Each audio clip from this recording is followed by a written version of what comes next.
Welcome back to the Call of Duty League, you beautiful people. I have missed you so much. We're starting off with a banger. Two brand new teams face off in their CDL debut.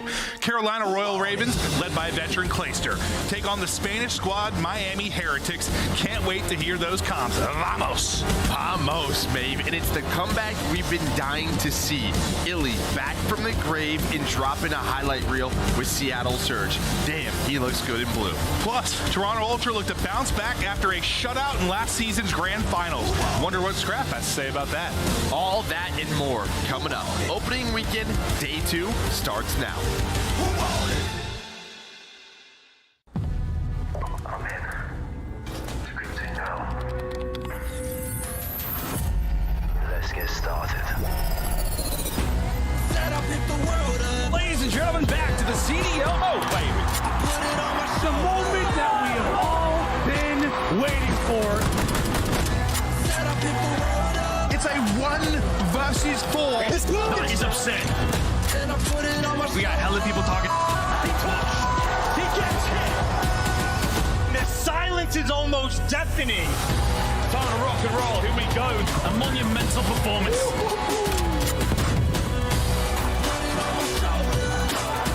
This is crazy. It's insane. This is amazing. I love this. Florida, take another commanding map. The Toronto Ultra. Scrappy with the streak. The Ravens, a phoenix risen from the ashes. All right, what are we saying? The greatest play you've ever seen. It's not over yet.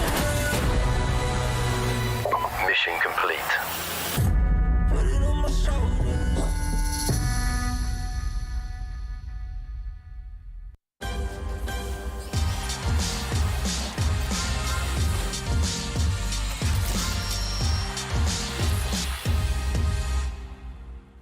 Welcome into headquarters, everybody. You are watching the Call of Duty League opening weekend. Chris Bucket alongside Alley Cat and Nameless in the studio. But when you're looking at the screens, you're going to see a whole lot of action from folks like these. Alley, what are you most excited to see as we get into day 2? Definitely more game 5s. We went to 2 yesterday, and we went to 2 round 11s as well. So the competition is looking fierce. Nameless, as we're launching off here with day 2, we're going to see 6 teams in action for the first time, as well as Seattle and Boston getting their second run for their money. Yeah, it's going to be a banger of a day. We get to see all these new rosters, some old players, some new players, see how they acclimate to the pro scene. Yesterday was full of surprises in game 5s. I hope it's more the same today. I do want to just start the show by thanking everyone who is awesome in the chat. You guys have been a blast so far, and we hope you're excited for Super Saturday, because every Saturday and Sunday, I'm bringing you 4 matches a day. And today, we're starting with the Spaniards. Vamos, baby! Yes. Miami Heretics, led by our boy Vehicle, going up against Clayster and the Carolina Royal Ravens. 2 new franchises, 2 new locations, and we're excited to see them with fresh rosters. Minnesota faces Las Vegas. We'll see LA Guerrillas taking on Toronto, who went to the grand finals last year. And, of course, Boston and Seattle Surge. Surge looking for their second dub. Boston looking to finish 500 on week 1. Speaking of week 1, I have a feeling we're going to see a lot more sidearms, Alley. We've all decided there will be no knives. It's too easy to knife people in this game. But the pistol seems to work just as well. The Renetti is crazy. I was so happy seeing it yesterday. And what's crazy about this secondary is the fact that there's already been GAs on attachments, and it's still this good. I mean, it was a highlight reel after highlight reel yesterday, and especially with the TTK being so much longer this year, it really helps in situations like these when you're running out of that ammo and got to finish a couple of kills. You're telling me that's a naked Renetti? I'm excited to see what's I going don't know down about naked. They still got a sight on it, but it's missing a couple OP attachments. All right, some of these players may need to read through their documents before the next match, but all in all, I think we can all agree the pistol reminds me of the Buddy B-23R way back at Black Ops 2. That was just as good as your primary if you were within 5 meters. But Nameless, let's talk a little bit about the matches yesterday, because we opened it up with a banger. 5 games between these 2 teams. Atlanta took on Boston, and this was way closer than the majority of people predicted. You actually picked Boston to win it. I did. did. And they nearly did. Yeah, you know, it was that revenge game for Priestahh and Slasher. Obviously, you got the veteran world champs in that team, and you have the young guys. And, you know, what I saw to them, I was very excited about. You know, Boston probably walked away from that series feeling like they should have won it. A lot of those maps were extremely winnable. You had Capsidal going off in the search and destroys, but in the end, the chemistry reigned supreme. Atlanta FaZe, this core three, has been together for so long. They know how to play the game even without communicating at times. And Drazah, that guy plays so much, he's able to fit into this team perfectly like a glove, so they're able to clutch up in the very end. And Simp had himself a day. The guy was popping off with the rival in his hands, making plays in search, and that extended toward the respawn as well. The guy just seems like he's on another level at this point. I feel like year one, you were picking FaZe maybe 10% of the time. Yesterday, you admitted to becoming a FaZe fan. How did Simp win you over? Because he's the best player in the game. It's been a singular day, but Simp was that guy yesterday. But I do have to tip my hat to Boston. I mean, to push it all the way to a game 5, that's going to be a matchup I'm looking forward to the rest of the season. NTK kills 87%. That stands for non-traded kills. And here's 4 of them. Simp versus the whole Boston Breach, Nameless. Yeah, this is a beautiful play.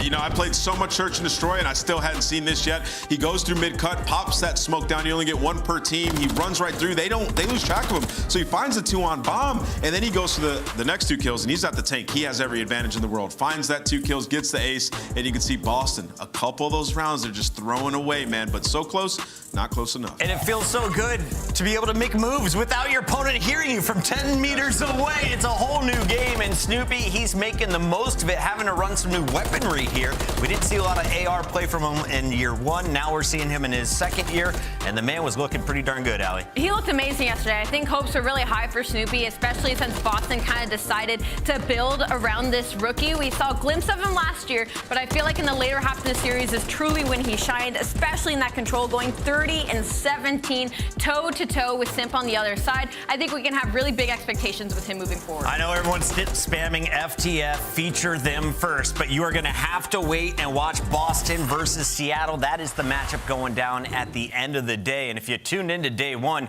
you know this could be the match of the weekend, potentially. Surge were looking very strong in their series. Boston Breach going the distance against Atlanta. But as these 2 teams match up tonight, Allie, what are you looking to see from the Surge in particular?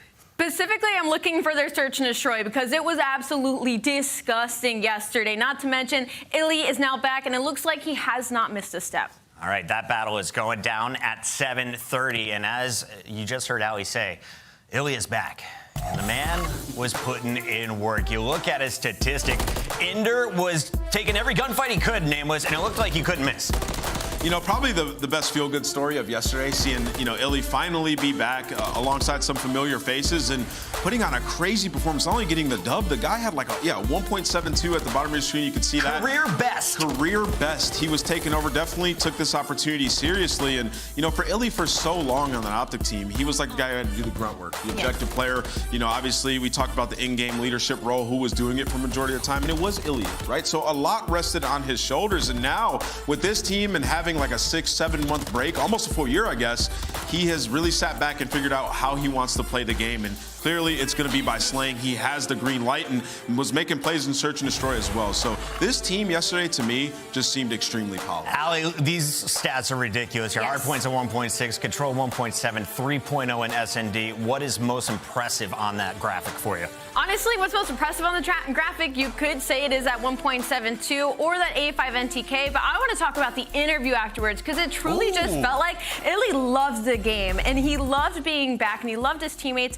And unfortunately for Seattle Surge, you know, I feel like we were waiting to see what Abuzah had to bring to the table, but Illey had to take over the show. So I'm hoping in the series against Boston today, we get to see what that rookie might be made of. I'm excited to see them back in action again. That is at the end of tonight. Now, you're not going to see OpTic in action today. They did match up against the Subliners, though, last night, and this was another Game 5. It went all the way to around 11, and we talked production. Can you get us the whole round? Here it is if you missed it live. Yeah, this was a beautiful round. So for the New York Subliners, see number 5, that's going to be Hydra. He comes over here to throw this smoke, and anytime that they decided to hit B, which they did quite a bit earlier in this game, they used that smoke and pushed through. So OpTic, you could tell they have a little bit of PTSD there. They triple stacked escalators, which you're not going to see too often, and so for New York, it's classic Mr. this direction. We're going to take plane in a 3 versus 1. And once you get control of the plane like that, the OpTic guys have submachine guns. It's going to be extremely difficult to retake. Absolutely. I love this gamble by the New York Subliners because the fact that OpTic Texas didn't put anybody in that cockpit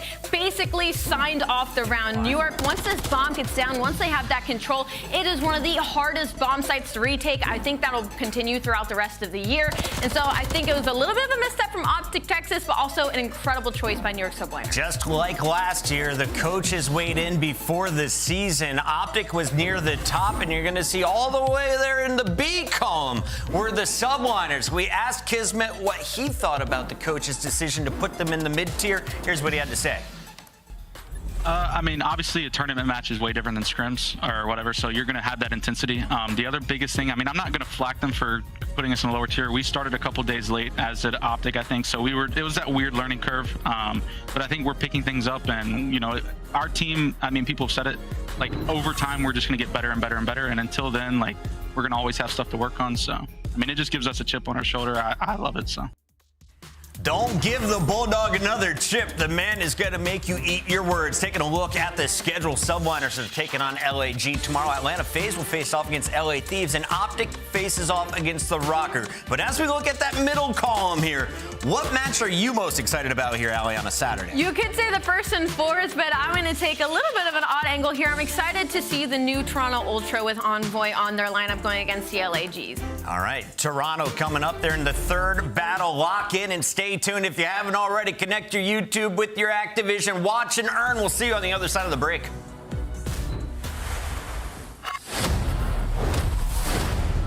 The process of transferring over into civilian life is a real challenge. The fact that the endowment's sole mission is to assist with that process, I think, is pretty admirable. My hope in this partnership with the Call of Duty Endowment is that I can help other veterans come home and find new jobs, new purpose, new missions, still serving others. Ready to kick it off in the city of Boston, where champions are born.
It's time to take a look at your brand new team, and you've brought in one of the GOATs. Clayster, multi-time world champion, surrounds himself with the best young talent. We've seen it all throughout his career, and Nameless, it looks like that's exactly his plan once again up there with the Royal Ravens. Yeah, you know, he's got some young guys. He's got Gwinn and Real. We're excited to watch them go. We obviously saw GODRX and Gwinn have an amazing year in Challengers last year, and for Clayster, he's entering that last part of his career. He needs that championship so he can ride off into the sunset, and he's hoping this can be the team to do it. Now, Carolina, they put their faith in this roster. They think that they have what it takes. I think they're going to have to be a very good search and destroy team.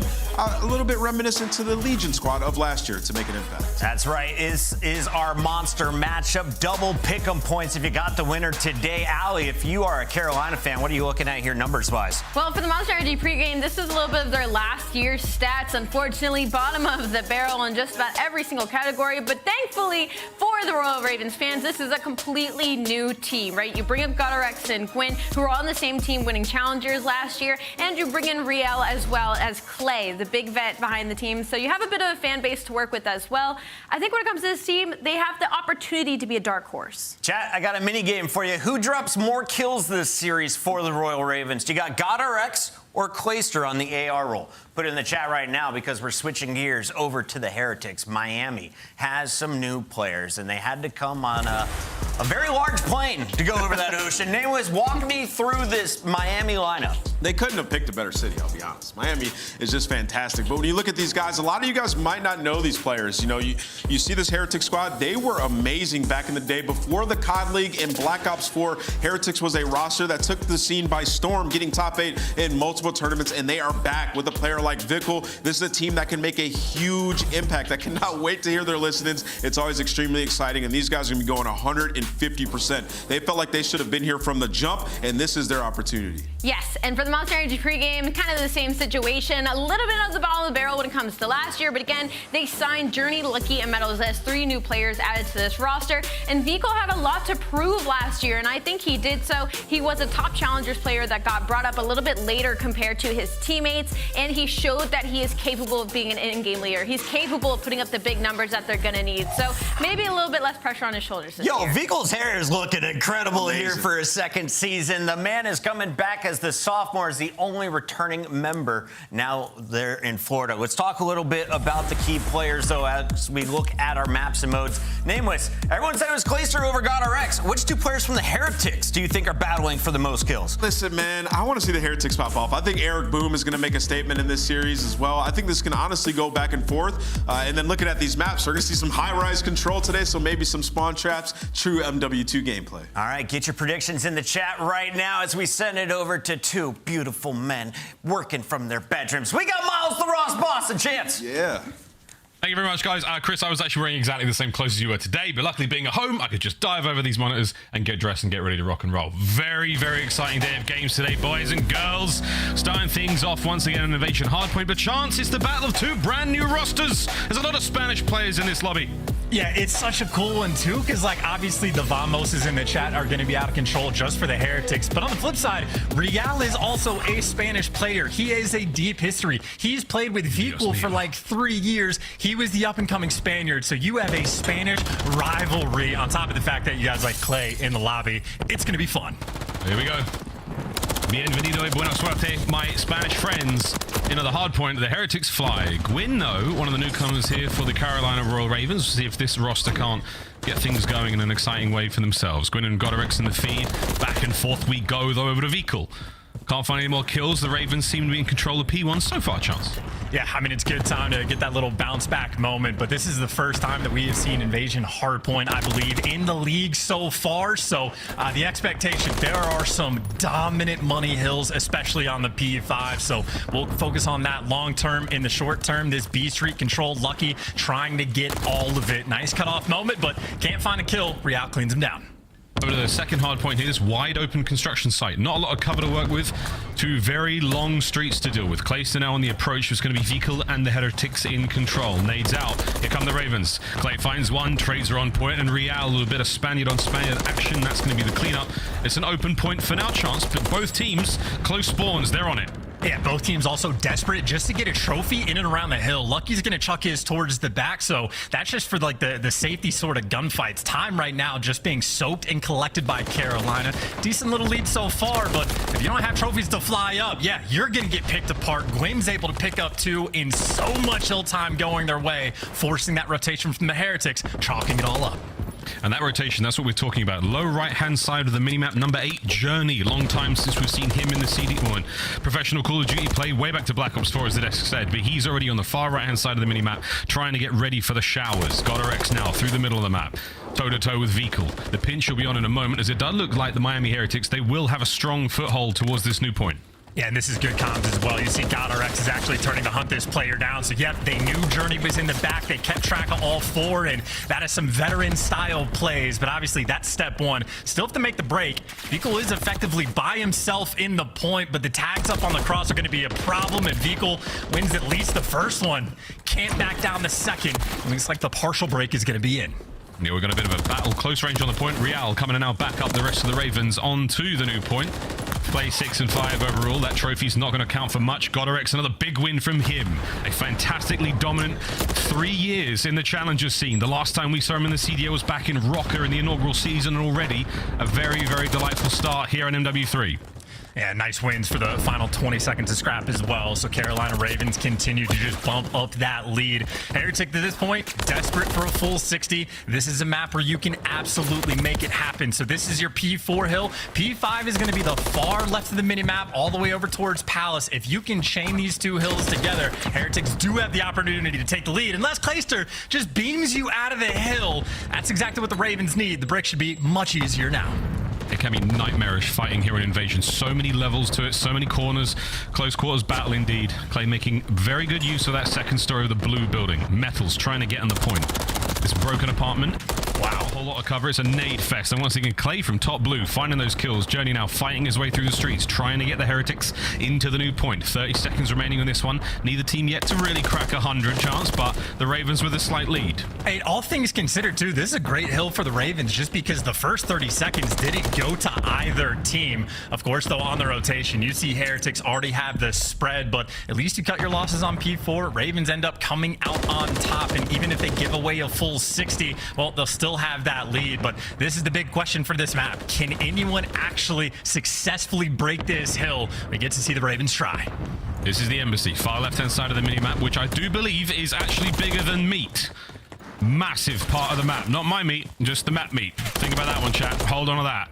Lucky keeping them at bay, but the Ravens have managed to get themselves over the wall. That means they're now in one of the many million corridors on the backline. Can Lucky identify the attackers? Eyes on one. Damage dealt. Kill secured. Good job. One more Raven to deal with on this side of the map. Yeah, it's got to be a Gwinn hero play, and that is a hero play that did not go well. Vehicle cleans him up immediately. So even when you make the trek, make the cross into Embassy, if the team's comms are on point, they're still going to pick you apart. And as expected on P5 in the CDL match, absolutely perfect full 60. You know their comms were on point. Fantastic work from the Miami Heretics. Now, ladies and gentlemen, we'll put your Duolingo use to good work. It's time for a listen in with the Miami Heretics. No le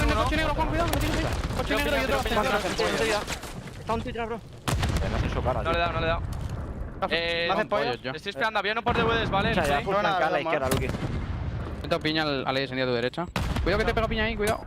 Ahí no me domo. Aguántate el mío. Un puto tiro yo. Tema punto muerto. Falta uno en carretera. Yo lo veo en carretera. Voy. Le busco. En el lado de barra. Juan, no, maniquís. Me queda maniquís con DVDs. Me domo, Clayster. Le Puedo matar un elevator. Dos elevator. Muerto. Más el punto tocado. En Acio yo. Necesitamos full los 30 aquí. Cuidado que nadie nació gas. Tengo yo. Estoy parando la rotación. Tengo el vedomo. Paki, tiene uno conmigo. Falta el anterior, chicos. Nada, siguiente. Creo que hay otro más. Sí, mismo poste. Te abre. Dos ascensor ahora, dos ascensores de eso. Con gas, yo. Un tiro de GODRX. Uno se pucha rápido de VD, ¿vale? Sí, voy a intentar piquearlo. ¿Tenéis con esto o no todavía? No, todavía no. Voy a mirar. A ver, tomo uno, chavales. Yo tengo DVD, yo. Clayster, creo que es. Saben que estén siguiente, Javi, un segundo. DVD no ve nadie, chavales. Cuidado conector. El del anterior lo tengo yo. Anterior GODRX. No ve nada de cara. Muerto anterior. Nice, buena kill. Uno de cara. Gwinn de cara. Son dos de cara. Los dos que quedan, estoy bloqueando. Conector yo. Tengo que no abrir medio. Tengo que no abrir medio. Tengo conector, chavales. Está carta atrás. No podemos. Están pales.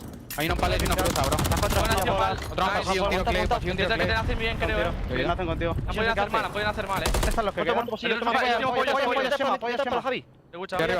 Muerto. Voy a ver un tiro. Otro más, me ha abierto. Tema están pollos y último saco. Voy a mirar el medio entonces. Y blanco de medio, uno. Una bala Clay, abre carretera ya. Clay abre carretera. Puede que alguien haya Han nacido algo en palacios, algo en palacios. Te pueden salir también en palacio, ¿vale? Del anterior. No va al anterior, Están poniendo desde apps. Cuidado, Clayster. Tienes uno por apps, dos a lo mejor. El Clayster no lo veo. El GODRX ha nacido tan nuestro, Alex. Otro más que Levito. Tight game chance going to this one, and I'm not going to ask you what you thought of the comms. However, I do know you speak a bit of Spanish.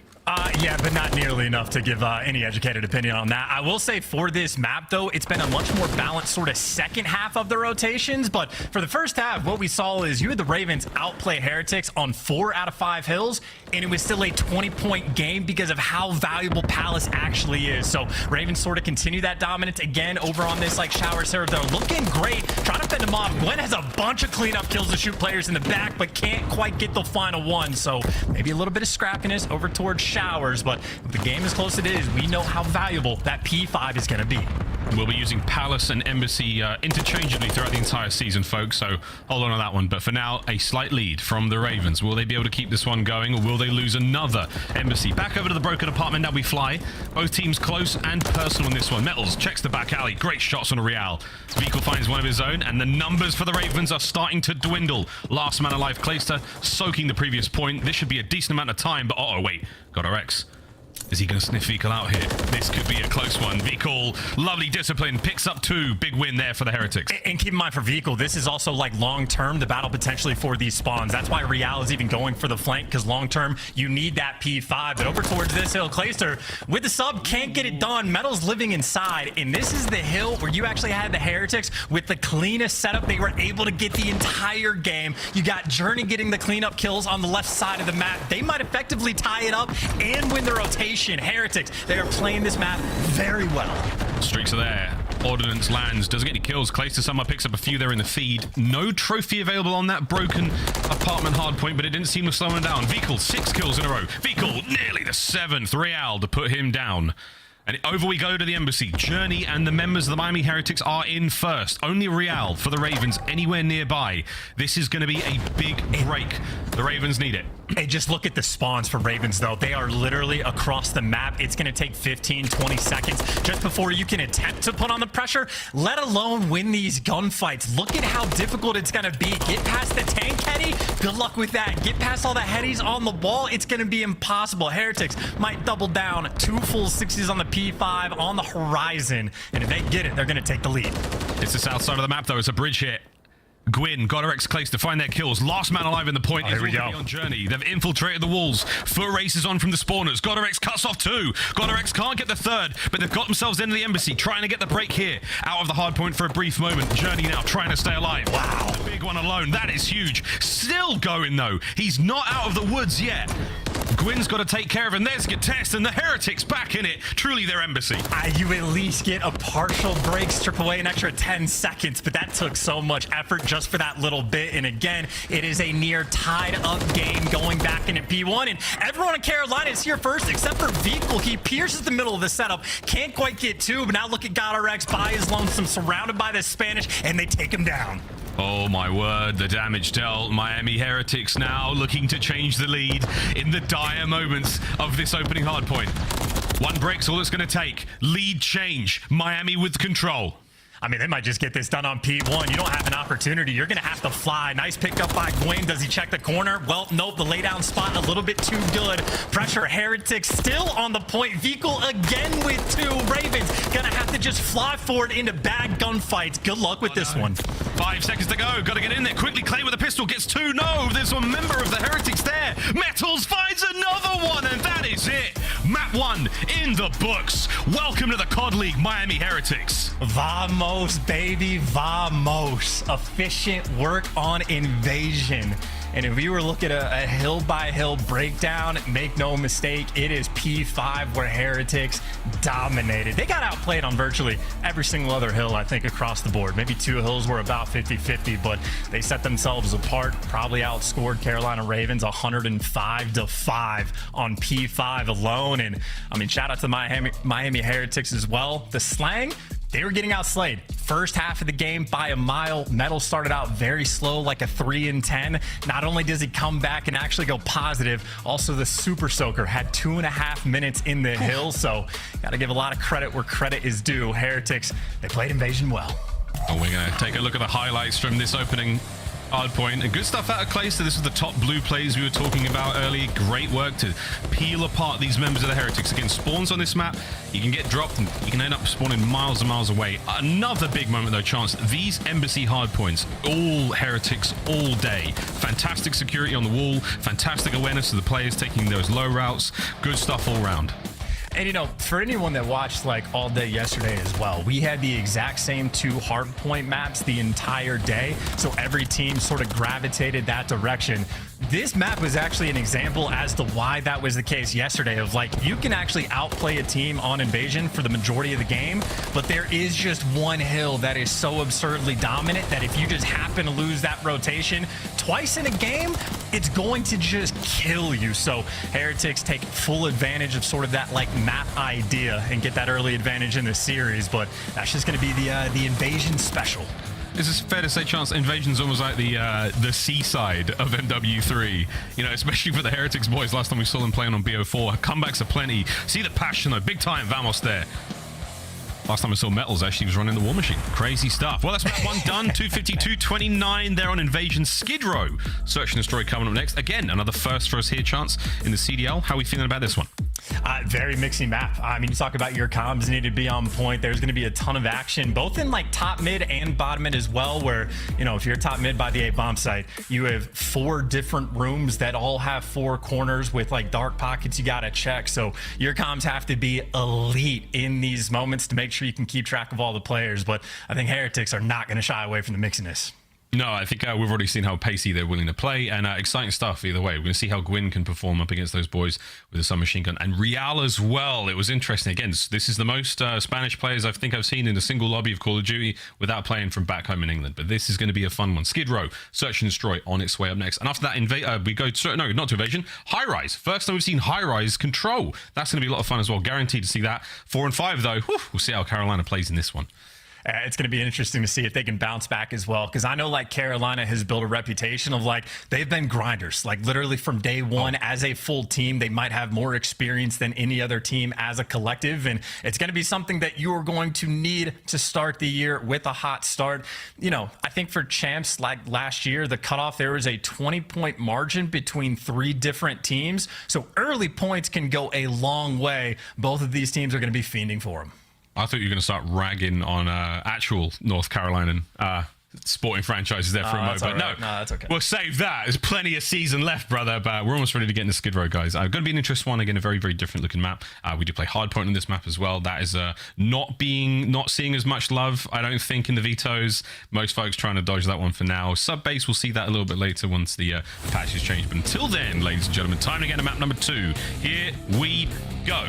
Speaking of meat, though, to go back to meat, just before we got in this game, I was running some of the Meat 24/7 playlist. I will say I am seeing a lot of CDL skins of the new 2024 packs, which you can now grab in store right now in MW3.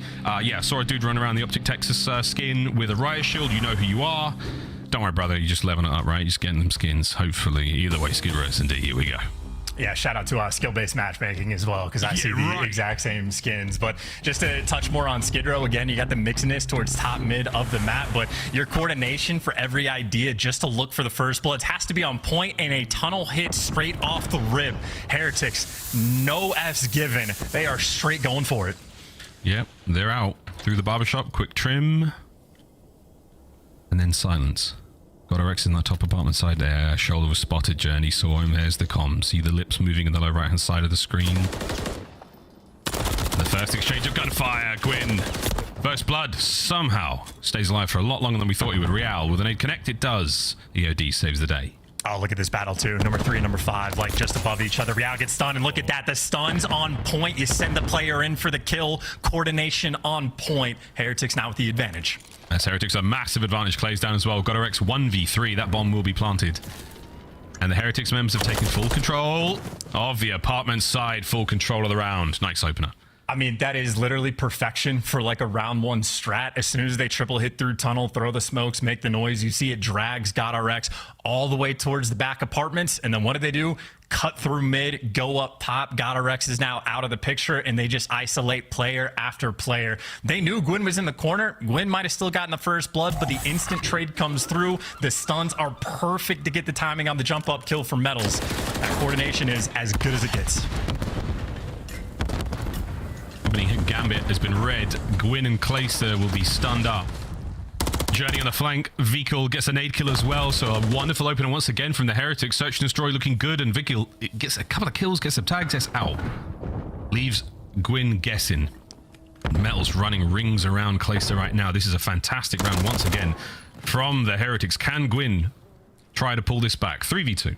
Oh, that is a heads-up play. And keep in mind, for GODRX and Gwinn, they have a ton of experience together. They won Challengers Champs last year together. So for a 2 versus 4, these are players you got to pay attention to. Even up the odds just a little bit, but slowly running out of time. Good news is they're grouped together right next to the bomb. Bad news is they got to kill 3. I know, and it does look like the Heretics are aware of that bomb being down. So they're going to plant up here and take their sweet, sweet time. 30 seconds to go. And I think you have like Gwinn trying to make the play as well, trying to make moves towards A, and GODRX going to group up with them, but you have Metals. He's just been posted up top the entire time, and you get him weak, you get the trades for the 2v2, but with 15 seconds, Heretics, just go check this bomb. Oh, they've got to check the bomb. They've got to get up there quick. No one's actually in a position to get there too fast. GODRX gets the plant. Here comes Vikul. Check the corner. The bomb gets planted. He gets the kill. Will he dive on it? Gwinn now in the 1v2. I don't know if he got spotted either. Number 7's not looking the right direction yet, so they don't have the intel. Vikul, well, has him in his sights now. Tough gunfight to win, and Vikul just going to keep him at bay, wait for his teammates to group together. They got the pinch, but Gwinn able to get out with 1 HP and the dream. The chase. He's upstairs. The damage dealt. 20 seconds to go. Gwinn. Oh, my God. Oh, the timing. No. Lucky by name. Actually a brilliant play altogether, but a little lucky with the timing. Yeah, lucky by name, lucky by nature. COD timing at its finest, but that is a dicey round. Again, GODRX and Gwinn, the chemistry is on point, barely able to get that bomb down. So the Heretics timing slightly off at the start, and then perfect towards the end. So that'll be 2 rounds in a row for the Heretics. And by the way, as crazy as the end round was, keep in mind the way that round started is every single player on the Carolina Ravens is getting pelted with stuns and nades, and it was just a free first blood coming in for Miami. So again, their coordination right now has been top class. Gwinn unable to collect. Life advantage for the Miami Heretics for now. Another very, very strong opener.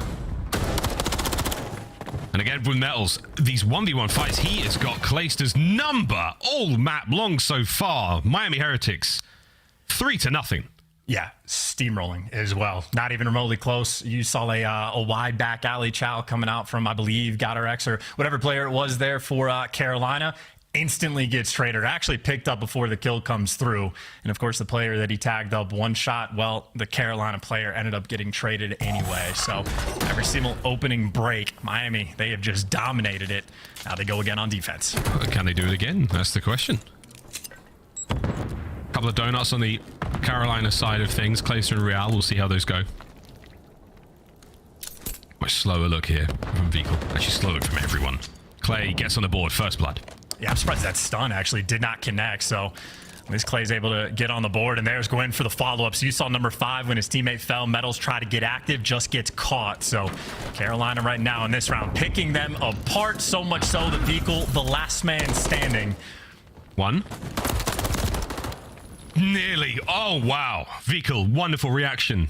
But the numbers from the Ravens pay off that time. They finally stop the rampage of the Miami Heretics. 3-1. Yeah, and maybe just a little bit of a heat check there for Miami, getting caught out just a little bit. Player over Charles in the window. Clay catches him. Metal tries to make a play through tunnel. He gets caught by Gwinn as well, and everything sort of falls into Carolina's lap after the fact. And good round for them to get as well, not just to get on the board, but lucky he was 4-0, potentially thinking about some score streaks. So got to make sure you don't let too much craziness happen. Everyone dodges the blind fire, but Real, oh wow, he and Gwinn. Lovely stuff. Gwinn fights through. Lucky now in the 1v4. The Ravens have found themselves here on Skid Row. And Lucky's going towards B now. No bomb in hand, though. He's got to go to the other side of the map to recover that one. Yeah, that's going to be a typical sort of round we see as well. Just like double hits with the rivals jumping up through the window, taking the gunfight on the stairs. If you come out on top, you're feeling great.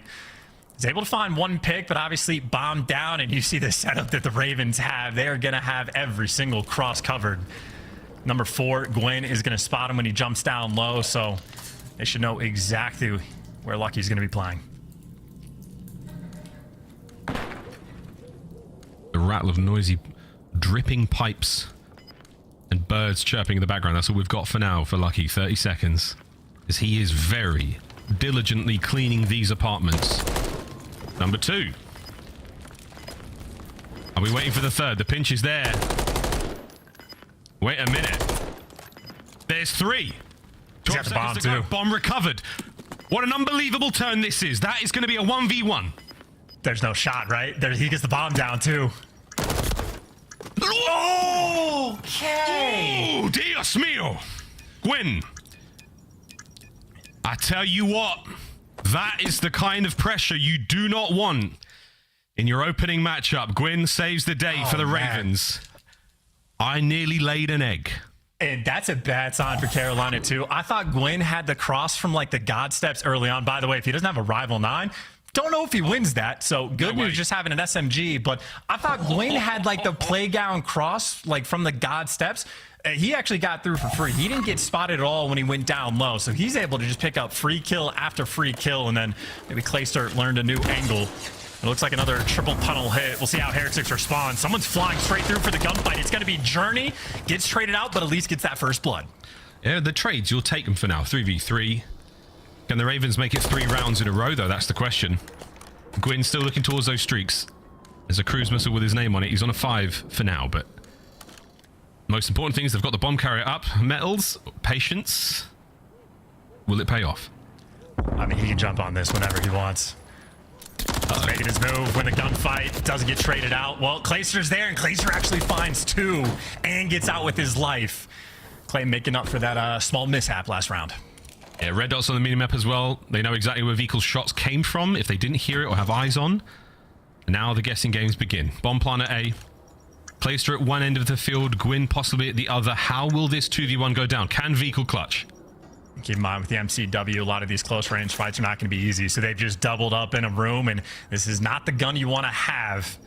He's going to have to hope Carolina makes a mistake and overcommits. Well, he's got the information. There's one corner, knows to look for the second, but can't get it done. If he has a rival 9, I think Vehicle fries them. Oh my God. Again, that is just a gun-dependent situation. And Gwinn, I think, right now on point. And look at that, a gift from the sky.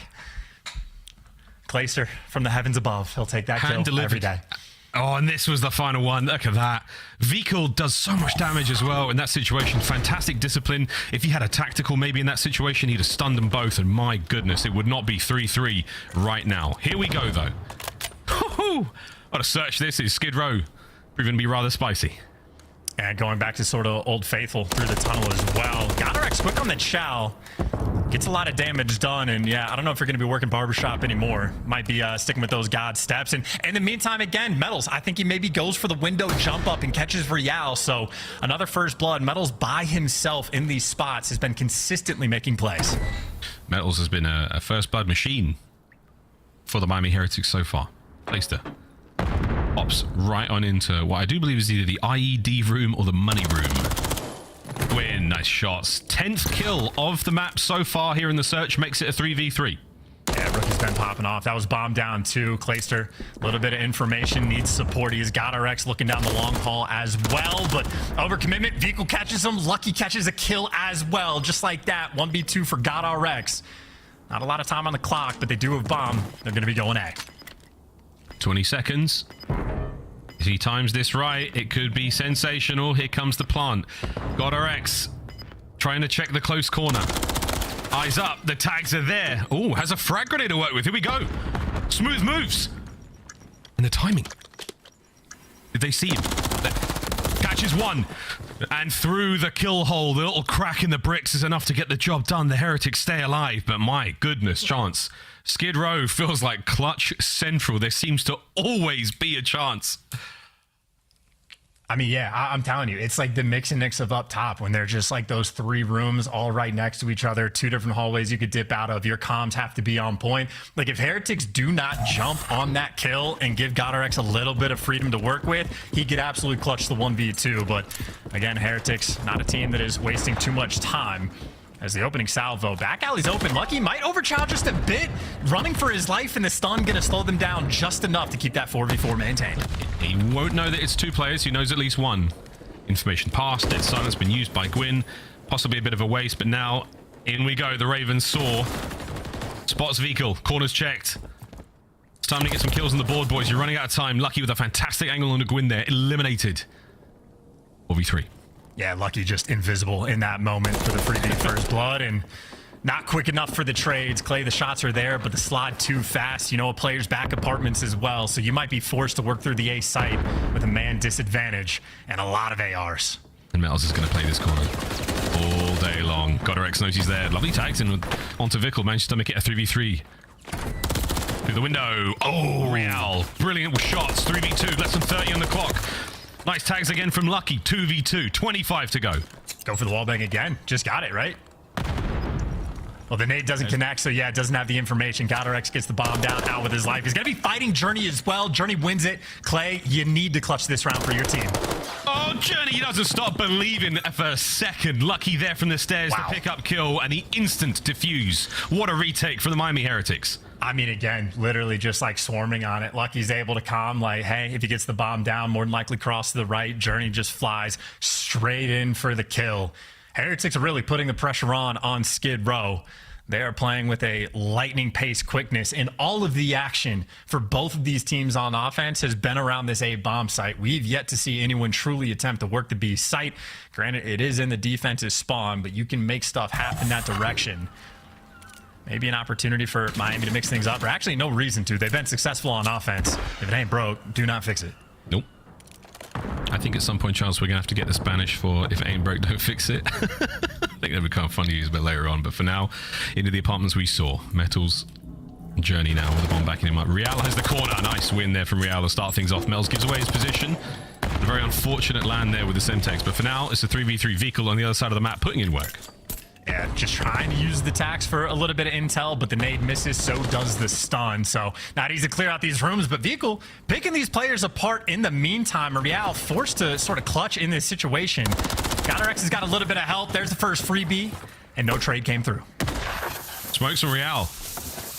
Or will Vehicle take the bait, or is he going to lay prone? He is. He's going to stay still. No bomb recovery just yet. A little bit of noise made there. Oh, loads of noise made there. Real saw it. Vehicle doesn't check it. Oh my god, what did he think that was? GODRX managing to make it a 1v1. Lucky now flying forward. Will patience pay off for our challenger's champion?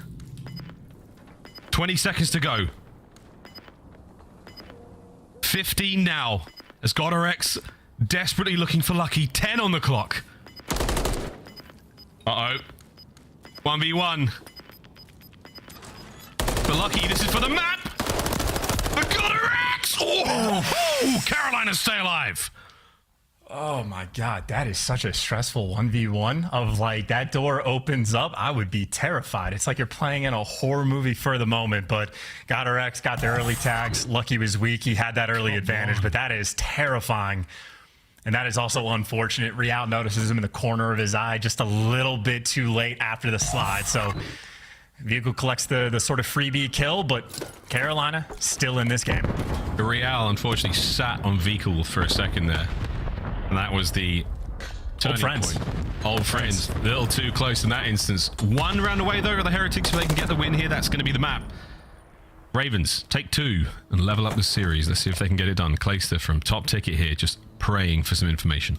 Yeah, and like he sees Vehicle slide out to the left, and well, now you definitely know where it is, but it doesn't really give you too much to work with. No one on Carolina active at all.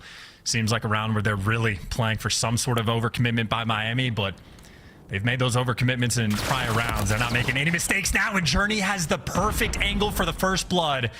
Catches Real running up the steps. A lot of damage in the GODRX as well, so he's not able to get away with it, and that's still information passed over. Vehicle finds Clayster again, 4v2. The Ravens being plucked from the map. 2 to go. And just so little time again on these offensive rounds. And yep, there it is. 1 versus 4 for GODRX. This is going to be 2-0 for Miami. They know exactly where it is. They got him tagged out. They get the kill in Vamos again with the 2-0 lead. There you go. The Miami Heretics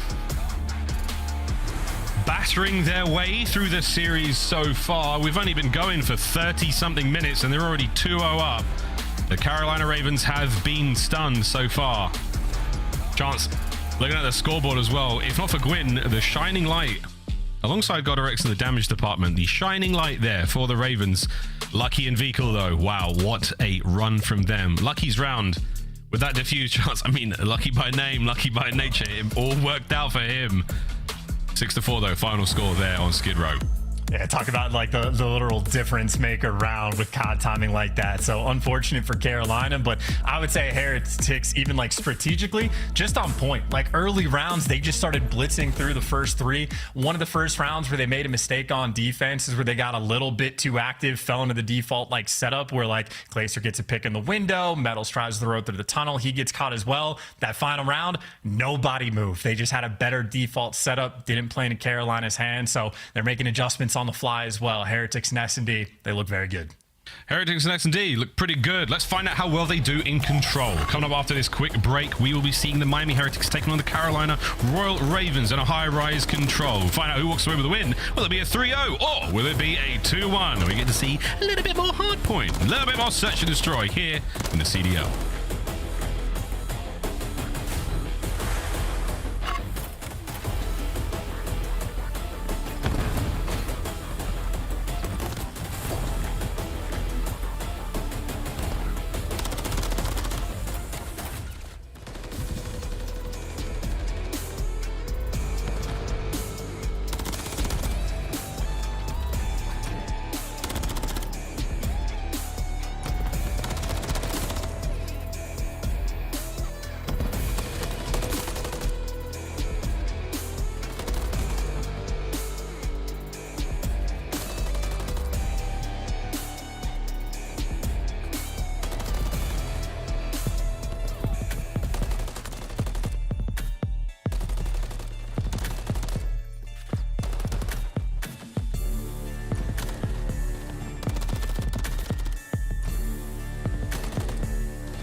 Upgrade your game with the Scuff, the official controller of the Call of Duty League.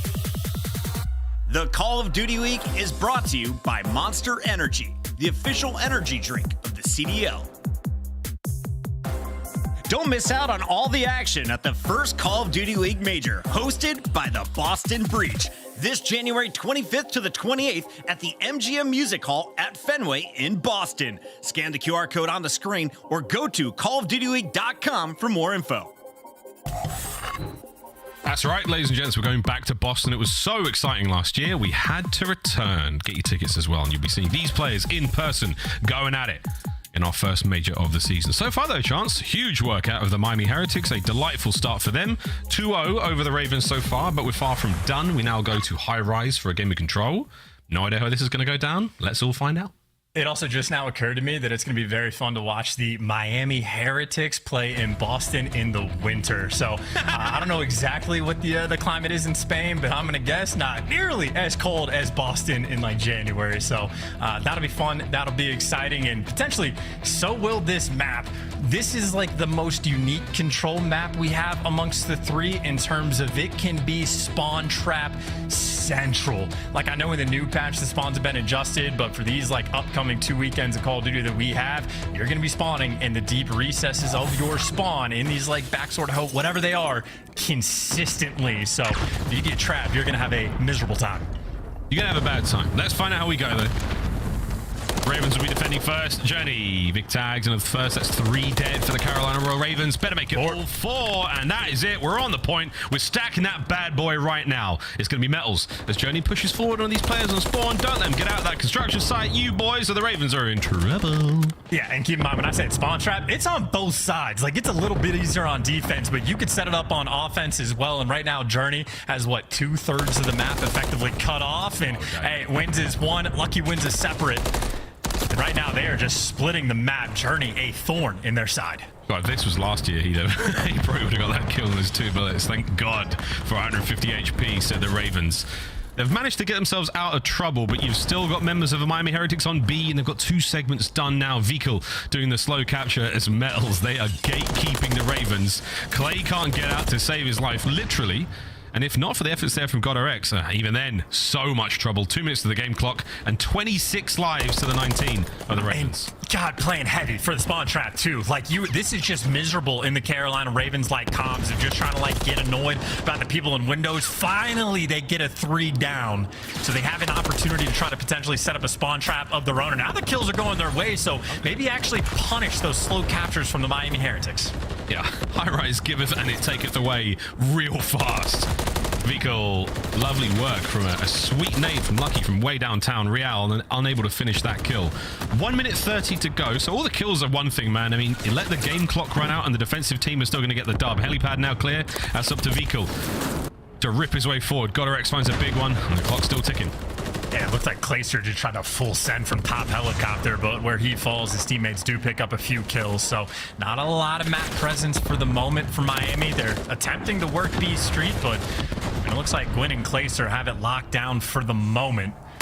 Miami, this is going to be an interesting, sort of decision to see how they actually try to make the break out. They're just getting picked apart. They don't have any power positions under control. You have Metals going on the deepest flank of all time just to try to like soften up the blow. All time. Will it pay off? 1, 2. Beautiful. Taking that as a big win. That's 10 lives remaining for the Ravens. A zone is now wide open. That's the last man cleanup on this side of the map. Over to the spawn trap. We once again go. Metals can't get the 5th kill in a row. You're onto the point though with 39 seconds. It's a stack and the first segment's already gone. I think Journey's going to be so annoying in this spot too. At least like slows him down. GODRX is going to have to pop back up to go to A. But only 1 man on the point for the capture. The second tick just barely able to come through, but you still need another wave of gunfights if you want to win this round. And again, this is far from over and still doable. The contest is there. The Ravens hold on. Real wins a big one. And actually, Miles, I take it back. There's only 5 lives left for the Ravens. Now actually make it 4, so no respawns remaining. You just play this like TDM. Play slow, play safe. 25 on the clock. Journey's found a sweet corner. Gwinn gone. 3 remaining. There we go. GODRX is out. Final 2 for the Ravens here in the opening round. Oh, wow. Cleaned up. Journey. Oh, my God. He's doing it. He's dancing. His teammates are capturing the point. There's the beatdown, but not enough. And this round is done. Unless Real does something honestly preposterous. The Heretics start things off with a bang. And again, like, we don't have the stats just yet to exactly know, but this is, in my opinion, more than likely going to be a defensive-sided map. So an offensive round, already huge, and you saw the idea from the start of, like, maybe just leaving one guy in the B point, very aggressive, pushed up for these spawn kills. The spawn kills paid off long-term. They won the round just on kills. So when they're living in the windows, just relentless with the onslaught inside of your base, well, that is a wonderful way to win a round. Peeping Toms of the Miami Heretics managed to walk away with the opening round. Let's see if they can do it again. They're on defense this time. The Carolina Royal Ravens. Can they get into the mix? Can they get way up and personal? As here comes Real onto the B point for the first time in the round. And trying to get any information. Vehicles winning gunfights over by the helicopter. Trades coming through on the point, and it looks like still sort of that 50-50 battle just for these power positions over towards the middle of the map. And well, Gwinn keeping underground under control. Looks like Ravens more than likely just going to be, I mean, really just playing for kills. They haven't found any sort of map presence just yet on offense, and Clay might be up top, but he's spinning in circles, looking every direction and trying to find these Heretics players. He's still passing information, and now he's in trouble. Whoa, nice bit of teamwork there. GODRX helps him out. The B's looking well safe right now. That's going to be 4 down, 3-man stack. You may as well say goodbye to B now. Got the intel that we're looking for, spinning in circles, and now you're just clearing out all the windows. Clayster is going to fall, but you got GODRX in the mix for the trades. The players on their ground, everyone's just getting caught. This is just so mixy. It looks like Heretics coming out on top. Terrible situation to be in. Clay dies on the zone. The clock opens up once again. There's less than 30 seconds to go now. Real has to stay alive and keep the capture going. Can his teammates get in a position? Clayster from up top, looking for the second. Not able to get it. Has to stop the clock. 20 to go. Just trying to survive on this point. Second tick nearly through as well, but B Street right now, Heretics are just dominating it. So Clay trying to get the stun and nade help from the back. He's going to be successful, but he's worried about the SMGs from one direction. The ARs up top for Lucky. He can see everything, but can't quite win the gunfight. Trade comes through, and it's a 2v1 to clear out Lucky, the B zone. Still not captured. Finally, it goes through. Wonderful composure finally from the Ravens. They get the capture. An additional minute to play and 15 lives either side. This is not over yet. Towards the A zone we go. A little bit more wide open. Not as much cover, but still just as much fun.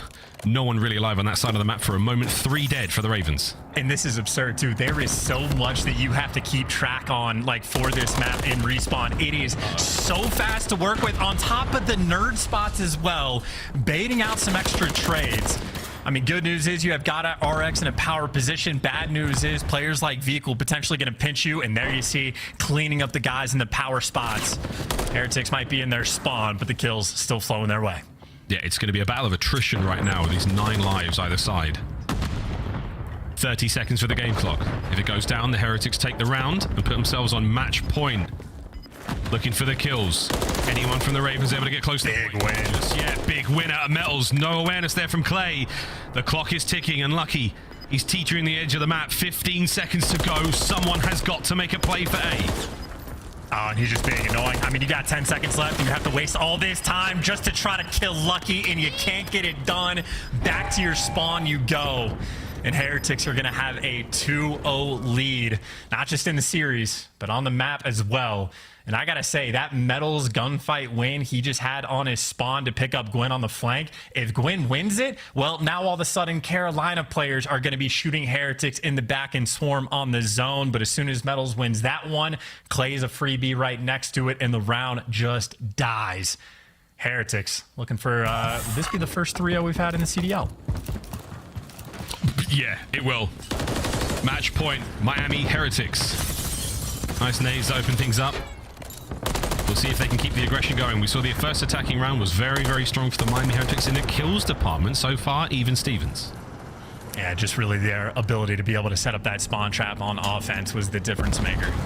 Again, defense just a little bit more advantageous, and Carolina needs to take full advantage of it, but that is 3 down. Last man on the map is going to be GODRX, and he might get spotted as well. Journey ready for it. That'll be all 4. Welcome back to your spawn as this B zone slowly getting captured.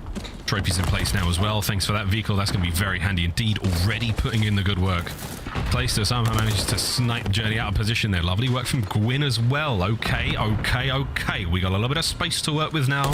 for the Ravens. Can they make the most of it? No. Vikul, sneaky man from downstairs, doesn't take any hits. Lucky taken care of in spawn and aggression. Big wins. Now out of the Ravens. Yeah, Gwinn though with the big two, right? So you talk about the spawn traps on one side. Well, this is where it gets set up potentially for the team on defense. Gwinn has a big job ahead of him, but Lucky cleans him out. So that's the most aggressive Carolina player off the map. But obviously power positions are not fun to deal with. Vikul gets a trade. Maybe spawn kills on the other side. There's another 3 down. They know exactly where Gwinn is. Heretics right back to their favorite place. Oh, Journey, big wins. Can't get the second.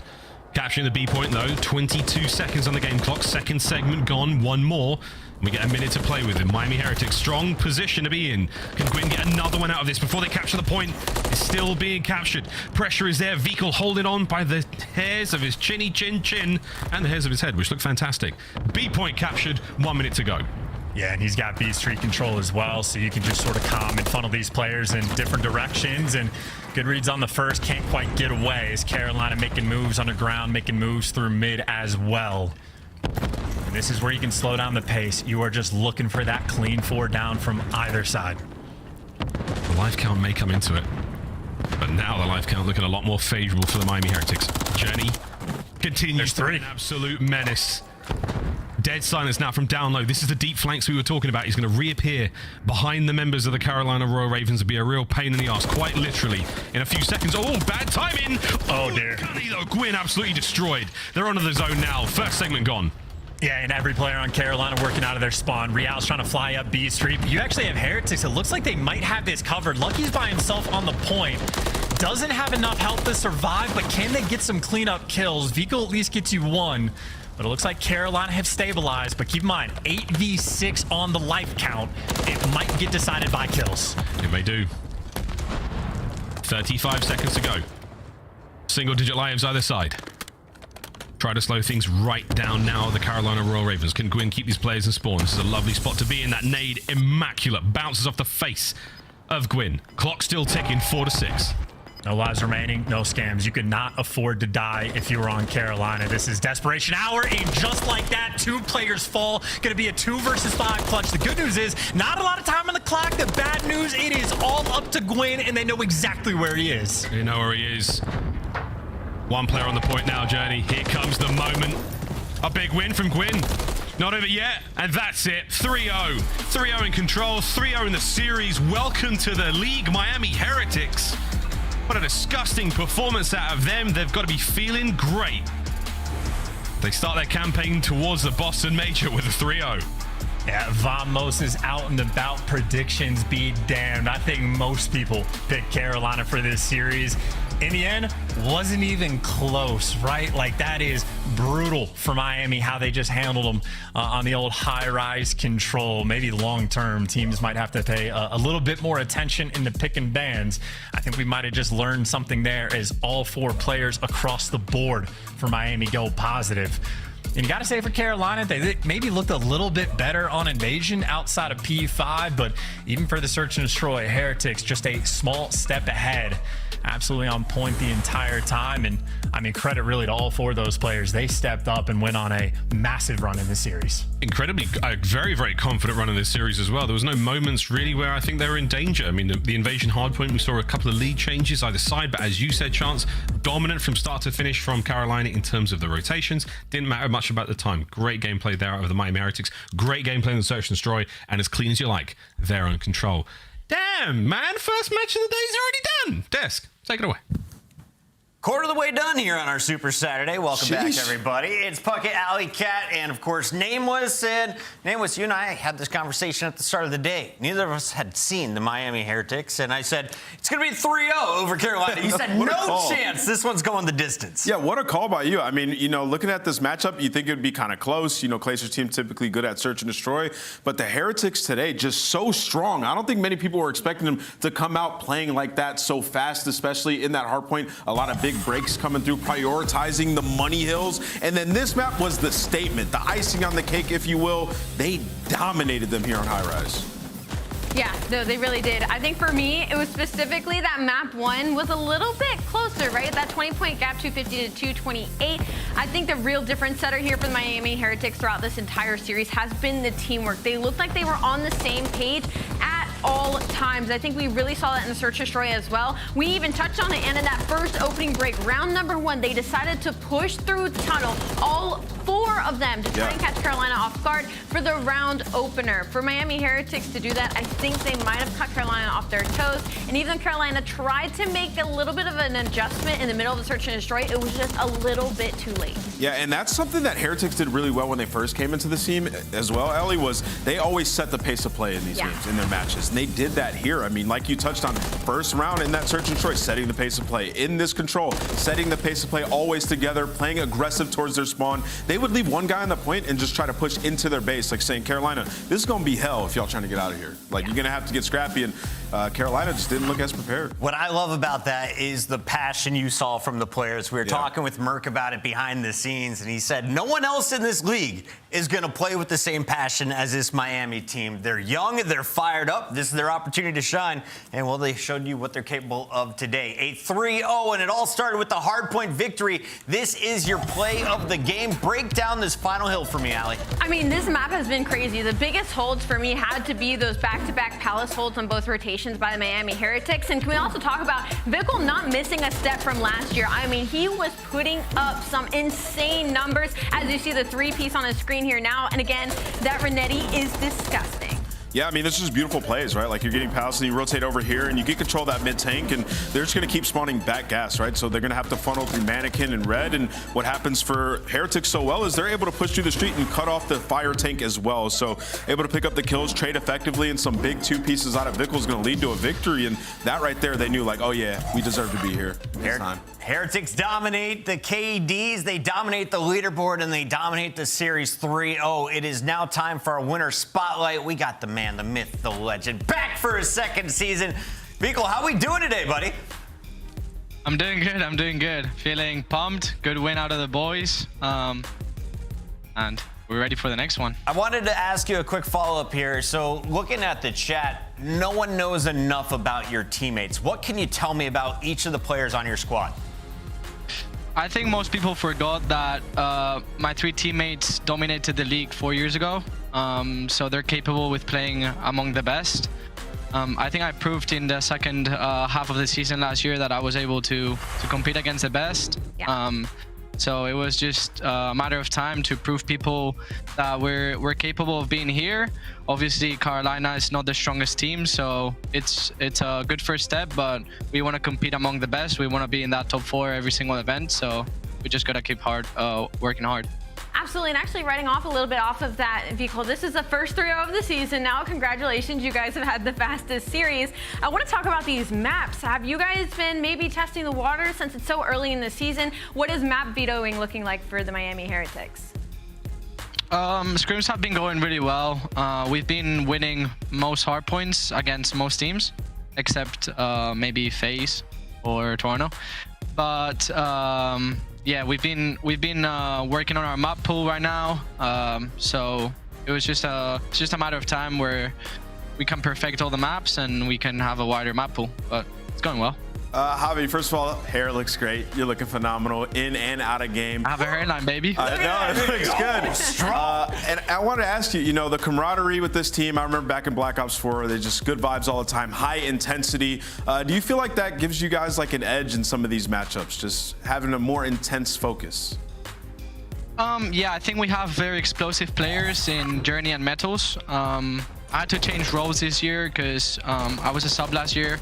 I had to run an AR this year, and I kind of helped the team slow down the game a little bit. But I'm a kind of fast-paced as well because I have that like sub machine gun playstyle. So Unlucky's like the slowest player. So we're working right now on finding our pace, making sure that Metals and Journey get used to the habit of playing at league pace instead of challenger pace. Yeah. And I mean, it was our first match. They got super hyped. They were hyping up the team, so yeah, it's almost, baby. Heck yeah. Is it safe to say that you're sort of taking the captain role on this team as it stands right now? Because I know they've been playing for a very long time, but are you sitting in that role now temporarily or for the future as well? No, I'm not the captain, but I do help out the captain, which is Lucky. Lucky is the oldest player in our team, so he has the most experience. He's also very calm and collected, so he always helps us stay in check, and I normally help out with that role. I'm still pretty young. I'm only 20, so sometimes I can lose my mind a little bit, but he never does. So he takes that role. He's been helping me a lot to help out the team in terms of comms and making sure everything is organized and we're playing well. So props to him. Sometimes we forget you're just 20. Congratulations on your success to start your second season. Can I say something else? Yes, sir. I want to thank all the fans. Muchas gracias a todos. Es un placer jugar y representar a España. Llevamos mucho tiempo sin estar en la liga, o sea que vamos, take my vamos y vamos a tope este año. I love it, man. I'm reading chat. Everyone says this team is going to be easy to cheer for. Already, fans are coming over to Miami. Vico, congratulations. Thank you. That's Big Vic. He's walking away with a 3-0 in our first win on a Super Saturday. We still have 3 more matches to go. And reminder, while you're watching, you might as well be earning Nameless. How do you do it? Listen, man, I'm sure we're going to have a QR code. You can get some cool stuff. As you can see, top right of your screen, scan it. Grab that QR code, scan it, and you'll get some cool stuff, some emblems, some calling cards, even a blueprint. You're going to need that for multiplayer ranked and even Warzone. All right, there you have it. Our second match is loading up. Don't go anywhere. It's a Super Saturday here at the CDL.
the city of Boston, where champions are born.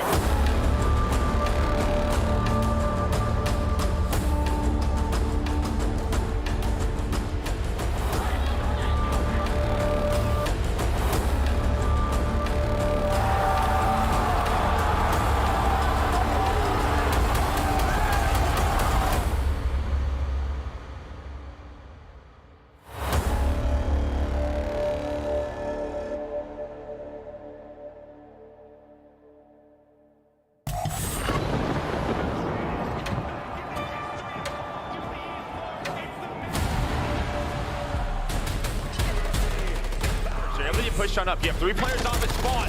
Maybe a chance here. Accuracy. The back. Lynz is ripping Boston apart. Boston to close this lead. And Lynz is going to just continue to push space for this Awolabob's team.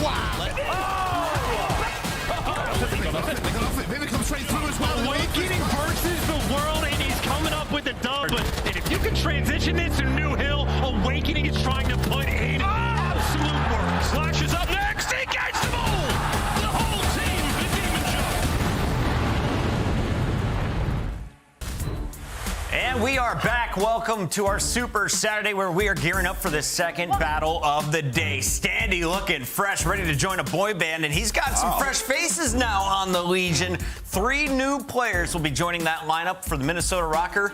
You have 4 more players, a whole wipe from the former team. Yeah, you know, and in this matchup across both teams, you have a lot of players who last year they were benched, they were dropped, they found new homes, and, you know, just a ragtag group on either side that are trying to make a name for themselves once again. It could be a very good match. Allie, is this a revenge game for Attach and Las Vegas Legion playing against Minnesota tonight? I don't think he's thinking of it that way whatsoever, but I think if anything, it's more of a prove-it game. Like Ant said, this is a bit of some ragtag teams that maybe most of us wouldn't have put together, but did with the most they could with the offseason, and I'm happy to see Vivid and Gigglewake back on the same team. Let's take a look at what's going down in Minnesota. We have the new lineup of Accuracy, Lynz, Owakening, and Vivid. 2 of those players played for the Boston Breach with Owakening and Vivid. Lynz, though, getting his first start at the CDL tonight, Nameless. From France, had a lot of success in EU Challengers, won Stage 2 last year. A lot of buzz around this guy, and he's got some good players around him. Accuracy, obviously a champion before, and Owakening. This is a guy who can put up a ton of kills, but what people have said in the past is that he plays for kills a little bit too often. He needed some leadership around him. He finally has that in Lamar, in Accuracy. We've seen him mold players like Sib before, so maybe he can replicate that this year. That's your Minnesota Røkkr lineup. Here is your Monster Energy pregame. All right, so Minnesota Røkkr last year was a team that you could never really count out. When you would try to beat them in the series, they'd usually always come back swinging. So I think that's what they need to take into the series, is not to back down even if they get down early in the first 2 maps. And again, this is a whole new roster, so I think it's just a lot of eyes on what this chemistry is going to be like in game. Chad, it's time to answer the question, which one of these players is going to drop the most kills in the series? My vote may be with bottom left there. The beer is just too strong tonight. That's a look at the Røkkr, but they're going up against Standy and the Las Vegas Legion. Now, if you're a Legion fan, when Standy got dropped from Toronto, you were giddy to see this boy sign on the roster. There's a lot of hype early on. He and Clayster were able to get some work done, but it's too late in their season. Yeah, it was too late in the season, but man, was he nasty. When he got the green light, he was able to go out there, pick up a ton of kills. Nero, we've seen just have some inhuman moments on the map, and then also they got Purge now. Purge is a guy who won Challengers Champs last year, so obviously he has a lot of buzz, and then Old Faithful attached. We'll see if he can bring it back. And then when it comes to Monster Energy pregame, the Las Vegas Legion had a rocky year last year, trying to make that Cinderella run at the end of the year to make it the champs. Unfortunately, it didn't come to fruition, but another team that made a lot of changes. They signed Attach, Purge, and Nero, and to be honest, I really like the idea of Standy and Nero as an SSG duo, so I'm interested to see how they are in this game. Quick reminder for everyone spamming the chat, slam that subscribe button and find us tomorrow as well. It's going to be a 3-day opening weekend, and this is just match 2 of 4 on our Saturday. The maps for this battle? Well, it's time to find out. Will we see more Karachi? We see Subbase finally, yes. It's in the series. I've been waiting for Subbase. It's an awesome map. It's going to be super fast-paced. Can't wait to see Nero out there just going crazy. Oh, yeah. I honestly, if any team was going to have it, that does make sense that the team that Nero and Standy on is going to be the one with Subbase. All right, the match is ready, so let's send it to the man with the biggest hands in the game. We got Maven alongside Merc. I was hoping I didn't creep into the shop, but I did. Giant hands, I apologize. Joe, you ready to have some fun, baby? Hey, you know what they say about big hands, right? Big gloves. Very true, Joe. I don't know if I actually own a pair of gloves, but I'm going to look into that this evening. Here we go. Ready to get started. We had some incredible matchups yesterday. You and I both have Game 5, Round 11s, like absolute doozies. Today, we will see what is in the wind. We'll be casting 2 and 4. Here, doozies. Just new look rosters, man. Excited to see how these teams are going to work together, how the chemistry is going to build, and should be a lot of fun. Honestly, I kind of love what Legion did with this roster. You know, you bring a attach in, you hang on to Standy, and then there was just sort of like, you know, the top teams are getting all of the talent, but able to find Nero, and I think Nero is just a player. If he can find some more consistency in his game, we've been saying it time and time again with his career. He could be one of the best in the league, and then you bring in Purge. So instead of see his debut here today. And then on the other side for Minnesota Røkkr, yeah, I mean, Nameless was kind of talking about it. You're bringing accuracy with Awakening. Will that allow Awakening to have a little bit more of an identity? I mean, it seems like you have a good mix of both sides, right? Yeah. Like one really good with the leadership and maybe, you know, just be in those right spots, leading the team around. The other just want to hunt the kills. Maybe that'll be that perfect balance. But let's get into things. Excited to see players like Purge, players like Lynz, see what they're going to look like in this rookie year within the CDL. So far, time-wise, all Minnesota. Yeah, but you can already see what Vegas Legion are doing. I think, is this our first skid row of the season here in the CDL? Yeah. A lot of attention is going to be on this P2. Now, Minnesota, they had the spawn that you wanted to, where you wanted the side of the map on that left side, but they have gotten so much time already off P1. If they do not control P2, it's not the biggest deal, but this is very similar, I mean, to your Palace Hill, your Money Hills. Like, this is a difficult break. If you watch like a Hackney P2, I wouldn't compare it maybe to that with the squad spawns, but I think it looks similar. Like visually, kind of? Yeah, a little bit. It's just hard to get that player out of the hill. Yeah, that is true. Nothing really compares to Hackney or P2, though, does it, Joe? No, it is. No. That's some nightmares. That was something special, but Purgeless being here soak up the time, rest of his teammates watching the crosses, Nero going to get gunned, and now maybe an opportunity for them to start to flood in. Attach and Standy at least take out one, Nero gets the kill inside, now maybe a one-on-one here as accuracy starting to work up, and it's just so easy. You're just holding the steps. Purge gets his 2, he's on 4 in a row. Now there is a front jump there, right? Where you can kind of make the player play a 50-50, but I mean, you had the Vegas Legion looking over him. So Vegas, they get that rotation over towards P2. You respond with almost a full 60 of your own on this rotation. Accuracy headed over towards that P3, that bottom alleyway. Standy, top platform, trying to find anything, but it's be Vivid on rotation, all about high engagement. And you have ex-teammates here, Vivid, Nero, a long-time Boston Breach submachine gun duo, all about their pace and how much pressure they put on the map, and already Vivid with 12 engagements. Lynz now, let's see what he's capable of. 4 and 5 right now, but I think just it's part of me, I guess, just with how Hydra has come into the league. We think of like these French sensations. Like part of me like has this expectation, like maybe he's going to come in and be the next god. Obviously, a lot of work to do and a lot to show. Hydra has been an absolute animal, but still excited to see what he is capable of. And right now, he's dancing on him. Yeah, great P3 here by Minnesota Røkkr. Vegas Legion have not been able to touch this hill, so you have the lead now around 30 points. It looks like one player in Nero. Maybe just locking them in. You can already see Purge on the rotation, attach in that area towards our P4. But Vivid gonna be the first man up, and on the pinch was gonna be Nero, but accuracy reads that pinch, and now they are gonna go to try to break on in. That's gonna be 3 dead for Vegas Legion. Not when you wanted to go down the new hill, about to pop. Yeah, this ends up being perfect now for Røkkr. Can you end up chaining these together? You'll be looking at what, 120 point lead. If you can rack up this time, you see everybody grouping up mid-map, looking for this push across. If you are Legion, Awakening, trying to get the angles for the push through, but they're all going to be hitting this through the top side of the map. You see the comms, right? Vivid just getting so much information, just trying to find where that push is coming from. Here we go, 2 gonna go down. Now can accuracy and Vivid hang on to this hill? Vivid trying to buy time, bait for his teammate, but standing attached, sniff it out. So a huge break for Vegas Legion to make sure that lead doesn't get too scary. Yeah, they make that look real clean, right? They lose like 1 player in that. And it's just a really good job grouping up, taking your time, making sure you get a team push. Yeah, you only get, what, 20, 25 seconds, but still, the break clean as hell. Yeah, you needed it considering what the deficit would have been without that time. But now it's like, okay, we got that time, we got to do it all over again. Yeah, let's do it again. You don't have anyone from Minnesota Røkkr up towards top P2. Speaking of Minnesota Røkkr, already winning now by, what, 60 points. They have rotation. Let's go to a listen-in with Røkkr. I've done belly. I'm done belly. I don't have trophy. I have a cross. I'm gonna get it. I have a trophy. I'm gonna get ready to play close. I don't think they're gonna hit tunnel. I'm playing sort of close. Okay, they're crossing. I'm one shot. They have not crossed yet. One cross. I have the graduate. I have the graduate. Take it. Top pick one shot. Stay down. I have top take it. They're both top take it. Yeah, I'm one shot. Stay down.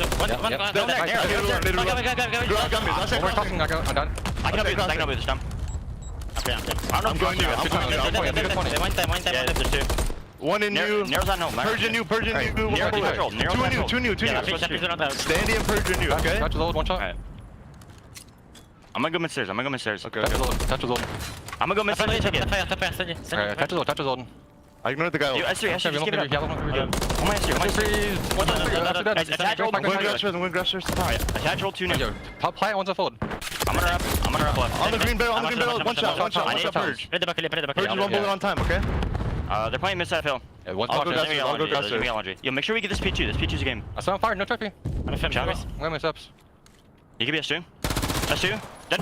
Nice. They saw green. Nero's spawning weird. They're playing corners. Fire. Green. I'm going new. Attach. Get that 30. They can be back out. Yeah, back. Back to it, and Joe, anything that stood out? I mean, ever since we got to that list, it's just been tough for Røkkr. Props to Legion towards the end of P5, and then controlling all of P1. But you see already, P2 setup, Awakening is there. And no, I mean, pretty calm comms. It's just they really didn't have anything going. Of course, we want to listen to Lynz. Obviously, you know, how is his English going, right? Yeah. That could always be a point of conversation when these international players join these teams. But all sounds good on my end. Yeah, no, certainly did. But now this is a chance for Røkkr to really maybe put this game away. Get within 15 points of victory. If they can get the flawless hold here. Last time they were on the receiving end here at this P2. Now a chance for them to do the damage. It's going to be big wake. Set up with Lynz at the hard point.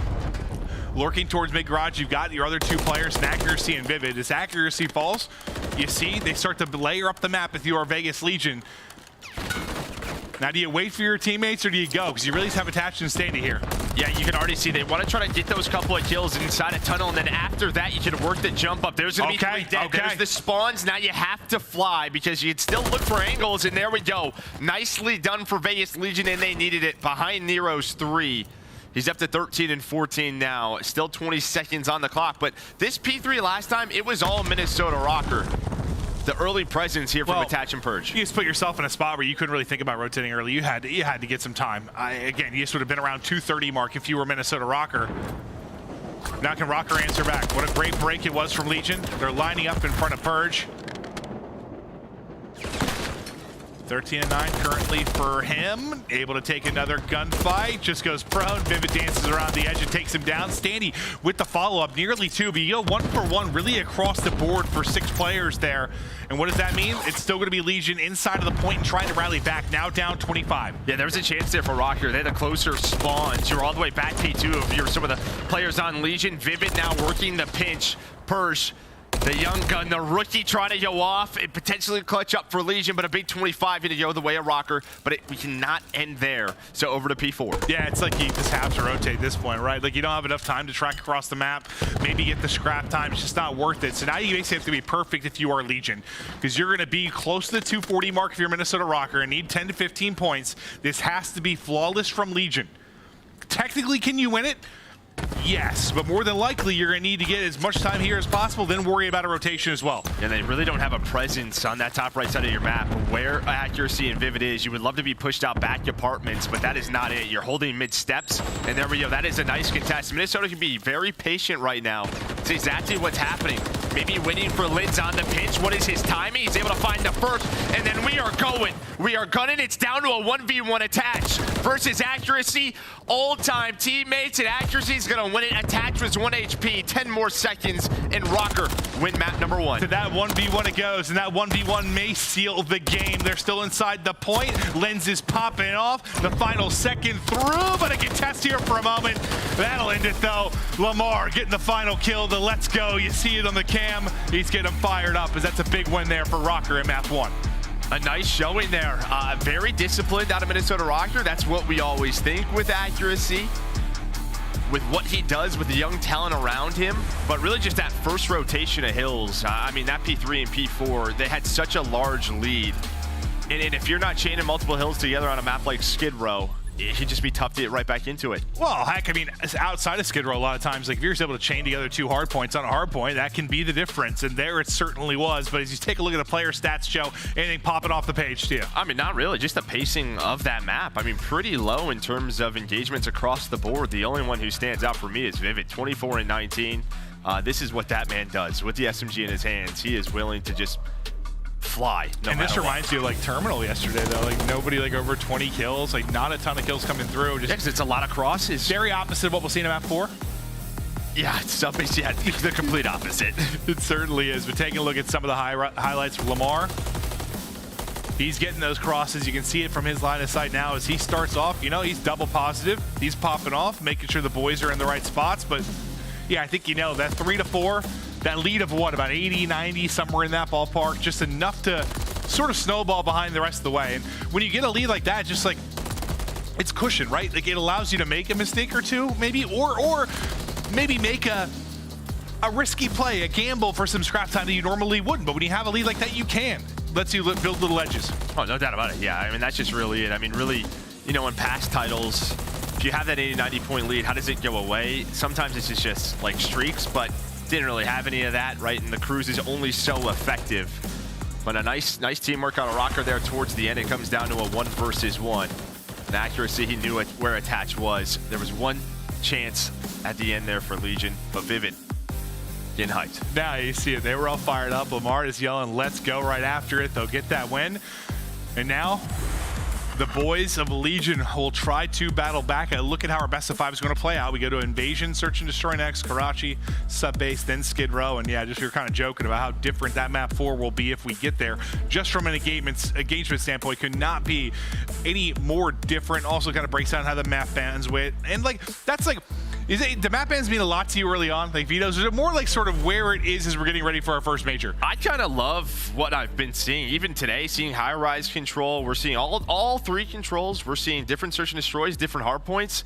In the past, like last year, I think at the start it was a ton of like hotel respawns that we saw at the start throughout stage 1.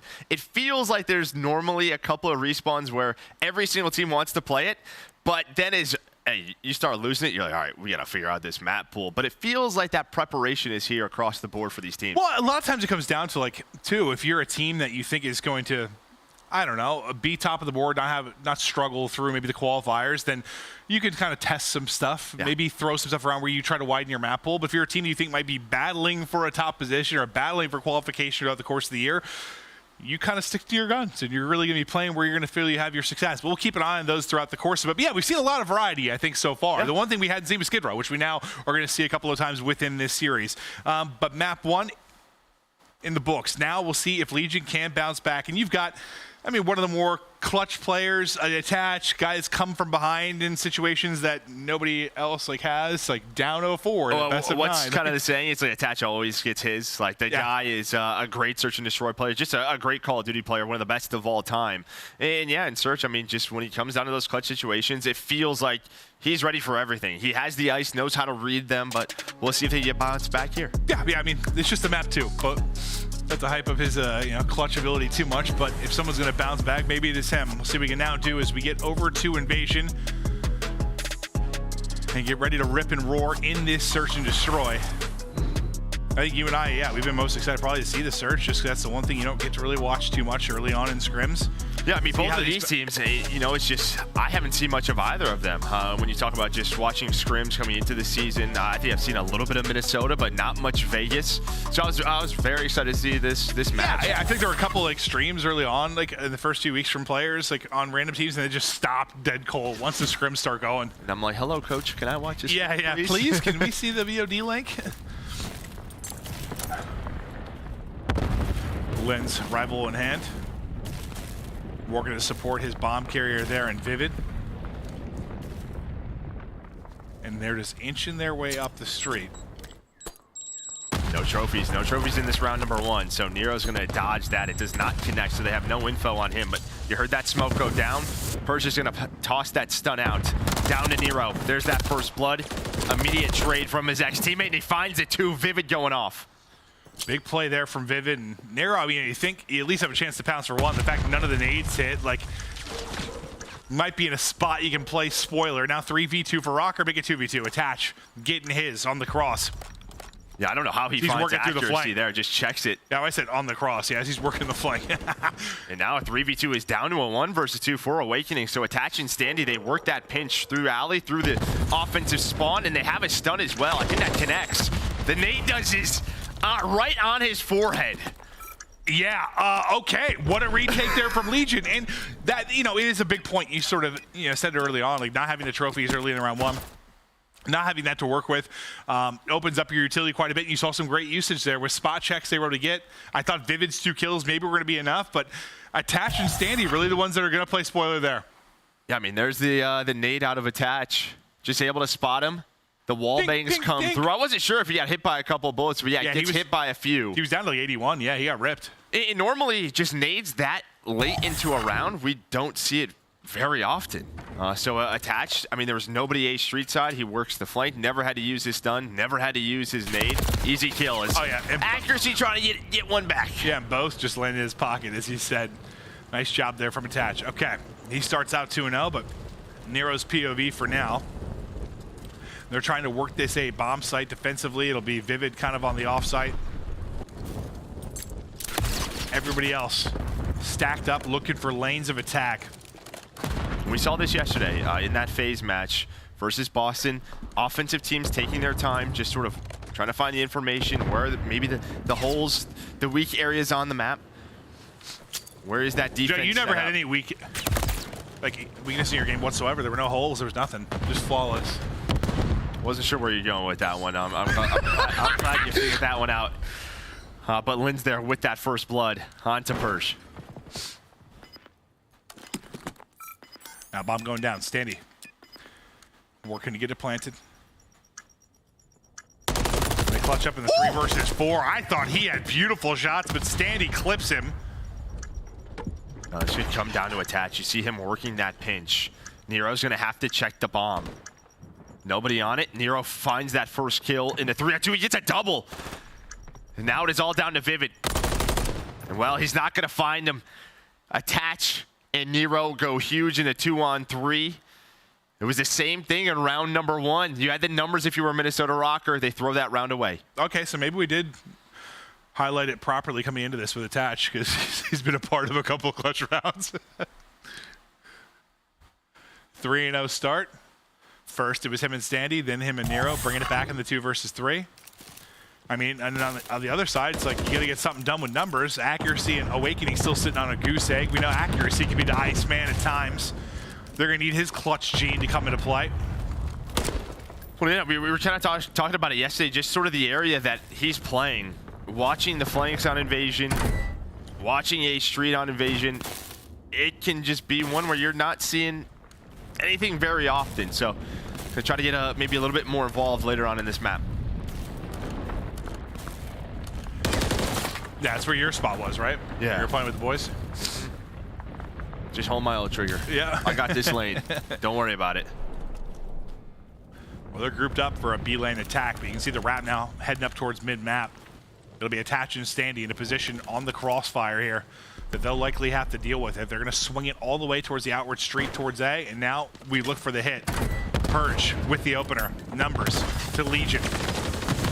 Numbers continue with the way of Legion. 4-0 start now for Attach, as they're just dominating here in this search and destroy. I think Attach with another up to 5-0. Lynz by himself. He is dropped. Legion dominating the round.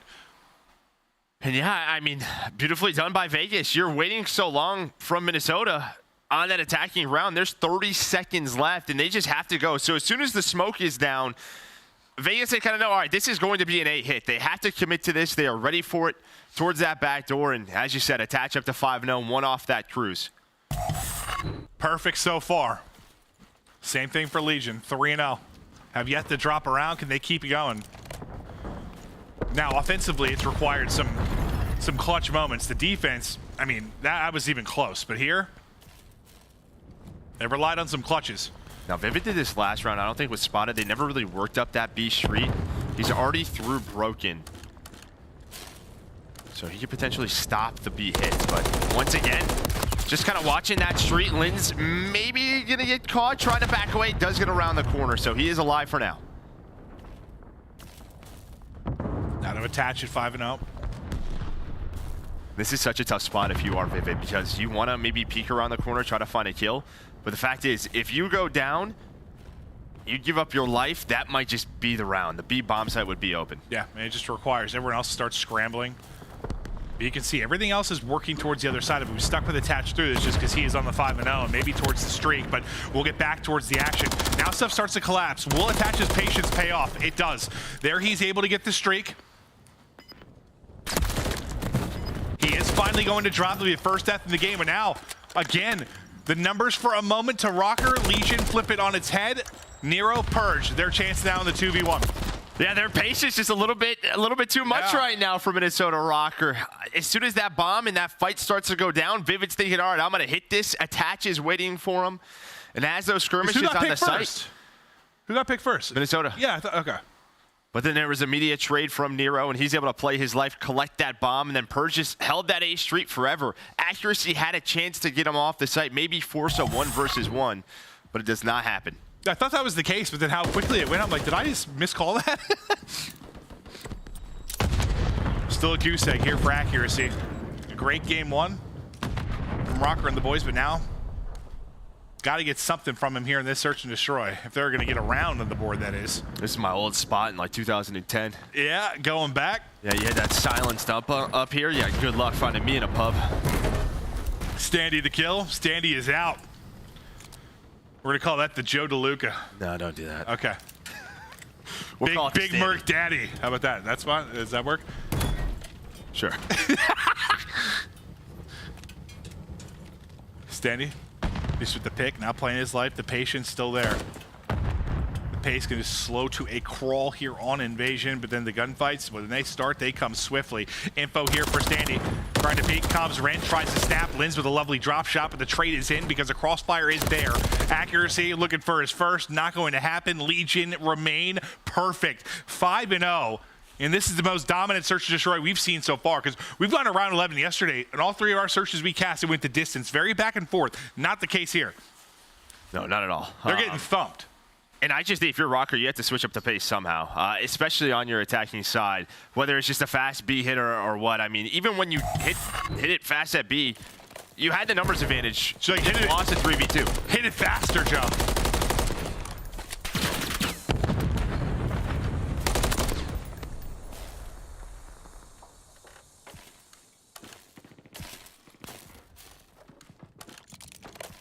Once again, just patience here from Legion. See who will be able to strike first. Attach was trying to maybe dink one on the cross side like that nade. Unfortunately, the trajectory ever comes right back at him, and the stun does not hit the trophy, but kind of see what he was attempting with the first. Yeah, maybe they're trying to get rid of that trophy B-Dom towards that mid-tank, and you can kind of see the white arrows, they're scrambling. So where is he going to go after? And there's a trophy all the way back to A Street. I think maybe the play, just find one of those players middle of the map, but Nero is going to make this a 3v3. 30 seconds left. This is what Vegas has been doing with the pace all game long. Down to the final seconds of the round, and then they go. I think accuracy did get off his goose egg with the assist of a vehicle explosion. Bomb planted now, here we go. Legion looking to close it out. They're gonna have to do it now in a 2 versus 3 as Owakening gets the kill. Lynz puts it to a 1 versus 3. Attach, there's a start and end with him. It's not going to happen. I thought the script maybe was a 1v3, close it out, round 6 victory, but you stay alive if you are Røkkr. Not allowing the total collapse.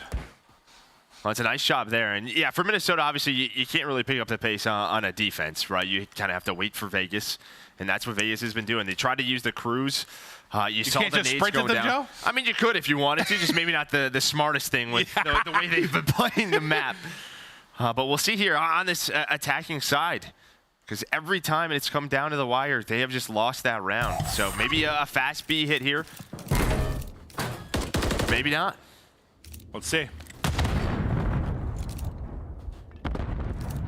Off the round with, they try to pick up the aggression. Looks like the hit is coming. Standy, attach again, going to be kind of your mid-presence here. As the poking and the prodding gets ready to start. trophies up. Stun is in. Info on Standy and just beams him down to 39 HP. Now he's trying to avoid the nade, but it's not going to happen. The frag just like continues to roll, I think, around the corner.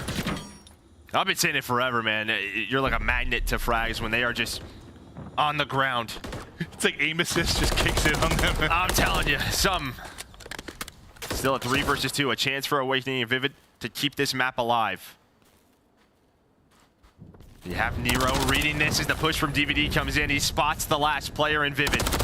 And well, he's gonna find it. His ex-teammate gets taken down. Dominant there from Legion. You know, it starts with what, back-to-back 2v3s, I think, to kick us off. After that, it was. Yeah, you're sort of, and that's got to be a frustrating start if you're Røkkr. So when you throw away back-to-back rounds like that, that's got to be painful. Yeah, not a great start. No. But the good thing for Røkkr, a dominant map #1. True. So, but you know, with kind of what we were talking about with scrims and how is Search and Destroy going, I'll tell you what, Legion looks ahead on this map versus Røkkr. Yeah, the most dominant we have seen so far. 8-3 at a Nero. I mean, really everyone statistically putting it in. Nothing really jumping out from a damage standpoint other than, I mean, Vivid was going through it. He had 400 damage. It was Lamar I was looking at because he had 0 kills, midway through that game, deep into the game. Vivid, though, I mean, 400 is like, you're not really finding many opportunities to shoot people. No, I mean, just think of the way that Vivid is, the type of player that he is. That is not a map that really plays around his strength. So it's just one of those situations where he's going to have to find something, or again, they're going to have to find an offensive strategy to find some more pace where he can lead that charge. Yeah, he's like, just let me loose. You know, I want to get nasty with it, but not really. Let's hit B behind my smoke. I'm running through it. Yeah, not really finding opportunity there. Or maybe just needed to work on the game plan a bit, but we'll be tied up at 1-1. You saw Minnesota dominate that map 1 from really the midway point on. They get that 80-point advantage and they run away with it, but answering back with a vengeance. It's Legion. They take the search. They dominate. Control them. Coming up next.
Upgrade your game with the Scuff, the official controller of the Call of Duty League. Don't miss out on all the action at the first Call of Duty League Major, hosted by the Boston Breach, this January 25th to the 28th at the MGM Music Hall at Fenway in Boston. Scan the QR code on the screen or go to callofdutyleague.com for more info. Before we hop into map 3, just take a look at some of the plays here. Oh, so it's literally just a dead nade. It hits him, and then it hits him in the face and just rolls through. Do you think he like kicked it like a hacky sack? I guess. Running away.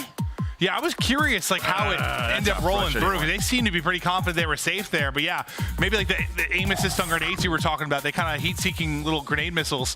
It followed. Well, no, he might have kicked it. So I don't know. Yeah, that might have been it. Yeah, right, just like that. Great. I'm an athlete. You are. That's what your middle name is. Soccer player. Okay, we're getting ready for the game. Map 3, getting ready to go. Tied up 1-1 is now we get ready for the control. I mean, so far, kind of one team dominates Respawn, one team dominates Search and Destroy. We'll kind of get deeper into the series, and this is where the picks and bans kind of come into play. All right, like where you have the edge. You see Minnesota dominate the 1-heart, but you think Subbase might be leaning the other way. But we'll have to wait. Yeah, I'm excited to watch Subbase. Let's go. We get to watch it for the first time in a match, and that's all I want to see. A little bit more Subbase, but Karachi control, we saw it yesterday. Between New York and OpTic, both teams had opportunities to win offenses and defensive rounds. You can go for some spawn kills. It's gonna be Minnesota starting on the attack. Yeah, I think this was, from an entertainment standpoint, yeah, I mean, far and away, our best, just some of the moments we got from yesterday.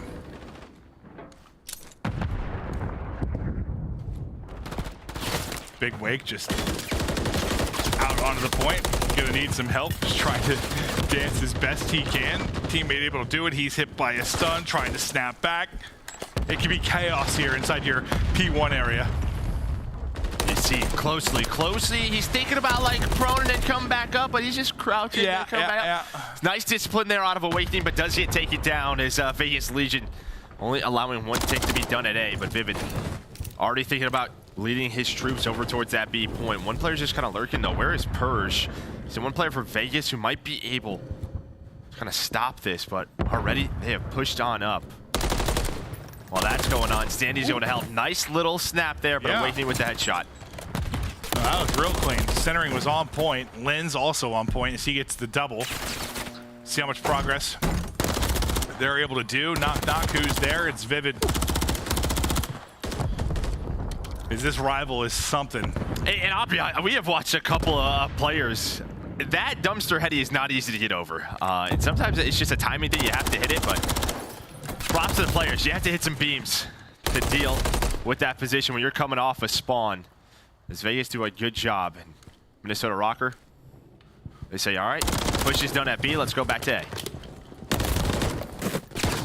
And they're just about to finishing the point here. I might transition. There's a little bit left on this segment, and yeah, they'll see if they can, but with the death of Vivid, gonna make it a bit more difficult. So now let's finish the point, likely try to group up. They got about 90 seconds to work with, lives basically even. Point man's going to be attached on the top side of the map. You'll see number 3 in Nero, sort of working on that alley push. And now we start to work our way forward. Yeah, kind of a 2-2 split here. Attach, spots accuracy. Now Attach is trying to play his life. Here comes the push. He's able to find one. Nero with the second. So a 2-on-3 advantage right now for Vegas Legion. Great job getting one. You get the info, there's 2. Take one with you. Calm the rest out to your squad. Now Standy is tucked away in a corner. That shots at range. The rival is imploding. You said the ray gun, sometimes it is called, and the ray gun be hitting. So if he was snapped and ripped Lynz out of the window, that would have been GG's for me, but still 50 seconds here to go. Yeah, 13 versus 12. And the key for Vegas is they've always had one player inside of red just playing their life. Most of the time it was Attached. That time it was Standy, but Attached right back to that position, does get traded out. And that's just it. Røkkr cannot get this player here, so they're trying to work that pinch. You see number 8, Vivid, maybe he's the first guy through that dumpster alley. What do you think you've seen the most success? I know we only cast it a couple times, but like when it comes to this attack late in the game, what's the plan of attack for the offense trying to get through to B? Yeah, I think just going through red, going through mail, and then you're just trying to force them to hop over the dumpster. I think that's the easiest way. You have to have top red in hotel control. Don't make it too fancy. Yeah. Well, now you might have to get fancy because you have 5 seconds left to work with. There, finishes the kill, into the point, stops the clock. 3.9 to go, lives-wise. You only have 5 remaining here for Røkkr. Make it 4.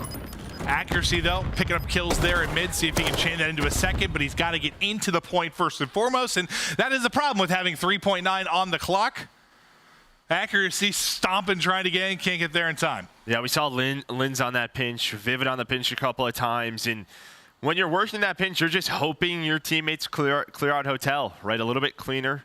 Maybe you go for a 2-for-1, but instead it was always Vegas with the numbers advantage. And when that happens, that means the player watching that pinch or whoever's on B, they aren't turning to help. They're just holding their L trigger, making sure that flank is clear. Just makes those pinches that much harder. Well, now we'll see if Legion can have more success on the offensive side of things. Nero, lovely shots there towards the top A. See Owakening gets his head. We're telling that! Standy's doing it as well. He's able to get a double, and Standy's popping off. And they're right on to B. Halfway through your first bit of progress, and you're trying to hold Nice that nades. back dumpster, and that's sort of an example of what you were talking about. You can pin them there, but sometimes teams do a lovely job of getting out as Nero ladder pistol popping. I mean, that's just nice utility, yeah, to deal with Standy, but Standy's shots were insane. The point's open, and he goes for the gunfight. Look at his face is in the monitor. He's got the glasses on. This guy's seeing the future. Listen, shout whatever the hell you want. I don't care. After that, my man can do what he wants, but so far so good for Røkkr. Not even a take done. Now maybe with 2 dead. He's a wizard. Dash is going to get on it. There is that first take of A. And even after that magic, though, still even in lives.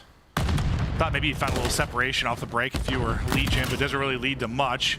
Second point of progress now done. Push coming in forward for the contest.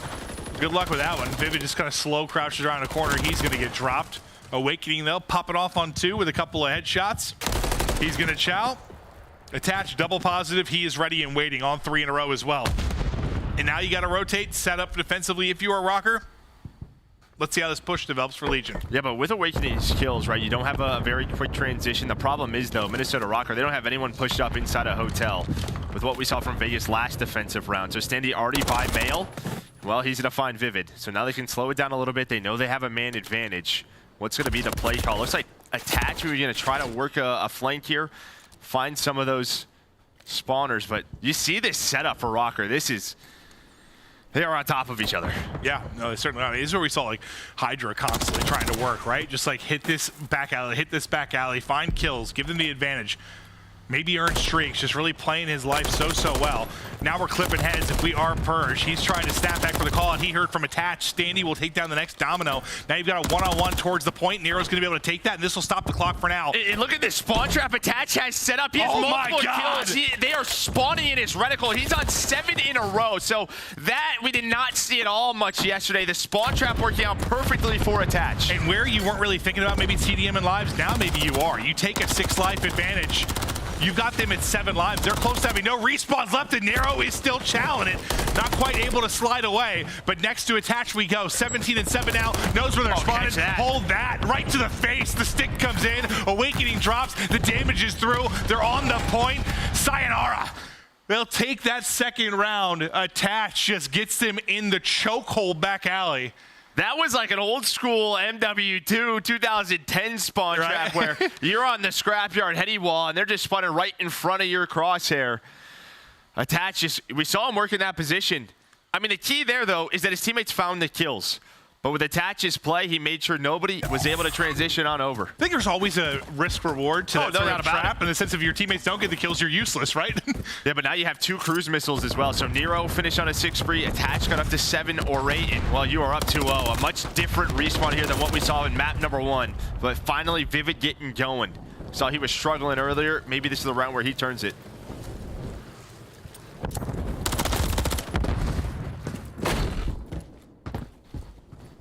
And you feel like he's got to get going a bit, though, right? Like, just based on some of the plays you've seen from, I don't know, Standy and Nero, just from a ability standpoint, just some of the ego challenges they're making, some of the individual plays, that they're going to need Vivid to maybe have some moments. Yeah, well, this moment's I think it'll be Standy's. Is he just waiting? He's lurking. But there is Lynz to help out Owakening. Find that trade. Talked about the one submachine gun. Now on to the next of Vegas Legion. It's Nero's turn. My guy's playing with some pace. Next up the bat, it's Lynz. Think he gets eyes on him on the cross. They basically chest bump. It's an awkward fight, but he gets some help from his duo there in Standy. Attached now up top. He's been feasting throughout the course. As Lynz, he just spawned up. Go ahead and hold the stun, hold the nade. Not able to get the kill, but just maybe being annoying with them coming off a spawn. The first point done. 90 seconds to go now. To beat we go. What are you seeing on the minimap here so far? Well, it just kind of got cleared. Well, I mean, even before that, this is the same thing that Vegas did in round number 1, right? It's like they gave up the 8 point. They said, try to take Hotel away from us. And they just could never do it in Minnesota Røkkr. Just not able to find the opening on their attacks. You have to give props to the Vegas Legion players, playing their lives, finding where that first push is coming through. Maybe now the first chance, the opportunity in this round for Røkkr. We'll see if this can be their moment. You've got numbers here just for a second, but reinforcements are starting to get here. Standy and Nero, who've been the close range demons here for the team. They're trying to get their purge though. Unfortunately, as Wallbanks, they take Standy out of the mix. That takes the numbers out of it. Nero's turn though, and they're lining up. Ay, almost 3 in a row. He gets another burst out of the Renetti there, and that's probably a triple, but you get the clear.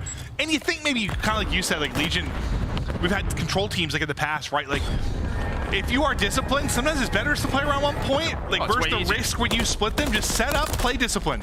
Yeah, well, now though that discipline may be out the window, they're gonna have to go. They use a cruise missile, it finds nothing. You have multiple players near this B zone. Another chance here for Røkkr, but it's been the retakes, and Nero did it once. He's gonna do it again. That is 3 dead. Nero 21 and 14. How is he just sliding in, just piecing the team over and over again? It's like they know there's a door back there, right? Yeah, I don't know. The time is just not going their way, but it has been a back and forth battle in this round, and we might have to do it again. It's all down to Nero. Him and Purge finally get traded out by Lynz and Owakening. Vivid gonna stay alive. Røkkr getting on the B point, pause that clock. And Legion, they're gonna have to retake this. Okay, cool. Well, so far they've done it pretty well. Let's see if Nero can just walk in and kill the whole team again. Speaking of that, Nero's gonna go. He's gonna drop this time, not the opportunity to make the play. Accuracy's got one on lock as well, and this time you're able to close it out. I freaking hope so, because usually you don't see 3 really good opportunities like that to take the B point, like where you've got like a 3 or 4 dead, you've been able to stack the point and get the angles. You're usually relying on 1, maybe 2 for you at the round. Like, you had ample opportunity. Dude, that first time when he slid on through and kind of hip fired, I think he's hoping that there's a player in that corner. He may have been trying to destroy trophies. Like, that is a way you're trying to retake that point, right? Like, just the way you're trying to get trophies out of there. You see the stuns going so that Instead, it was 4 heads he was taking. Yeah, exactly that. Well, Røkkr, they are still alive. There would not be a third miracle break there from Legion behind a superstar Nero play. He's 22 and 16. Got Tatch basically double positive. Vivid, now he's making some noise. This is the guy they need to start heating up. You have a Tatch bridge side just trying to find this angle on the player top 3, but Vivid, he's gonna find an MCW and say, hello, I'm gonna take you down, I'm gonna take you out for dinner. Almost finds the 3rd. Well, maybe down dinner first, then down? Yeah, it depends. Yeah. At what point in a relationship you're in. It's a good point, Joe. Owakening now, he's trying to, but that's here for position. 1-on-1 in the back, Big Wake's going to take it. Still, these skirmishes going on around your first objective in A. Awakening on 5 in a row now, 30 seconds left to work with. The defense so far so good from Røkkr as they put much more presence into A, but they're doing a lovely job here. We might be going to round 5. Yeah, I mean, I don't think we've seen this where you're holding both points. I mean, just right off the break. Yeah, they've got a tick. Yeah, no, this has been on lock. On lock. You have one player working middle of the alley. That's going to be Standy. Maybe with attaches kill, you can get someone on the point. 7 seconds. They have to go. While this is going to be happening, yeah, Awakening's trying to wait for the time. He's going to wait for his teammates and then try to work that pinch. Or just find the player off spawn with accuracy getting taken down. Finally, some progress at A. Maybe the guns start to get going a little bit in this round for Legion, but... Yeah, you just get out of the trap. Yeah, you were in a hole. You were locked for so long. You're going to have basically exactly a minute now to work with in transition. I mean, the one good thing, I guess, is like you didn't get into a huge lives deficit during that. Like you're down 4. So it's still winnable, but like I mean, how much do the lives really matter, though? Not really, considering when it comes down to offense, well, like, you need 4. That's it when it comes down to that offense. Might have to be clean, though. His accuracy ready for that full flank onto Nero. Here comes the rest of the push through Hotel, and when Nero's spawning there, they may not be ready for Vivid to be in that position. That's it. Nero spawns very close to Vivid, doesn't expect him there, and then accuracy rotates on back to find another one. They're still trying to find him. Vivid just continues to dance in the back. Nero finally takes him down. 25 seconds now to go. If you don't get the cap here, you're going to a round 5. Standy, maybe with an opener, trying to get up the gap. Accuracy down. 2 down right now for Røkkr. They're going to be spawning back alley and trying to flood through. Attach with another. Standy with the Chow. They're all going to be hitting back dumpster now. Attach is going to get picked up. Maybe in the position to stop this, though. But you're on the point. You stop the clock. 9.1 seconds left. Yeah, no trophy. The stun hits. He's 1 HP. Purge now, it's his turn. The rookie, but he's going to get taken down by accuracy. 5 seconds. They are just so staggered, and Røkkr down 0-2 early. But they have turned this around. A dominant defense in that round number 4. I was staring at Standy's health bar, like just staring at it. Like, if he gets back to full, he might be able to pop and piece up too, but like, yeah, it stun hits and just stops that health regen. I mean, they were in trouble anyway, but like, I think if anyone was going to make the play in that spot, probably Standy. Yeah, with no trophies down, yeah, that stun stops you from regaining health. Even just the nades, the presence from those, so difficult to deal with. Yeah, and you know, sometimes that regen part of it, not the biggest deal, but when you've got 6 HP. I'd say at this level, it is a pretty darn big deal. No, it is. I mean, if you're missing 10 health, it's like whatever, but like there, whew, that is the difference in you having a chance and you dying to a strong gust of wind. Round 5 now. Legion with the clutches in the search to destroy. It's Røkkr that's clutching here now in the map 3, and Beeman is Lamar as he is on. 4 will drop. Map control to Røkkr. I mean, look at this. Look at Lynz's position. Legion, no, they're going to use a cruise, though, so they have that extra utility. All the callouts are coming in. Standy's going to find Lynz. And missile is going to work, so that helps them get out of this trap. At least partly. That's going to be 3 dead, and now it's just a question A or B. It's going to be a foot race over to B. Well, I mean, yeah, I think that was huge, considering how long we sold them in a trap last round. Yeah, the streak helps just getting people out of position. Granted, every kill since I've started talking has been Røkkr, so maybe not looking as good, but Nero just trying to watch that back dumpster hop. Damage to 1. Little teardrop to 2. Nadal hit. Great job there from Nero to take out a few, and on to the point we go. Can they get B first? How much progress can they get here, Joe? Yeah, you have Lynz, though. He's still alive inside a hotel, so cutting off the Vegas reinforcements, maybe waiting for his teammates to come off and spawn. And well, there we go. The trophy's gonna hit, and Lynz 5 in a row. Attach was in a 1-on-2 inside hotel when his teammates were at B. Found the first, but Lynz on point this round. Lynz going nuts, and still some of the, how hard do you say that Chal is off the dumpster? Like, sometimes people are getting so much damage, and like that's the difference. That's the reason the trophy got the kill. And now you have 6 in a row for Lynz, so a crew. No. Andy off his spawn. Gonna be able to find him, so 3 dead. Maybe Vegas can work A. They have to get onto the point. Everyone's gonna jump on it. You better hope you got a trophy down. Somebody got a trophy, otherwise that's ball game. No trophy. Time's done. The streak ends it as Lynz goes off.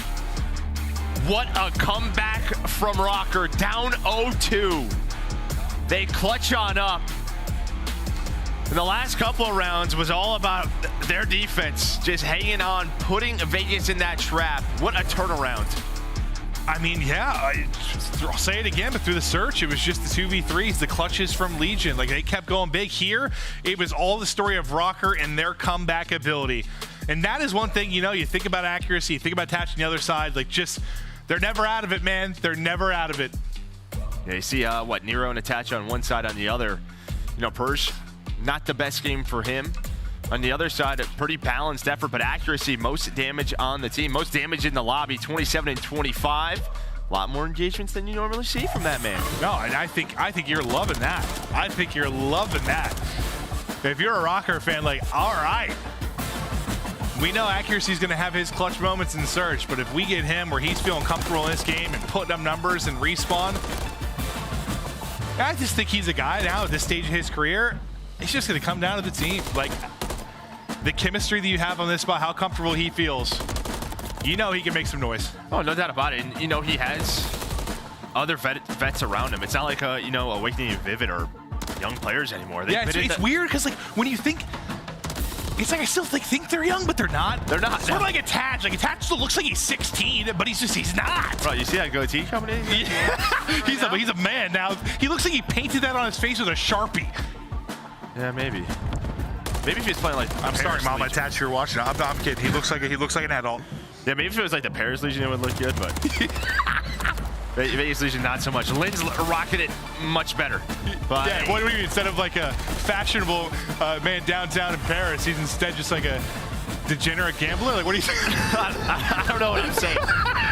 Either way, round 5 goes the way of Minnesota Røkkr. They clutch on up. They're getting hyped. And yeah, I mean, maybe just for accuracy, it's normally he's the in-game leader. I'm sure he is the captain. But maybe with Vivid and Awakening around him, he can just kind of focus on his own gameplay a little bit more. Yeah, I mean, listen, it's day 2. Don't take too much from what we're saying. Listen, we have to talk about things that we see in a stat line, but like, it's day 2. These aren't trends yet. This is a good map. No, we're saying they're facts. Absolutely, absolute facts. We're highlighting what we're seeing, but you know, it'll take some time. It'll take some weeks to see if some of these things become trends for these teams. But what a comeback it was. And now we get to another respawn where if you're looking at Røkkr, so far you've handled it, but like, you got to think, it's a very different beast now as you get ready for sub-base. This will be the first time we've seen sub-base hardpoint, right? And like, I think when I first watched this in like a scrim, I thought this would be the cheese when I first saw it. Yeah. Then I saw terminal. I was like, okay, you're right. That's probably the big stinky cheese. But like, this one's, yeah, you're like your Bocage, let's hit heads, drop 30, 40 kills and fly. Yeah, I think one thing to pay attention to is going to be the game clock, right? If you've watched the streams or some tournaments online, normally it doesn't come down to that, but on a map like this with the close spawns, there's so many contested hills. Teams are going to get better at figuring out the spawn system as time goes on and figure out where can we earn majority of our time. But yeah, pay attention to the game clock because it could come down to that. I think more often than not it did, and we'll see if it develops over the course of it. But we'll get ready now to see if Legion are going to be ready to answer back, because I think that's got to be a frustrating one. I mean, in the first respawn at least, like, you were in a hole early and tried to bring it back, right? Like, the expectation really wasn't there for victory. You were down close to 80 points. You tried to have some clutch moments. You couldn't do it. This, like, you're up 2-0 in a control. You typically think you're going to get the dub. But Attach, you know, maybe he's a different man now. He's got the goatee. He does. Dude, it's just crazy. He like hasn't aged, I swear. If it, the facial hair, sure, but like he's looked the same. I swear to God, for a decade. Great genes. He really That's does. just what it is. Yeah, no, we don't have that, but that's life, right? We didn't really get to choose that. Once your hair falls out, that sort of goes away. But Standy's still inside of his monitor, ready to go demon mode as he's had some unbelievable gunfight wins. The map is ready. Map 4 is time. To the sub base we go, to the frigid, cold, and tundra of whatever country it's in. I don't know.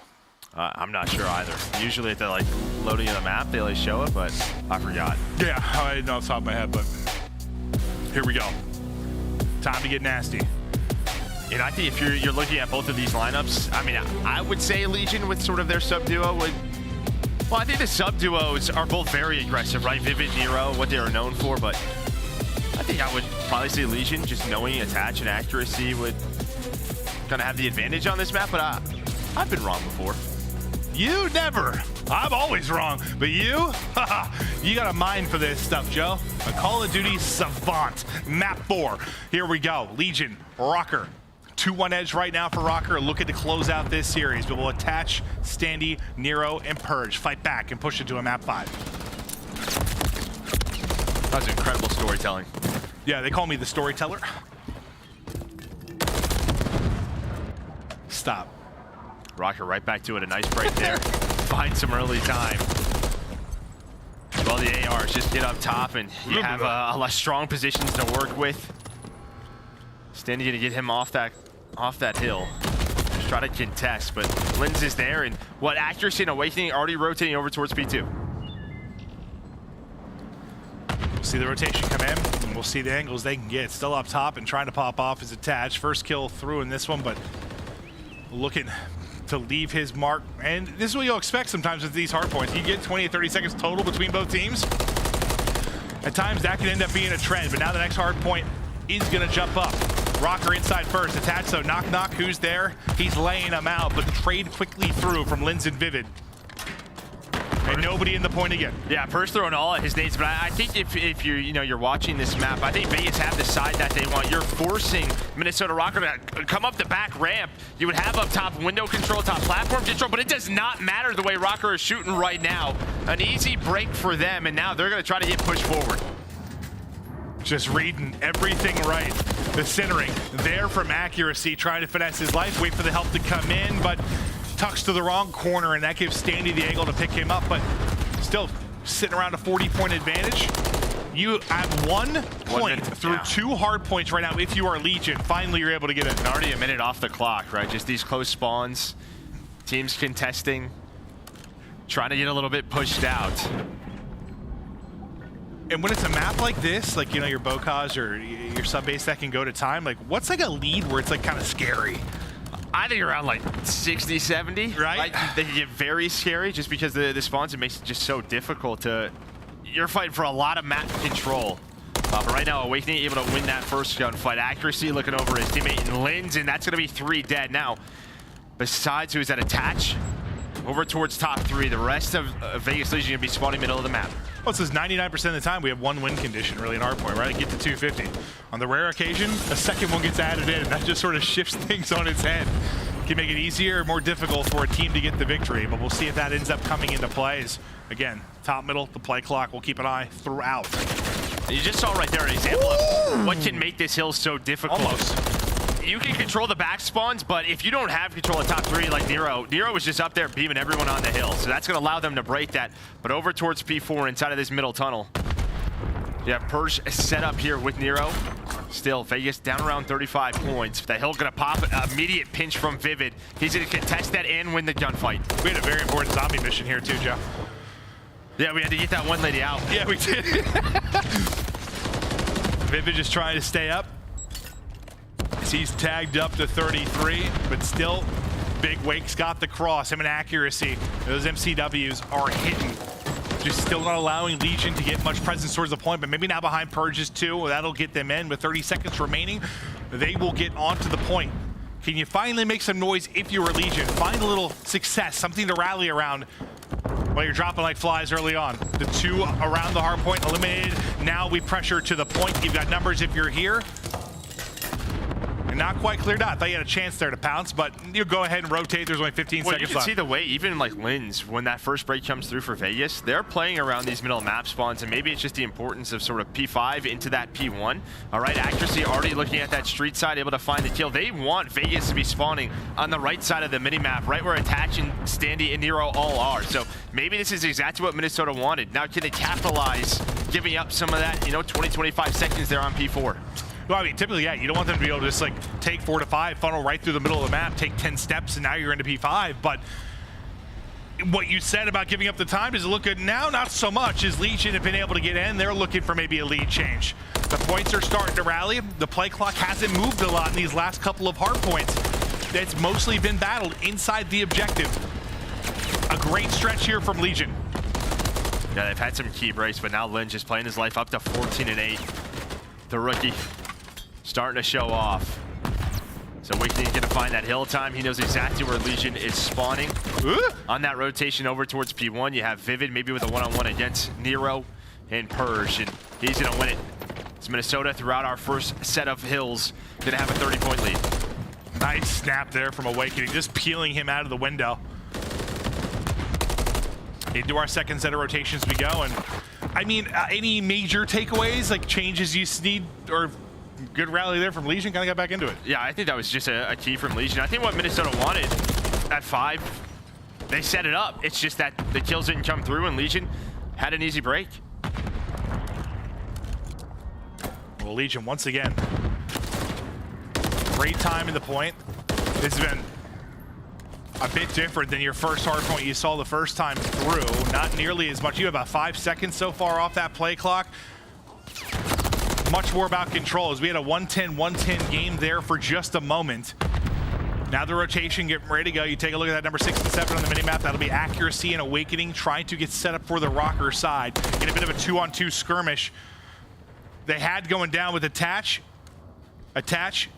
set up, Legion looking to rally, seeing the plays he can make. Behind his plays, we're gonna hop to a quick listen in here with Legion. Idea. They're spawning deep right on me. Spawning right, they're spawning in the back. Sending a time. Trophy, they have a trophy. Something on left side. To go back left? Yeah. Left corner. I'm waiting for you.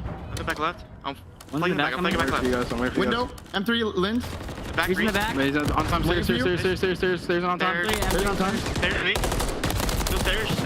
Stairs and low. In the back and on time. Back on time. Last time. Nice. They're beyond you. I saw your side door. I'll guarantee your pinches. In the back, Reese. On the forklift. I think your side door. Nice. I got your I have all your pinches. I'll get side window. One shot. Grenade, I'm absolute. Back in the back. Forklift. One top, you're gonna be top window. Top window, you jump on B1. Play towards time here. Yeah. Time, on time, Awakening. I'm back. Weak. Stand on time. I got naded back here. As fuck. Nice pitch up from window. Got one on time. They could be front. They could be secret. Left stairs, one shot Lynz. Left there is weaker. Weak, nice. Jump. Left, you went back.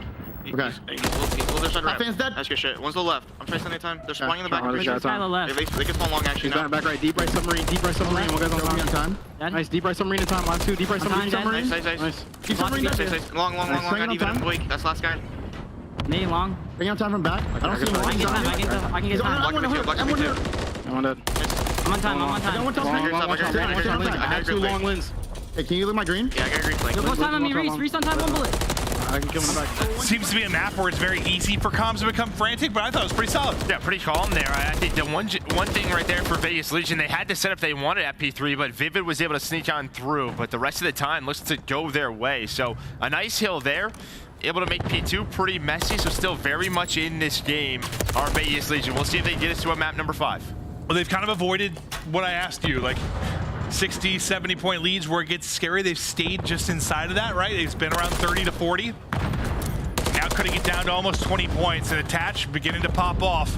Is they'll now get control of the point early on. Trophies will be out, and you try to set up a difficult break here for Minnesota Røkkr. Maybe you put the game back into your favor as Nero is finessing around the crates, trying to snap, make a montage type play, but info in, damage in, takes one down the process. Yeah, you're just wasting time while that's going on. Trophies off his spawn and attach with the pinch.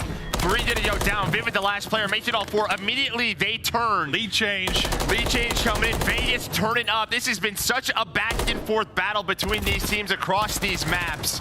And well, we got another one right here. If you're gonna make a rally sometimes, you can chain together 4 to 5. What a difference it can make, but you get in through the front if you are Røkkr. You make this a bit messier. Next hard point about to pop, and you're kind of in all quadrants right now. If you were Legion, like you are spread out around the map. Yeah, it looked like Legion had the setup they wanted, and then Røkkr just broke down through a little bit too easy, and now both teams are kind of just fighting for map position, trying to figure out where everybody is, where the spawns are coming in. Nobody on the hill right now. When it's all said and done, it's going to be numbers advantage for Røkkr. Unless Attach can do something about it, and he does just that. Yeah, that looks so good for Legion for so long, but like when you really needed the break and get control of the spawns, you did such a good job if you are Røkkr. Now, what can you do behind it? You get another burst. You maybe get a follow-up kill there if you are Lynz. Lead growing. Play clock, so far, not going to be an issue. Still 2 minutes left to go in this. Yeah, it's a tough one right there. They think they're all spawning over there towards that back right side, but I think it was Nero and first spun up Plat, and that's going to be a free kill and spun up towards those fans. Have an immediate pinch. So, talked about the spawns on this map. They come on through. At Vegas, they benefit from it. Looking at another lead change. Back and forth we go in this map 4. Legion just fighting to try to get this to a map 5. They're the first to eclipse that 200 point mark. The next hard point getting ready to go. Vivid trying to be the playmaker. Trying to spot up top. Get info for the squad. Sees Attach as he's around the corner. Well, now he knows you're there as you hammer on through the door. What, 2 minutes left? That's going to be all 4 dead. That's a full feed.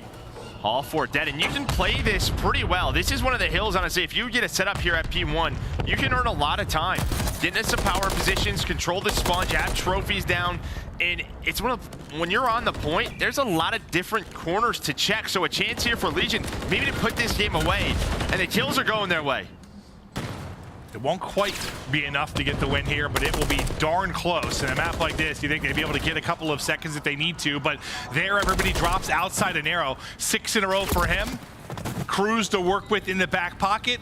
Røkkr finally get in, but now let's take a look at the bottom left of the minimap as our next hard point is getting ready to pop, winning some gunfights down low.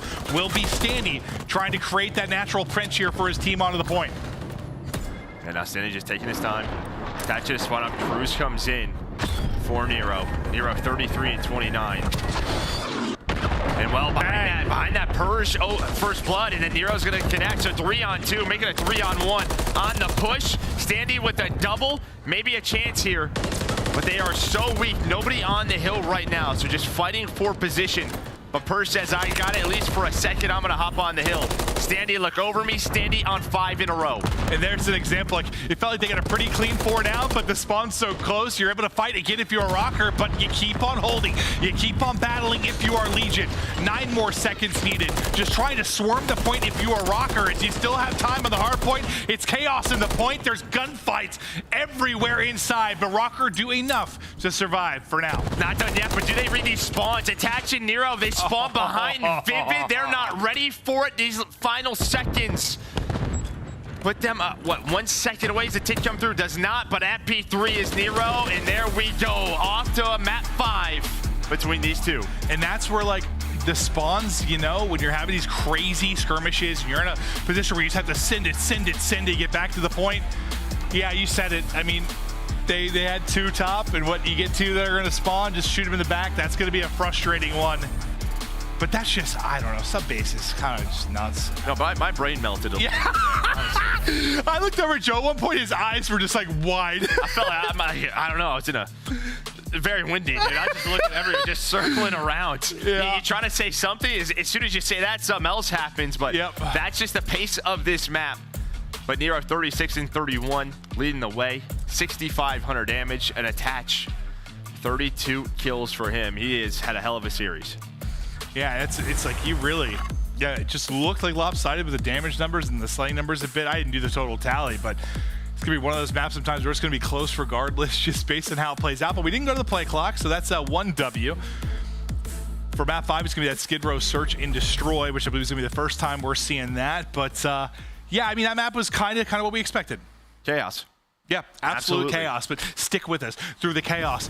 4 maps done, 1 more to go. It's map 5, baby. You do not want to go anywhere. Who the hell knows how this is going to play out? Røkkr, Legion, you go in the distance. Who's going to make a name for themselves in this map 5? Will it be the Young Guns, Purge, or Lynz that gets it done? Or Lamar, or Attach that goes big time? We'll see after the break.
The Call of Duty Week is brought to you by Monster Energy, the official energy drink of the CDL. Start the season strong with the Call of Duty League Pack. Grab yourself the CDL Operator, Weapon Blueprint, and so much more. Check out the Call of Duty store in-game now. Time to get into the map 5, and Joe, we went the distance in both our series yesterday. We didn't get the opportunity to see any Skid Row Search and Destroy. Now we get it a bunch today, but what'd you think from our first series? Any major takeaways here now that you've seen it at a high level? I mean, I've played some wagers. We've watched some tournaments.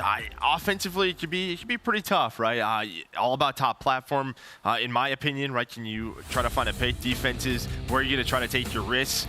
I mean, it's very similar to sort of like Terminal. Where are you gonna take your chance if you are the offensive team? You got to use that smoke. Okay. Well, we'll see how the smoke and utility plays come in. You just got to go. Of this map 5. You just got to go. Just got to send it. Yeah. Well, maybe you let Vivid loose here. Yeah. And if you think about the early game too, like it's just, you're in control of your Røkkr. You close out some of those rounds where you have man advantage and you're in a good position, but they let some slip away. Can you hone it up this time around? No trophies early on. Usually, you're worried about the other team. In this case, Purge blew himself up. I'd have to see how that played out exactly. Yeah, that's a tough one. Round 1.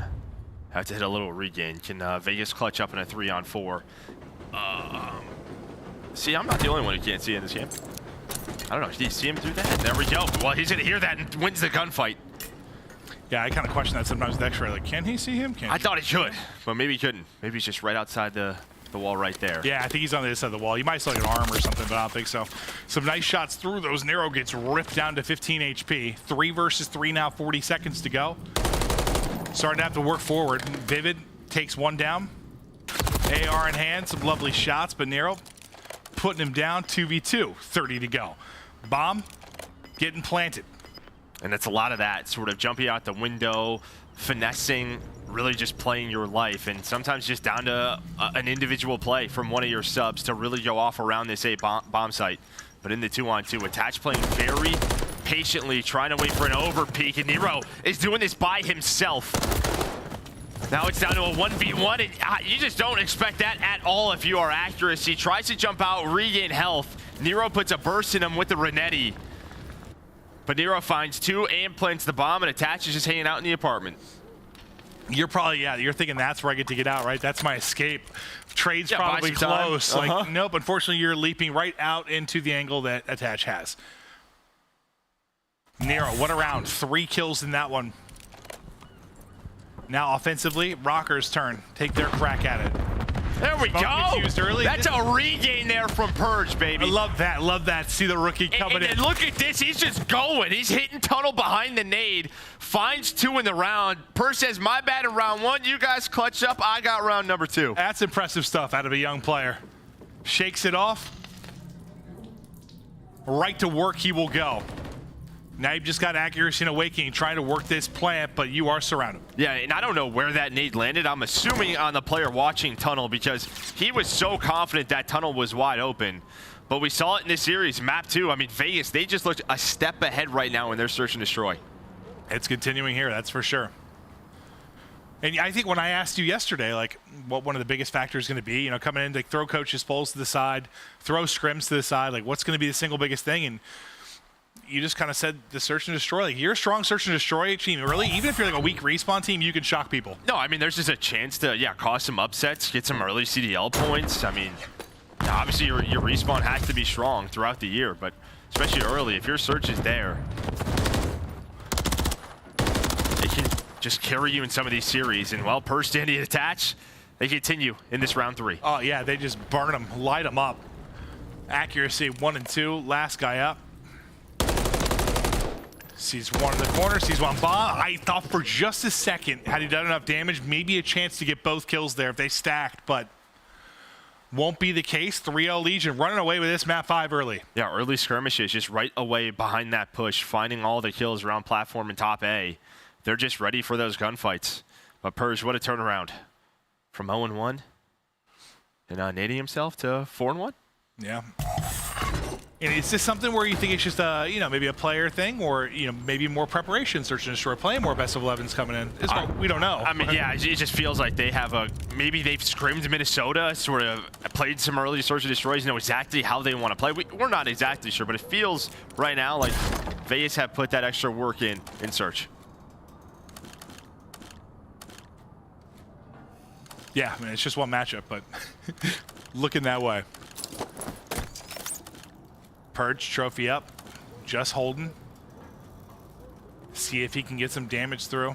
And this is just, he's just getting info, right? And he's gonna give that info over to Nero. But he has to be aware of player number 6 accuracy. Do you want to creep on up and try to find that kill on the player on steps? But actually just staying patient for now. There's the info, nade. Just keeping him off, and then Vivid's gonna go. Or sorry, Nero's gonna go, and Vivid's gonna take him down. Purge has to step up, and there was that patience from accuracy, but he does not find the kill. We know how hard of a shot this is on these stairs, but able to take him down. It got a little bit ugly. Not the prettiest kill, but at the end of the day, he's able to get it. And you finally get one on the board if you are Røkkr. It's looking that way, because now Attach is gonna have to transition across, yet to die, but gonna have a 1v3 to work with. First fight, great job from accuracy to back up. Get the hell out of there. Don't give him a freebie. Don't be that first guy to drop. And well, Awakening's just gonna hit the wall bang. He has a nade in his hand. He's just hoping to cook it. Maybe land onto Awakening, get him weak, maybe find the kill. Instead, Minnesota get on the board. They desperately needed to. I was a little, when it got a little shaky, how tough that fight can be on the steps. I thought a Purge somehow popped up and was able to take that. Maybe that one flipped on its head, but accuracy kind of regained control. Got the trigger discipline there. Won the fight. Now, can you get back-to-back rounds and really get back into this? You got to close it down here on defense.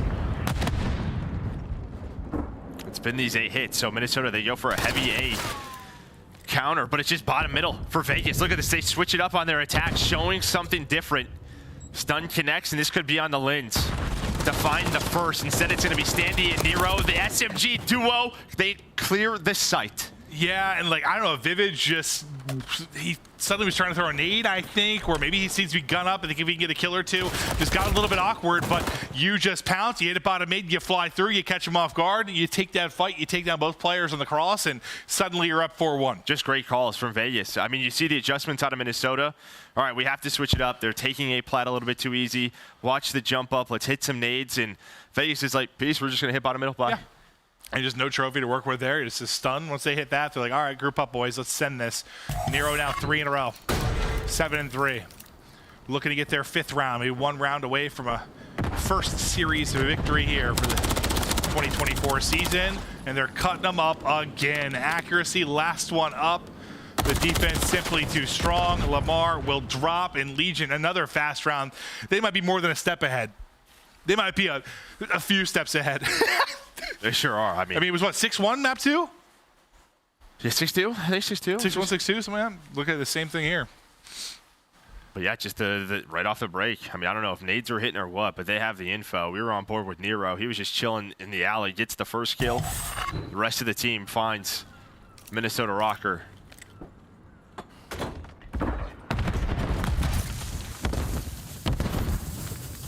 Røkkr, can they shut it down defensively, make a 5-round rally? They've struggled to find their spots. It's another first blood. It's going to go to Purge. After nading himself in the early going, now up to what, 7-2, 7-3, 7-2. He's been a beast. Only 2 deaths. 1 is from his own nade round 1. Yeah, it's always tough. Like, you know, as a commentator, I don't want to say like, you need it like, blew himself, right? Yeah. Everyone, so you always have to correct to say he naded himself. Yeah. That's a very good point, Joe. Lynz wins that fight, and then Vivid just pops off. Suddenly it's 3 down, and maybe we're not out of it yet. After the Purge first blood, it is all Minnesota Røkkr. Lynz and Vivid now looking to take down Attach. Attach, Mr. Clutch, though. We'll see if he's got one in him here to close out the map. I mean, he's been hanging out, what, 2-2? Like, oh, yeah, he's been vibing. Yeah, he's just been in the apartments for most of this map. It's all been about the subs. He's the landlord, dude. Just locking it down, collecting the cash. Hello. 20 seconds, he's got a plant. He win the first fight. Lynz just tucked away. Nothing there but an elbow. And he will put him down. Røkkr continue on.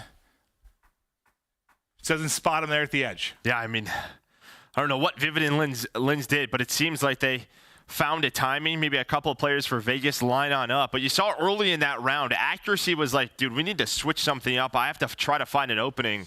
Purge was ready for it. A little bit more patience for Vegas at the start of that round. But once they got to their spots in the 2-on-3, Lynz and Vivid able to clutch up as they found 4. See if Røkkr can make a rally. There have been some swings in this one, some clutches, some moments. Does Røkkr have another one? They were down 0-2 in the control, they brought it back. They were down 5-1 in the search and destroy game 5. Can they bring it back? You gotta dig deep in these spots. All right, so there's the early info for both of these teams. And now look at this, you just kind of stop with a minute left. Accuracy, making sure nothing works the flank, but attaches, all right, they worked the alleyway. Now it's just a question, are they going to hit this? Or are they going to start to work up towards A? But Standy ready for it on that jump up, able to find the first blood. You're going to have to do it without numbers again, if you are Røkkr. Standy is trying to find the one corner. They don't have the angle. Purge. Again on that tunnel. He's had so many gunfight wins from that position. You at least get 1 kill from Awakening. If you're this Røkkr team, Standy looking to pounce. Oh my lord, he peels them off. Pistol pops. Standy gets it done. It's a Legion map 5 victory. Their search and destroy is looking clean and mean. All smiles across the Legion board. Yeah, they just looked on point. I mean, the sort of duo ship out of Standy and Nero on that map. Obviously, Purge, but you can see Purge has, I mean, 8-3 after starting 0-1, but he played a little bit of a different role, just watching the pinches, hitting those nades, but the subs inside of A, they made it happen for this team. They just seemed to be very on point, and maybe it was just not as, maybe it wasn't like these great communication, great timed hits. It was just they thrived in the chaos in some of those moments. But whatever it was, like when they hit something, had to deal with those insane moments, they were absolutely on point. Standy and Nero, a thing of beauty. And Attach, as you said, he was hanging out, just trying to get some wall bangs in, some info, some damage down, and let his boys make the plays. I mean, if anything, it was probably his Attach feeding info. Yeah, and I mean, you can see, I mean, map number 1, Skid Row, Minnesota Røkkr. I mean, they looked great on that map.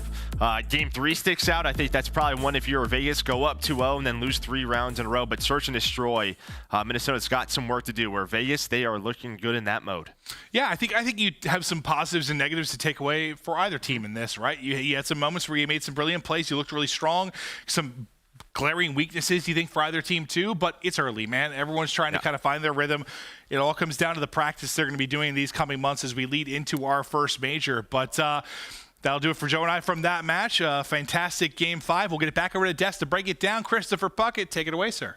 Thank you so much, Maven and Joe. Crushing it as always on the mic in Las Vegas. Has a reason to celebrate. A lot of haters online, but Standy looking really clean. Nero looking just as aggressive as last year. I got to start with you, Allie. Yeah. Does Vegas Legion have the best SMG duo you've seen so far today? I mean, we are talking really early. Did you see Simp and aBeZy yesterday? Anyway, I will say, though, for the fact that Nero looks so comfortable, I think for him, it's just about sometimes just letting his instincts take over rather than overthinking too much, because it felt like in this match specifically, Nero was just a demon on the map. It didn't matter the map, mode, anything. He was absolutely frying. And also Vegas Legion still being good at search and destroy, even though it's basically a completely different team. I don't know how that makes any sense, but I do want to tip my hat to Minnesota Røkkr. Just like last year, you can't count them out of the series. That reverse sweep in game number 3 was incredible. All right, Nameless, break down both teams for me. What do you like? Yeah, you know what I liked out of Vegas Legion is they're taking what the map gives them. You know, when I was looking at these maps and playing Search and Destroy early on in this game, you know, this is one map where it feels like it can be one-dimensional at times, fighting for top plat, top AC control. Well, what did Vegas do? They did exactly that. You have good SMG players. Let's play to our strengths and basically bum rush that. They did it more often than not, which made Minnesota Røkkr sort of like back up off that and play a retake. It never worked. Later in the game, you saw Legion. They were running up mid-map, going up the mid-stairs. So these guys clearly have put in a little more work in the Search and Destroy department than the Minnesota Røkkr, and it paid off as they win both of the S&Ds in this series. A little frustration from accuracy. He tips the camera off at the end. And when your captain, the Iceman, is getting fiery, you might have some issues in Minnesota. It's never easy to take a Game 5 loss, but there was a reason they went to that Game 5. It was the Game 4 hardpoint. This is our play of the game. Let's take a look at the end of this map.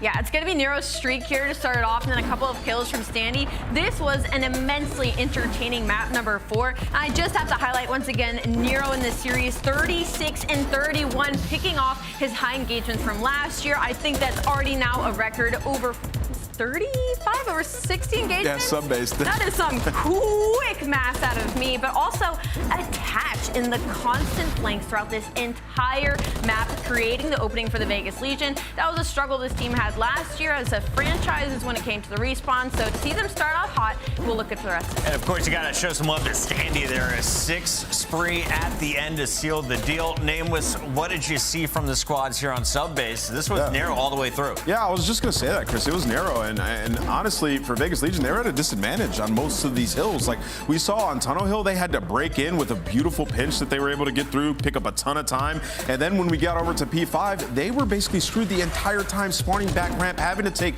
these crazy deep routes. And that's something that, you know, we'll see from Standy at times, but it feels like with him and Attached, it was both of them the entire time, taking those routes, trying to flip those spawns, and it led to some big streaks that get them the W in the end. I think Rocker's going to have to go back, look at their S&D game modes. In the meantime, though, I want to talk with the other side. We have our winner spotlight available right now. Standy joins the show with the fresh cut. How we feeling, my friend?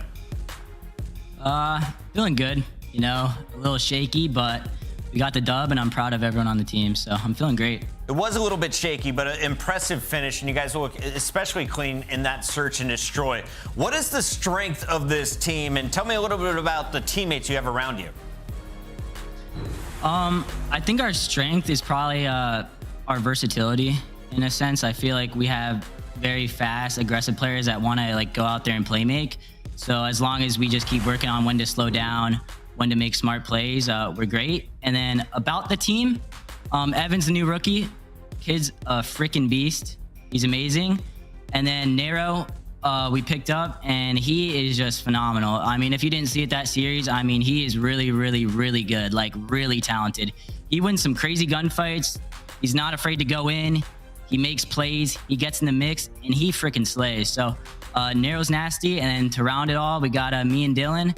And Dylan is kind of like the enabler on the team, I think, in some senses, but he's also willing to go out there and make a play and take a route. So then you got me, and I mean, I'm just doing my thing, doing what the team needs to win. So. Well, congratulations on the first win of this season, Standy. Maybe something Vegas Legion can say this year and not last year. And you're the only returning member. I want to know kind of how you guys went about creating the roster this year.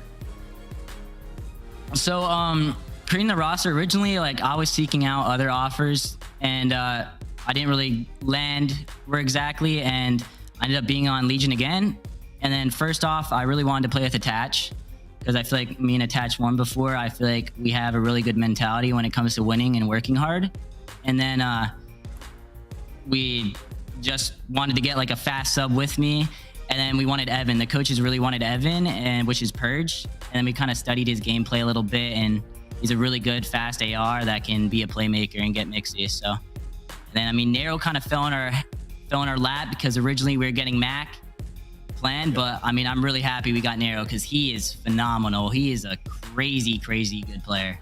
And you keep giving a lot of flowers to Nero here, and he's been absolutely fantastic. And is that because he's willing to fly in for you and give you more freedom on the map? Because it seems like in this series, Standy, you're taking way more routes. Like usually you're not that guy. You're first in. He's really fast, and he like runs at the hill, and it's kind of his play style. So I definitely try to enable him a little bit, kind of let him do what he wants, roam around, and then whenever we need to take a route, I feel like it's usually kind of like me or Dylan, but everyone does it.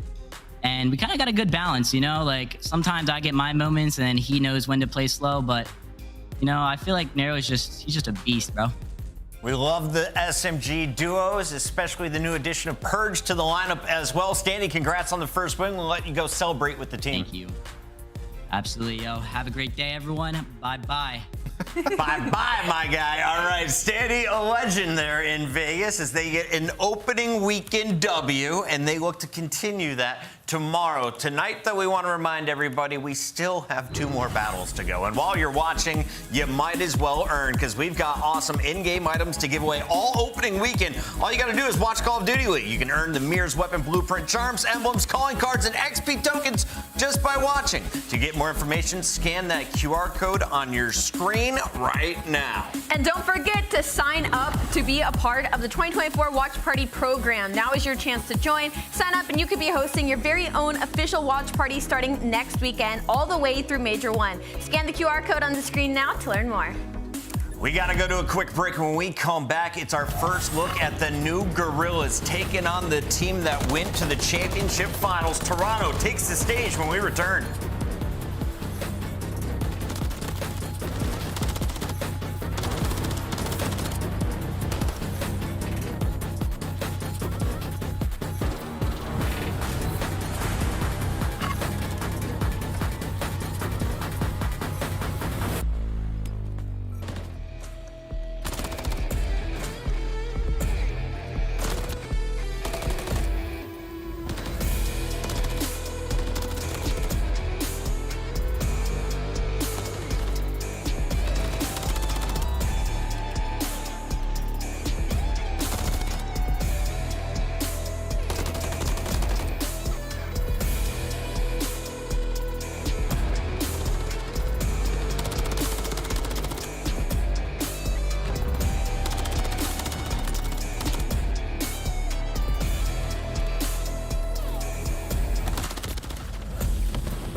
The process of transferring over into civilian life is a real challenge. The fact that the endowment's sole mission is to assist with that process, I think, is pretty admirable. My hope in this partnership with the Call of Duty Endowment is that I can help other veterans come home and find new jobs, new purpose, new missions, still serving others. I love when the good news coming in on a day-to-day. Already know what's happening, I don't gotta shake the hay. Big moves, big stepper in the right direction. The trip continues, every double use a psychedelic. I think they gon' need a minute. Look, I'm interested in making ends opposed to making friends. Double bags, I've been paranoid, having it safe. I'll take a check. Finishing his drink should only take a sec. But Mark just cut me off, he told me that I go on stage in 10. Walk out to my own shit on the main event. Vinci my cologne after the show, she told me that it was a favorite sense. Sprint event is spacious, we could take it friends. What happened next, you could take a guess. That's a look at the new look Toronto Ultra. The Squirrels looking for their first nut of the season, but it's not going to be easy. You got to take on the LAG squad, the Guerrillas, coming in with some new blood as well as some veterans. They also have a world champion on this lineup. Yeah, on Toronto Ultra side of things, we're talking about a top 2 team throughout all of last year and still made a change. They're going to be trading out Hixie for Envoy, which it's hard to find an upgrade in that situation, but I think this was a steal. Yeah, you know, when they made that change and picked up Hixie, they became a dominant squad, right? Basically the most well-rounded team that we had in the CDL, but they lose and get crushed in the World Championship Finals, right? So they knew that they had to pack a punch coming into this season, and while Hixie's a great player, Envoy has had years of dominance to put on his resume, and that is a guy that you want to grab if he's free and available. He fits that role perfectly if you look at the rest of the CDL. This is a team that I think can be unreal this year, like #1, and we're going to get that first look here versus LAG. All right, Scrap is unavailable. Which of those other 3 players are you grabbing first for fantasy? For fantasy, if Scrap is unavailable, I'm going for Envoy 100%. Actually, I think he might be on mine. But besides that, the Monster Energy pregame, Toronto Ultra, again, we're talking about a top team from last year. Series record was 4th overall, but 2nd if we're going by map count. And the roster moves, again, just signed Envoy, but the key player to keep an eye out is going to be Scrap. That was the Rookie of the Year, and he still has a mouth on him heading into this season. Envoy in the top right is the new face. The other 3 played a whole season together, and they're ready to kick off the brand new 2024 season against the Guerrillas. I'm told the game is ready, so let's jump right into it with Miles and Chance. Thank you very much, Desk. Last time we saw Toronto Ultra play, they were getting absolutely turned inside out by the New York Subliners way back at Champs. But with that being said, hello to everyone who is in Toronto right now at the watch party. We thought we'd remind you of that before we got into today's proceedings. Yeah, like... Changes, Chance. Envoy's on the squad now. Yeah, no, that's messed up. And look, we get a very good look at both of these rosters straight off the rip for sub base.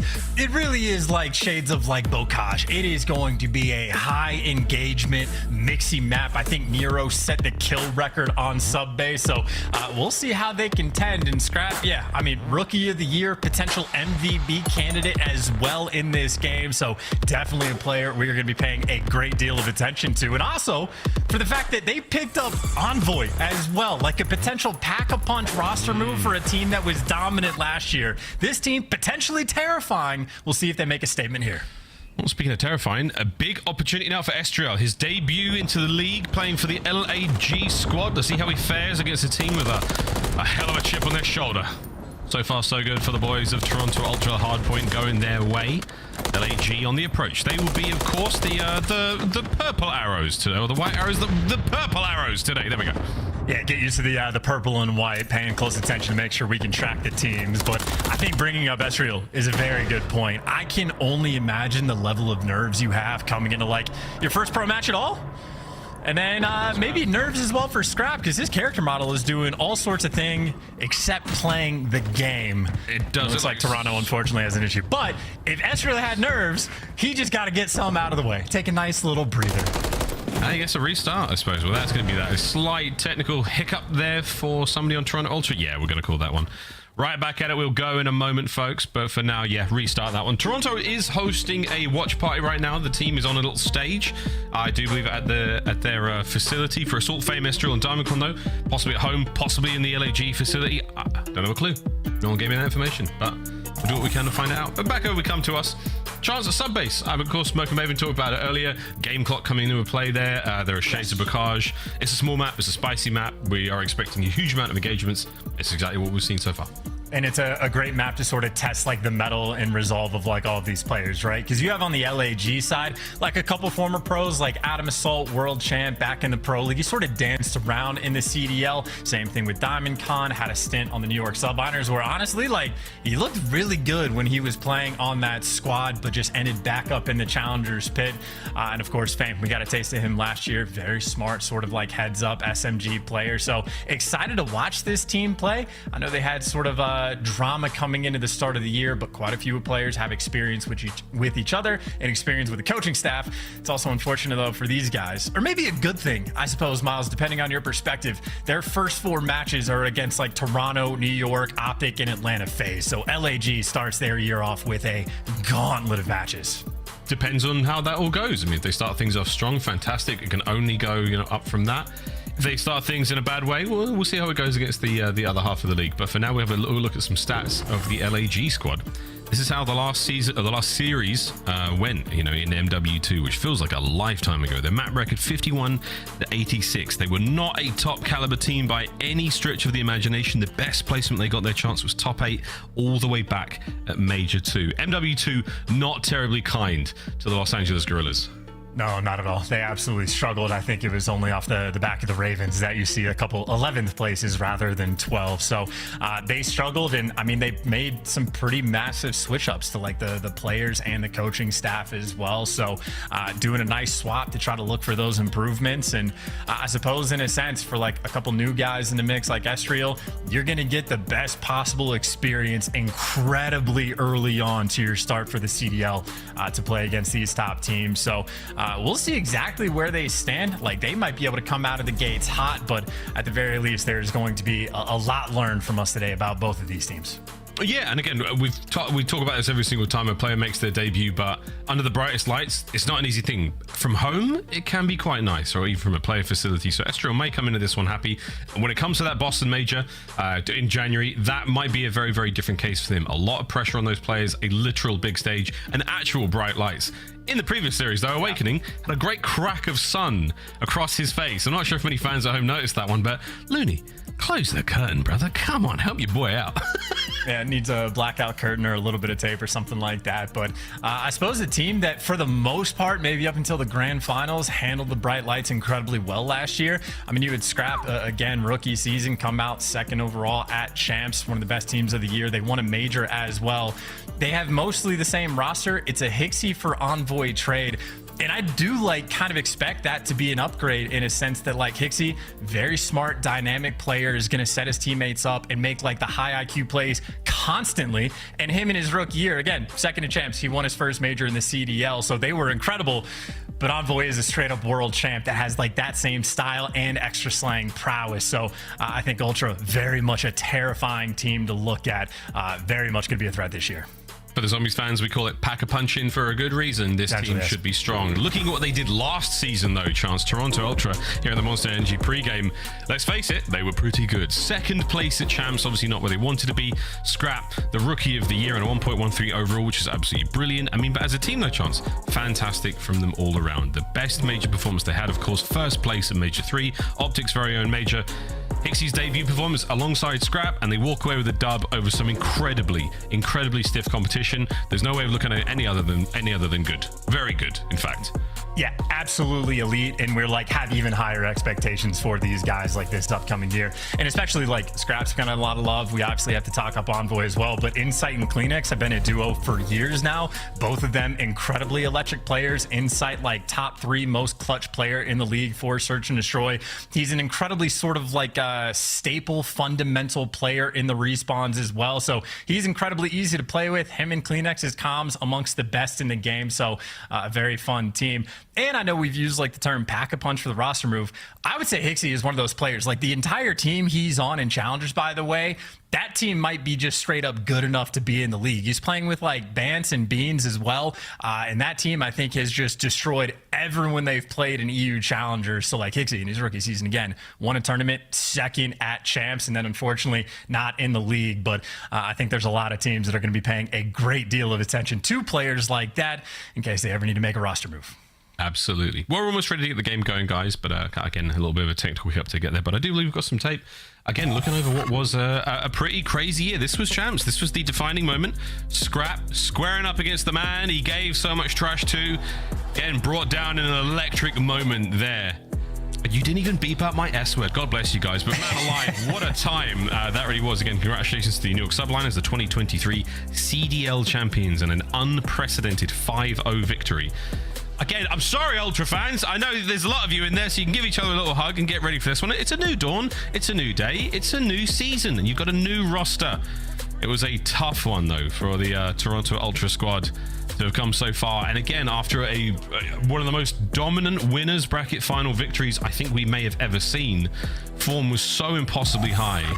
It was a shock above all else to see how it went when the actual grand finals roll around. And you know, as much of a pain point for Toronto that like 5-0 is, I will say we had a moment, Miles, I can't remember if you were there, but just like hanging out and getting ready to like walk back to the hotel after the tournament ended, Scrap comes like walking out of the back, and like I don't know what his like public persona versus in private like is, but I have a great deal of respect for him. The first thing he like said to us is just jokingly is like, yeah, we just got absolutely slammed. Like not being a sore loser, not mixing up any words, like just had a really good head on his shoulders for exactly what happened. So again, Rookie of the Year, MVP candidate, talks a lot of trash, has been very consistent about backing it up. However, barking at the dog, I think we all learned it's not the best idea. Yeah, you give Kismet a reason, and he'll run with it. But I want to come back to the conversation around Envoy as the addition to this roster again. Chance, as you said, I mean, fantastic. Yeah. We called him the Dark Prince when he left OpTic. He was on LA Thieves, of course, a World Championship with those guys. With this roster, though, I mean, you know how Envoy plays. Everyone knows now. If the flank's open, if you haven't seen him in 3 seconds, he's most likely behind you. Dylan Hannon, a very cerebral player, very, very impressive on the sticks, a dangerous man at the worst of times, and downright lethal pretty much every other opportunity you get, but a very difficult player to keep track of. Is that going to benefit Ultra, do you think, Chance? I mean, in the sense that your Hixie was also a very smart player, is Envoy a straight-up upgrade? It's, you know, again, this is no disrespect to Hixie because I think he was a very valuable piece of the team, but yes, I just have to imagine Envoy is an upgrade because Envoy will do a lot of very similar things to Hixie and then just like kick it up an extra notch. Like Envoy will be the type of playmaker where he will single-handedly win you maps. Just come out and make these absurdly dominant plays. He can slay in the respawns. Envoy is like a do-it-all player. And just for like the vibe and how he's going to mix in with guys like Insight and Kleenex, like Envoy's communication is also fantastic. Like he has those going rogue type of plays on the map that'll make things mixy and put pressure on his teammates. But as long as his communication is good with those guys, which obviously on LA Thieves it was, he's going to thrive and his teammates are going to thrive. So I think he's going to be incredibly exciting to watch on this new team. And again, I mean, they're going to be a top threat. This is like a guaranteed team sort of fighting for championships at every single tournament they play. So we'll see again if they can make a statement against LAG. LAG has the opportunity to just like kill that vibe right out of the gate. So we'll see on sub base as we finally get into the snow. Take two. Well played, Chance. Fantastically said there. And we know you made someone happy. The Hannon family, his mother and father watching this one, you know, they've got a big old smile on their face now. Here we go in a sub base one more time. Second attempt here, cracking open this series. LAG taking on Toronto Ultra. Map number 1. Let's get it. It'll be what, probably roughly the same opening break. Yeah, we saw players like Insight just going and playing long and locking it down. Everybody else moving to some power positions. And well, last time it was Estriel that got the first kill. This time it's Scrap. If his controller works, it's gonna be shooting just a little bit better, but a couple trades coming through. Early P1 time to Ultra. Yeah, P1, again, a lot of boxes to play around here. There's a little bit of a guessing game. Lovely shots there from, I believe it was Estriel. Nice hops.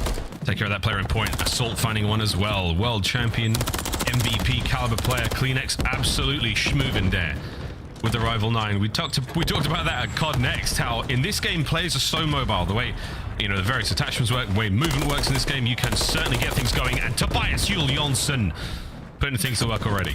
Yeah, always getting that extra damage in, making the trades nice and easy for his teammate. And this might be one of the mixiest hills we have in the game, certainly in terms of like difficulty of staying alive. But 32 seconds ain't bad off the rip for Ultra. So nice little lead they've already built on the rotation. Though you see LAG have completely locked down P2, and guys like Assault, well, had an opportunity to spawn kill. Actually, I think number 6 Envoy sort of spawns up in the back. So this is a very mixy map. It'll be that way for a while. Mixy indeed. Over to this little submarine. Oh, here. Yep, it's a busy one. Toronto Ultra are in. Can they hold on to it for long? Estro on a bit of a flank. He has been read and dealt with. Kleenex to the man that gets that one done. Scrap, though, on your screen for a moment there. He's going to be locking down those players the inside of the hard point. It's a two-pronged attack right now, funneling through the front most of the LAG players. And the tags are there. Kleenex eats them alive.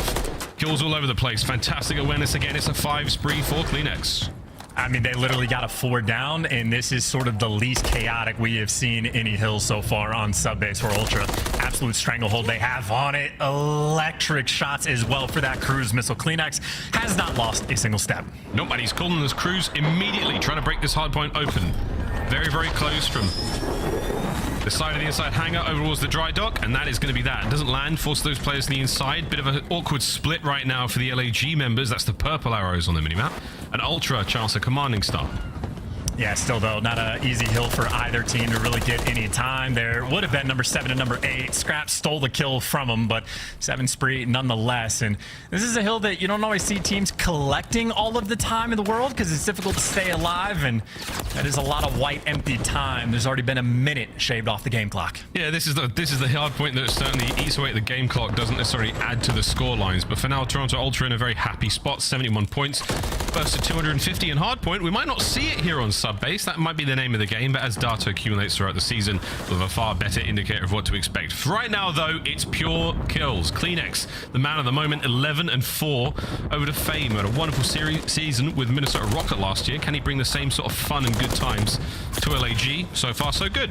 Yeah, gonna need to right now. By the way, back spawn, yet left open. Kleenex is gonna spawn in the back, so is number 6. And you have to recognize this pressure very quick, because this was the opportunity for LAG to get back in the game, because you had the deep spawns coming in from Ultra.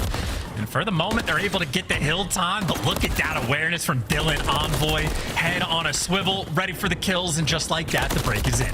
Breaks in, there's non-stop gunfight victories, whether in front or behind. Everyone from Ultra wins their ones. Fantastic moment to soak up some more time. They're over the 100-point mark. Halfway through this inside hard point.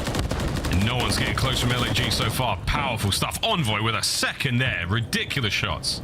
Yeah, I think this map might be shaping up the way the fans were potentially expecting it to.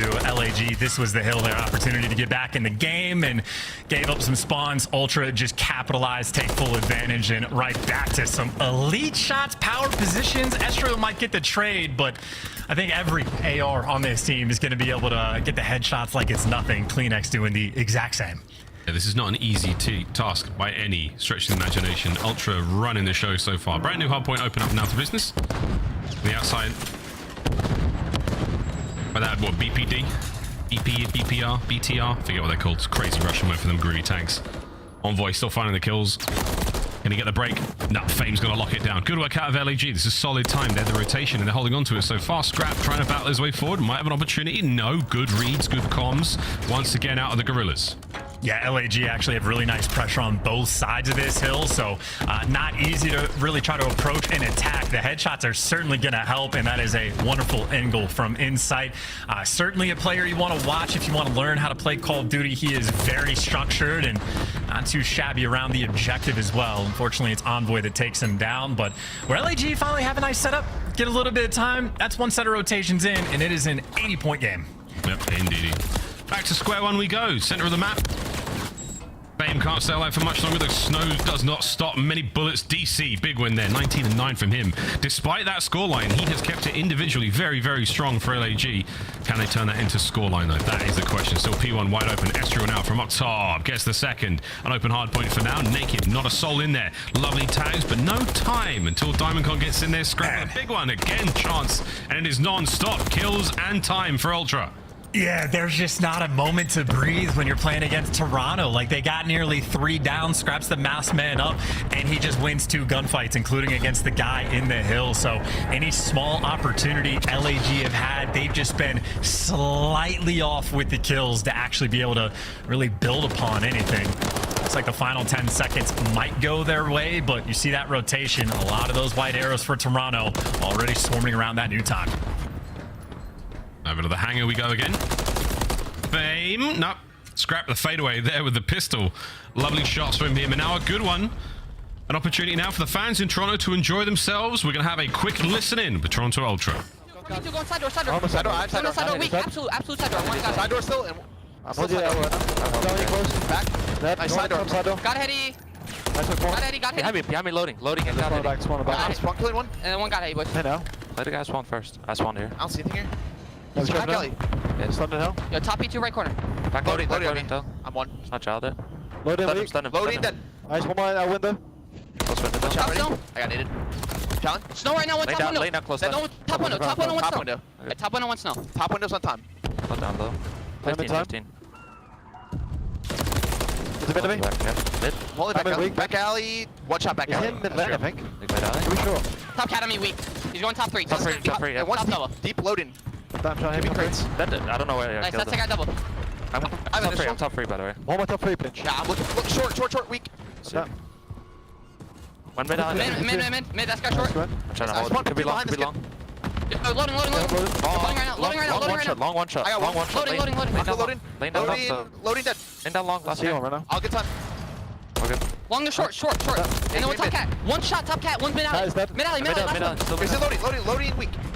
Done loaded. That's 1v2, all long. All long. I'll try soak. You can. Yeah. Well, there's sort of your staple Toronto Ultra comms. I know it seems low energy, and when we first heard him back in Cold War, it seemed a little bit off. We've all grown to learn about how easy it is to play when you're that calm in-game. You're always heads up and aware, and it always is nice to be able to listen to, except for Scrap. Scrap's always high energized. Man loves it. It still fits like a glove into the squad, though. 70-plus game right now for Toronto Ultra. Diamond Con at a great range there. Beautiful shots from Scrap, and still tagged up. 33 HP assault, and none the wiser. Trophies in place. He somehow managed to get the hard point to himself. There are a few members of LAG towards that right-hand side. That's what we're calling the back for now. And forward into the hard point they go, but they've got to contend with Scrap. There's the first. Estriel slides on in, managing to get in position, but the trophy should save the day for the moment. But that is still a lot of ordnance being thrown in. LAG, a late break. Got to hold on to it now, though. I mean, this is your true square of right 50-50 battle, trying to slide across just to make it for survival. Who can get the trophies out as well? The nades rolling through for the damage, and no trophies on the side of LAG, so the nade gets a kill and is gonna back him down. Reinforcements here from Ultra. The cross fights are absolutely insane, and no trophy gonna cost you. That is 3 nade kills on this hill alone, and Ultra taking full advantage. LAG still spawning in the back corner. They're not able to get out just yet. New hard points up over to the BTR on the outside. Envoy absolutely pissing bullets on the inside of the hard point now. 21 and 26 for him. Slow, but still a minute plus of time. New hard points up. LAG have managed to slip the net. Low side of the minimap. Can they stay alive, though? Jamie Craven says, hell no. Puts a couple of bullets there into Assault. Takes care of business. New hard points up. And Ultra with a foothold. Yeah, and I just noticed too, both Insight and Scrap have the trophies out and ready to go. Not really in a situation where they're desperate to toss them out, but I know trophies incredibly important in this game. Whoever has that sort of advantage, it's going to go a long way. But for the moment, you see the trophy inside the hill for LAG, collecting that time, but Envoy shredding players down. Breaks coming through. That's 3. Looking for the clean 4. Clean X gets it. Kill time back from Ultra, and welcome to a little bit of a spawn trap. Yeah, that's the pressure as well. Not only are you soaking up the time, you're keeping these players damaged, or at least dead, and that's what you want to see. Envoy on a 4 spree, 2 in hand. There, third, 5th kill in a row. Ultra looking for the win right here. Yeah, this is going to shape up to be the most dominant hardpoint win we have seen so far this year. Granted, only day 2, but for it being sub-base, this is a clinical effort from Ultra. Going back over towards P1, just got to collect 9 seconds. The kills all flowing their way, and as predicted, Envoy, great objective time, nearly the main slayer as well. Oh, he's putting the 8 spree now. Yeah. One of the biggest we've seen so far. And Ultra, we padded the stats a little bit towards the end, but great start from them. Very, very dominant display on subbase. The game clock was nowhere to be seen. As the boys quickly rehydrate and think about search and destroy, that was a great opener. And again, you know, you talk about the Ultra comms, how good their teamwork is going to be. These are all like, you know, especially for Insight and Kleenex and Envoy, like established veteran players at this point. And Scrap might be a little bit new, but again, MVP caliber, led the lobby in slaying, top damage as well. This is a terrifying team to go against, and for Estriel, I think this is sort of a welcome to the league sort of moment. He did play well, absolutely kept up in the kills columns, had great damage output as well, but as a collective unit, you get outslayed by maybe, I don't know, 10, 12 kills, you lose by 130. That's a lot, mate. That's a lot. DiamondCon had great stats, you know, sort of halfway through the map, that all vanished, but good on Estriel. At the very least, shooting back. A difficult thing to do against a team of this caliber, because Toronto Ultra have been doing it like this, what, since Cold War. Very, very strong rosters for the longest of time. Quick look at the highlights, though, from that opening subbase. DiamondCon as well. Little, you know, strong start, slow finish. We'll see if they can't keep that going into the search and destroy and find themselves, because so far, Ultra, you know they want this to be a 3-0. And, you know, actually, yeah, this gunfight right here, by the way, I was going to try to talk about it. When Scrap wins that one-on-one against Assault, that's one of those, like, trophy player 1v1s that whoever gets it now gets the trophy actually inside of a hard point. And it's gunfights like that that can really set your team apart, because keep in mind for Ultra, they got the trophies in the hill first. Scrap was alive, and the way that hill played out, that was the moment where, like, Envoy got a double kill with a nade, Scrap gets another kill with a nade, because the trophy player for LAG never able to quite get in position for that, like, extra sort of protection. So, like, the big things were going right for Ultra, the little things were going right from Ultra, and a lot of gunfights were going their way as well. But again, if the devil is in the details, I don't know. This is a team with now 4 horns. There we go. Toronto Ultra, dominant start to the series. Envoy got to be feeling good, looking good in the purple as well. And that was one for the fans there in Toronto as well. Let's go, baby. High Rise, search and destroy. Yeah. First time we've seen this so far in the CDL 2024 season. Bit of Karachi control as well, quickly becoming a favorite among the analysts. Double dose of invasion, just in case the first invasion doesn't quite eliminate the enemy. We're going to be doing it again for search and destroy game 5, if we have to go there. So far, I mean, the search and destroy will be very telling chance of how the rest of the series goes. Teamwork so far, especially in the respawns, looking great for Ultra. LAG, though, far from done. Let's see how this search goes on High Rise. Well, they certainly have their work cut out for them. I mean, High Rise is a map where you, like, really have to keep track of, like, everything that is going to be open. Underground is always going to be a focal point. We've already seen both in Respawn and Search and Destroy those deep underground flanks that are an absolute dagger if you do not keep track of. And I know for Ultra, a player like Envoy might be the type of thing he makes his bread and butter. Yeah, you can almost expect him to be down there. The question is, you know, which tunnel at what time? That's going to be the real guessing game. Look at him. He's thinking about it right now. He's thinking about all the routes he's going to take, all the timings he's going to get, all the fun he's going to have, and the flanks he's going to get. I mean, is he going to be shot from the front? I doubt it. We'll find out, though, because we are riding Ultra, doing tricks on it right now, but we'll do what we can to pull this one back, reel it to the other side of the stage, the other purple team, who have got a lot to prove. I think this roster was one that coming into the league had a decent amount of criticism chance. I mean, whether it was the way the roster was formed or the expectation for them, a lot of challenges players, and we'll see how it goes. No easy feat, you know, to be in the league this fiercely competitive. Someone's got to be dead last, and I think, you know, a lot of the coaches polls, which we talked about briefly beforehand, did not have the strongest, you know, opinion of LAG, but we'll see how things go. I mean, again, there is like a certain degree of like learning curve to a game. Like the number of teams that have a player that actually played MW2 back in the day and is like used to these maps, that's like a nice little advantage you're going to get. So as you mentioned, this is quite a few either challengers players or very fresh faces to the actual pro scene, that being DiamondCon and Fame. So yeah, not a massive amount of experience on the team, but you're going to learn very quickly. Like again, when you play against Ultra, if you're only getting outslayed by maybe 10, 12 kills and you lose that badly, the amount of like tape and things you are going to learn in the VOD review, you're just learning. So I don't know if High Rise is going to be the same experience or not, or maybe this could be sort of like an S&D wizardry team, but Ultra is certainly a team that you have to play nearly perfect against. You do indeed. That's another interesting point to see how well this LAG roster can learn after these tough series, because again, start of their season, oh baby, it's going to be an absolute screamer. Here we go in High Rise for the first time, the 2024 season. Yeah, and I'm trying to think about those propane tanks blowing up as well. If you want to just take him out like first thing. I think they're still active, and well, so is CleanX on the map. 1 HP in a dream just for that player to be able to get away, but really no map pressure or presence for the side of LAG. Not that you necessarily need it. You can play for your spawn. Well, the nades are connecting. No trophies out yet. Way downtown, that one was from Scrap. That first blood takes care of Estriel. Bomb over by B. DiamondCon knows what's up, but I think he managed to slip just underneath the view of Scrap. As soon as the shots start ringing out, though, he's going to cause problems. Can DiamondCon find anything before? Oh, you sneaky devil. You sneaky devil. Number 1. Tags into the second. Eyes all over the place. Beautiful damage, but not enough. Ultra. Clean house in the meantime.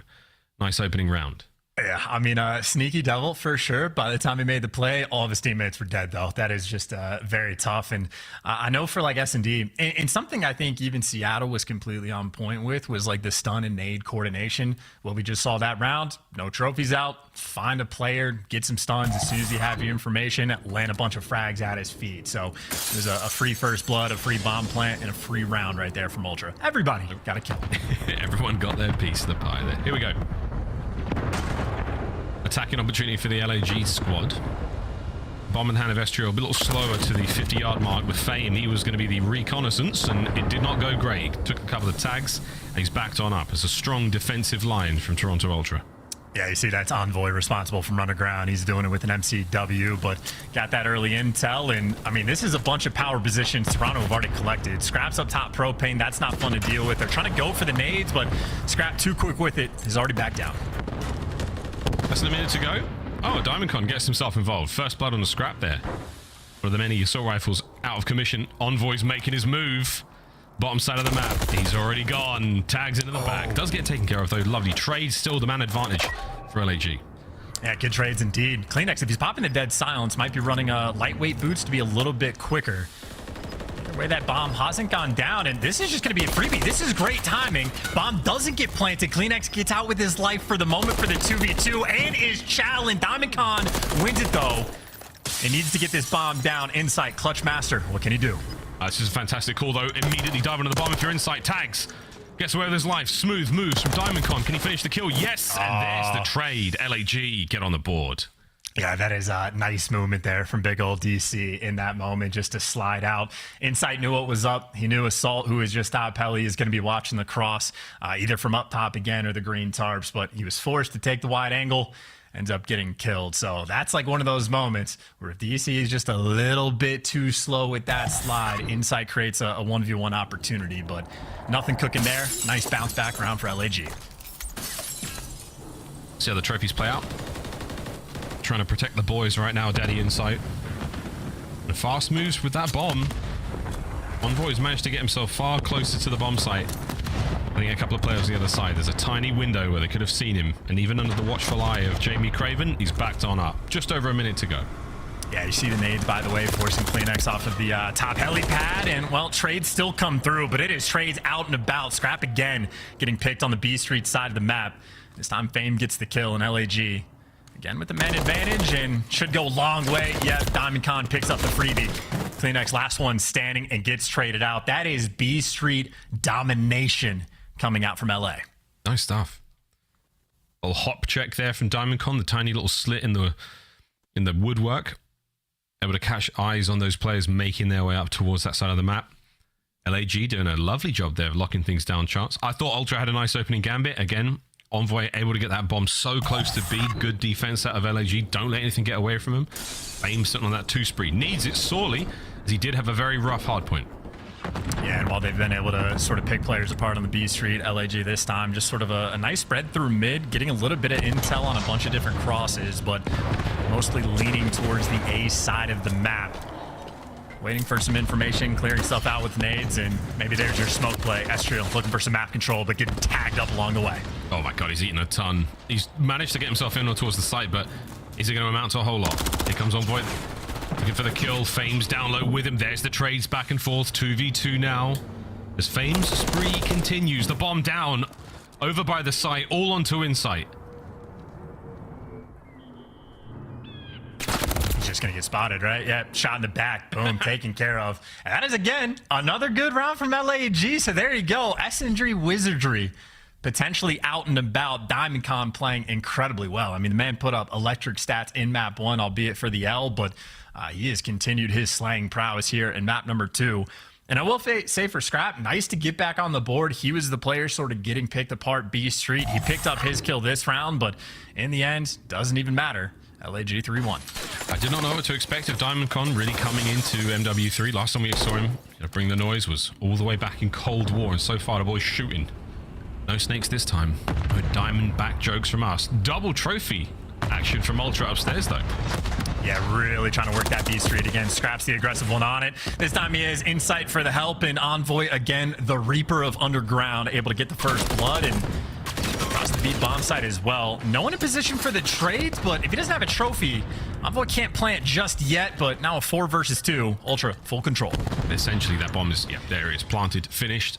Massive advantage in our Toronto Ultra. 2 members left of LAG. Make it 1. Nice. Scrap, what an aid. Banks off that propane Barbie. Fame now in a world of hurt. Big damage dealt. Scrap's going for the kill. He's keeping the streak alive. You're running out of time, and here come Ultra. A firing squad of seemingly infinite ammo. Close the round out. Yeah, absolutely shutting him down. Every single player, it felt like, was shooting him through walls in that moment. But big round for Ultra to get. Stop the bleeding. Both DiamondCon and Fame were on a bit of a kill streak there. So they get the nice little bounce back. And again, we saw their idea. B Street has been a bit of a focal point. They've struggled just a little bit. That time, Insight and Scrap working together. Got double trophies out. And of course, Envoy, responsible for Underground, has it on lock. You can wallbang a lot of surfaces in this game, but that sort of drywall that we're dealing with on that side of the map feels particularly flimsy. Bomb's making its way over towards the A side of the map for now. Toronto Ultra stacked up over by B. They've actually left like the B Street almost wide open, so a lot of pressure sort of just on site. And actually, as I say that, yeah, Scrap just jumps out, makes a move. He does get traded for the 3v3. And Kleenex trying to get active underground as Envoy picking up more picks. This is the flank. Wide open part of the map to deal with. Bomb maybe down. That's a gun. LAG creeping forward. DiamondCon watching the flank though. So Kleenex have to play this slowly. He can see the shoulder of Fame. There it is. Springs to life. Manages to get the kill. All down to DiamondCon now. Hey, this is just so difficult. Someone's just going to be able to spot the information. He's getting swarmed as well. You have Insight just swinging all the way around. They've cleared out so much of the map. Only left B open, and yet just jumps down. Envoy. I don't know. I don't want to keep saying the Reaper of Underground, but he's been pretty consistent on this map by himself, so ends up getting the final kill there. The king of the mole men, or whoever else lives underground these days. Lizard people, I don't know. Take your pick. We'll see you on Reddit. Envoy with another good closeout there. As Toronto Ultra showing, they haven't really missed too many beats when it comes to S&D. Envoy, of course, the newest addition to this very strong core, but we're up to 3-3 now. Spree starting to develop for the Canadian squad. And just going right back to his home. Taking the deep route with the bomb as well. Staying underground. And Kleenex, speaking of, he's already pushed through. He has just gained a massive amount of information. This could be a free flank. And this is all 4 players for LAG stacked up over towards A. So you have so much map control and knowledge because of Kleenex in this moment. Ultra, this is looking like a great round. Well, it could be. There's a lot of time, though, still before Kleenex can get into the fight.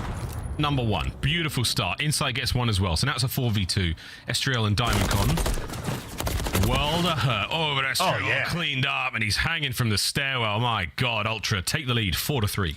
Oh, yeah. I mean, LAG just goes for like a blind counter, I guess, with a 4 stack up over towards A. And then 25 seconds into the round, they now have control of like 20% of the map, and Ultra have the rest. So they basically just got funneled into death. And for Ultra, that's going to feel like a fantastic round. Now 3 in a row. They'll look back on that one and realize, wow, we had no idea where anything was coming from. And the trades are one thing. The gun skill can only get you out of so many situations at this kind of level. Fame's taking a route, by the way. Yeah. The wind's in their sails now. They're trying to make something happen. Yeah, here's the Fame angle, trying to make the play for the team. A delicate moment, depending on what is going to be watched. Insight hasn't quite peeked out just yet. This is all about timing. Here we go. Uh-oh. Perfect. Deal with insight. There we go. First blood. Nice job from Fame. Estriel still making that bomb over towards the A side of the map. Envoy tagged up. This is the sort of pressure you want. Assault getting the kills. LAG. Love it when a plan comes together. Get it. The second for Fame, and that's the round. Absolutely perfect. I mean, that is basically how you write it down, right? Fame goes and gets in position. They're clearing out the map, looking for a little bit of information. As soon as someone starts to take the gunfight with insight on like that back like wood window, makes his move, gets the kill, and all of a sudden for Ultra, you got to hit the panic button. You're now looking at your spawn, looking over at helicopter, looking at the green tarps, and you just feel like you are surrounded. So you stop the bleeding. You shut down a bunch of kill streaks as well for LAG. A nice little back and forth game. 4-4. High rise, quite a close one. Bomb site dominated so far by the members of LAG here on defense. Envoy has been traditionally the bomb carrier for nearly every team he's been on. See if you can swap things up a little bit here. Fame just slowly playing for information chance right now. Name of the game is just spot anyone out you can. Yeah, playing underground passively. Diamond, by the way, I think the propane might have blew him up for low HP, but has a nice angle. Pick scrap again. B Street control has been run by LAG. Underground has been run by Envoy. Austria, he's got such a difficult choice to make now. They can come from either side. Front and the backside, he's worrying about it all, but that bomb has got a slightly delayed delivery date now. It's gone all the way around. Assault has eyes on. He knows that's Envoy, likely the carrier here in the 2v2. Yeah, that's credit for Estriel, I believe, that was able to spot that underground push, but still only buys you the one kill, but also buys you a lot of time because Envoy with the bomb has basically done a marathon running around this map, and they're trying to converge on B, working with insight. You have to know Estriel's nearby. He's gone for the double back. Oh my goodness, Diamond Con nails it. Insight can't get the trade. Good work out of LAG. What a patient play from the rookie Estriel. That's beautiful work as well, right? Again, if underground has sort of been dominated by Envoy, he gets one kill down low. Estriel is just in the perfect position to get that intel. And based on the way Assault played it, he saw both of those players hit underground because Assault was ready for the second gunfight as well. And of course, a tough one for Ultra. If it's your bomb carrier that's doing laps around the map, never an easy situation to deal with. I know. If you lose sight of him for a moment, it's likely going to be your ass. Eyes on the first. Go towards the B-bomb site. Nade's not going to land. Lethal's utility starting to get used quite quickly. No more attacks, I would imagine. That trophy down on the B-bomb site. Whoop, awkward situation to be in. Makes it work. Nice job, Fame. Stays alive. Another first blood. Estriel backs him up. What an advantage here on map point. Oh, this is it. Yep, there you go. Insight's got to get it. Can the King of Clutch show us what he's got here in MW3? And so far, I do not like his chances. The pressure is on here in the 1v4. Diamond Con. The silver bullet for the monster that is Jamie Craven, and he is down and out. And that is LAG tying up the series. Yeah, and that is extremely well played by Guerrillas as well. I think they basically won, I don't know, maybe 5 or 6 rounds basically just off of the B Street control. Scrap had a bunch of rounds where he was either just getting picked off for free like we saw in the final round, or even if Scrap gets one, there was always an instant trade coming through, it felt like. So LAG completely on point. Diamond Con threw up 11 kills as well. So nice and balanced in the first Bloods column, but LAG just a little bit better on map 2. 2k damage as well. Diamond Con, kudos to him. Oh, that's not right. LAG, yeah. The other purple team. Bloody purple teams. Sometimes the red teams go at each other. We used to have a couple of green teams. The Florida Mutineers, that's all changed. Colors and all that stuff. But there we go. Nice job. It's tying the series up. Not something I think we all expected. So good job, LAG, making this one very interesting indeed. Now things get spicy as well because we've got no idea how Control's going to play out. Back to the respawns we go after this very quick commercial break. Toronto Ultra, the Los Angeles Guerrillas, when we come back.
Upgrade your game with the Scuff, the official controller of the Call of Duty League.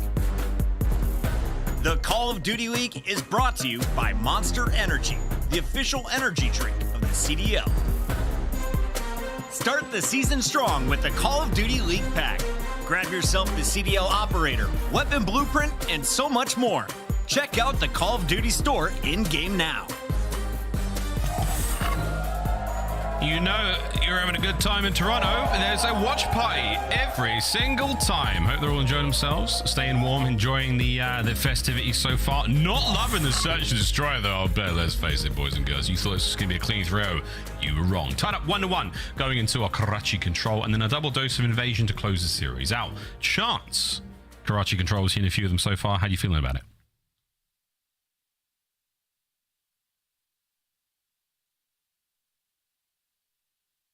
No, you good. Unmuted, my call. No. We had to fix that one. There are 3 key ideas we have on Karachi. I think we've seen from different teams like in the league this year for control. Karachi sometimes different looks, sometimes in the desert. There's a lot going on, but A's going to get captured what feels like nearly every single round. There's been a little bit of fuzziness, but it's all about that B capture for the team attacking. The 3 key ideas: stack around the point, funnel them in through that back alley, and then just shoot them when they're coming over the dumpster. We've seen SMGs go like top bricks and like protect that ladder and go for spawn kills, and then we've seen Attach get behind a fence and go for the straight up spawn kills. So it'll be interesting to see which these 2 teams, which idea they're going to elect to go with. Looks like a lot of AR domination towards A though for Ultra. Oh, indeed. I wonder what that building was in the center of the map. That is some support structure. Maybe a minaret, who knows? A massive tower. We're in the A zone right now.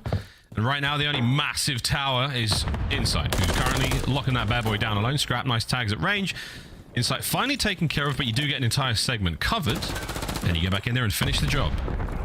Yeah, nice angle check by CleanX as well, so you get back in the capture. No one's setting up for spawn kills just yet, and LAG trying to set up for some map control. Important gunfight that CleanX just wins at the bottom, by the way, so you have players like, number 3 Estriel that are going to be worried about their spawn, but this is just oscillation and beads from Dylan Envoy. Does he miss? Jesus, son, a lot of damage dealt. 2 minutes on the clock after A's gone, and the boys are immediately fiending for a bit of food over by B. Sending it towards the restaurant. It's a team dinner time. Looking for the stack. Can they get closer? Fame. Hang on, son. That looked a little bit more than 1 or 2 pumps, but either way, we'll let that one slide as he gets taken care of now through the back alley. Players trying to funnel their way into the point. And CleanX is spoiled for choice right now. There are targets everywhere. Deady pots. Can he get a few more kills? Nope. I mean, that's an important one for Ultra to shut down as well, or rather LAG to shut down Ultra. If he gets through the back for some spawn kills, things could have gotten dire, but things could get dire anyway. Assault cannot let this player cross or just win the gunfight. Strap's going to back him down. Made it towards the back just about as well. Ultra, him and CleanX putting the pressure on. Yeah, Scrap not afraid whatsoever. Trophy in position. Can he stay alive here and get some reinforcements? He can. Here comes Envoy right behind him. Starting to build the numbers. Here's the push. Estriel gets over the wall. Can he get both of them? Simp out. Nice work from spawn into the halls of glory. Word to Bryce Tacular. Just over a minute to go here, and a fantastic defense out of LAG. Yeah, that is an insanely important gunfight that Estriel wins as well to pick up that 2-piece just to keep things alive. But still about a 50-50 sort of square up. All these players around the hill right now. A couple trades coming through. LAG still with the advantage, and Estriel gonna be holding it down as well. You scrap 1 shot. Easy trades there for Assault, but Ultra still pouncing and flying at this B zone. Yeah, fantastic trades. 40 seconds to go. CleanX. Oh, he snuck in for a moment.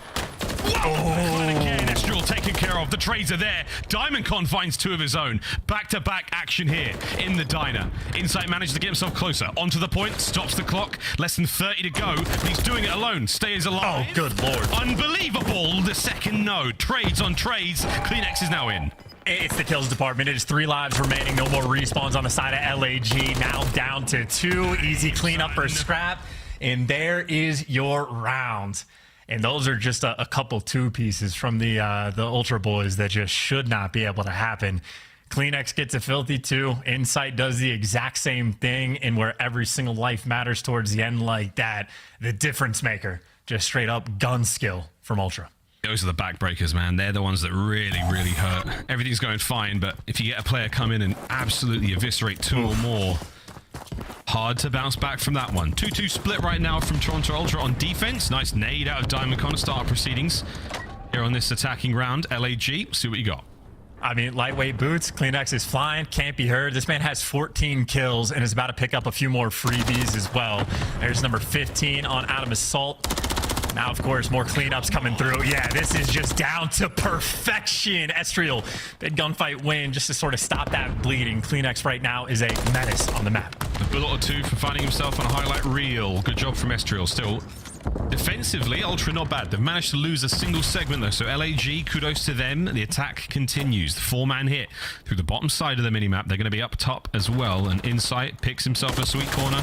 Envoy causing problems all over the place. Assault and Estriel though, try to keep the play moving. Big issue you've got to worry about now is the time. They stop the clock on A once again. Yeah, big wins. Finally, the clearance that they were looking for just to stabilize a little bit and get that A progression going. Double stacking it as well, so very much committed to the objective. Scrap, you see the sort of bigger idea on the map. It's that B zone long term, so everybody on Ultra, like clockwork, they are just funneling through that left side of the map, making sure that nobody can sneak through. Envoy trying to desperately hold down this side of the map, hotel side. A little bit of backup as you now lose that zone, an additional minute to play with for LAG. Currently just pumping their way through the middle chance. They're able to get out of spawn right now. This is a solid setup here from Toronto Ultra. Oh, that's crazy too. Yeah, Insight picks up the 2. I was going to say LAG, if they can't work through the left side, trying to work through mid, but Insight there to just pick them apart. Maybe you have Diamondcon able to get behind enemy lines, but even number 7 off spawn, Insight rotating, picking up these players. So Ultra, again, like clockwork on the map, but still got to get the kills. LAG jumping on it. Nice snap, nice teamwork from LAG though. Oh, Diamondcon once again, another 2. That's a 5 spree from him, and you're looking at pressure now on the point. Here we go, Fame on the inside. Insight and Envoy, they find their respective kills. Estriel, now you have got to go absolutely huge, son. Insight shuts him down. The play is dead for now. Yeah, that's so tough too. Diamondcon actually picks up 3 from that top AC to sort of get that opening break on the play, but not enough to make anything happen. It's close in the lives column, but honestly, with 40 seconds left, until LAG can stop the clock on B, they don't have enough time to work with just yet. They've just had no presence on that B zone. Ultra constantly swarming around it. Oh, Assault. Uh-oh. Big wins, less than 30 seconds to go. This is going to be a round win for Toronto Ultra. One final chance to break on through this and get a body onto the point. Lovely shots from Fame. He has been called out though, and he is not long for this world. 15 seconds to go. No one from LAG able to get close. Ultra holding them at bay still. Oh, yeah.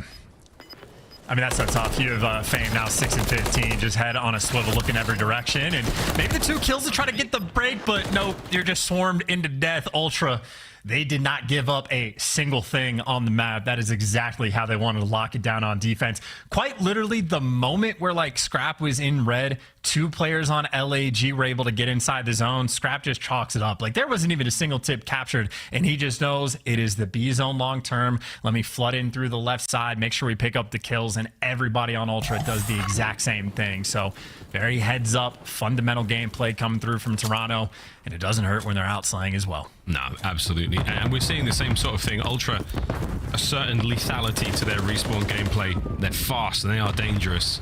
LAG just a tiny step or 2 behind. Fame once again lacking in the stats department. We'll see if they can't turn it around here. Last chance on Karachi for LAG to keep fighting. Yeah, kind of a funny look too. You have your AR player playing inside the zone. CleanX is the guy that's in the power position with a rival 9, but they're just waiting to sort of funnel through, and CleanX just waiting to sort of jump on the hill. He stayed in the same spot. This looks just to be the setup, and CleanX finally now making moves when he gets a little more information, but this has been a hill, or a zone rather, virtually uncontested. Ultra effectively get it for free. They've only had 1 death so far on the round. Wonderful amount of time, great lives. They've got a very fertile approach towards this final zone at B. Will the approach be as good? Looking fantastic so far. Couple of kills. Over towards that B side of the map we go. CleanX though, he and the rest of the boys very, very patiently cleaning their way out towards this zone. They can get there with the numbers, they can stack it and essentially end the map right here and now. And look at, I was going to say, look at how CleanX is playing it. He is playing so quick to wrap around because Envoy already had so much clearance on the map. He buys you the clearance. You get a double stack in the point, scrap in position. This is Spawn Trap City. LAG, you get one shot to break this. One chance, and they're running out of it. 50% through. That's going to be the cleanup on the back alley. Now towards the middle cut. CleanX has got that. No hope in hell. 4 down. That's the map. My God, Toronto Ultra exactly as they wanted it. Control is done, and that's the lead. Yeah, and that is going to be in the running for closest to perfection of a round we're going to see in Control, I think, all year long on offense.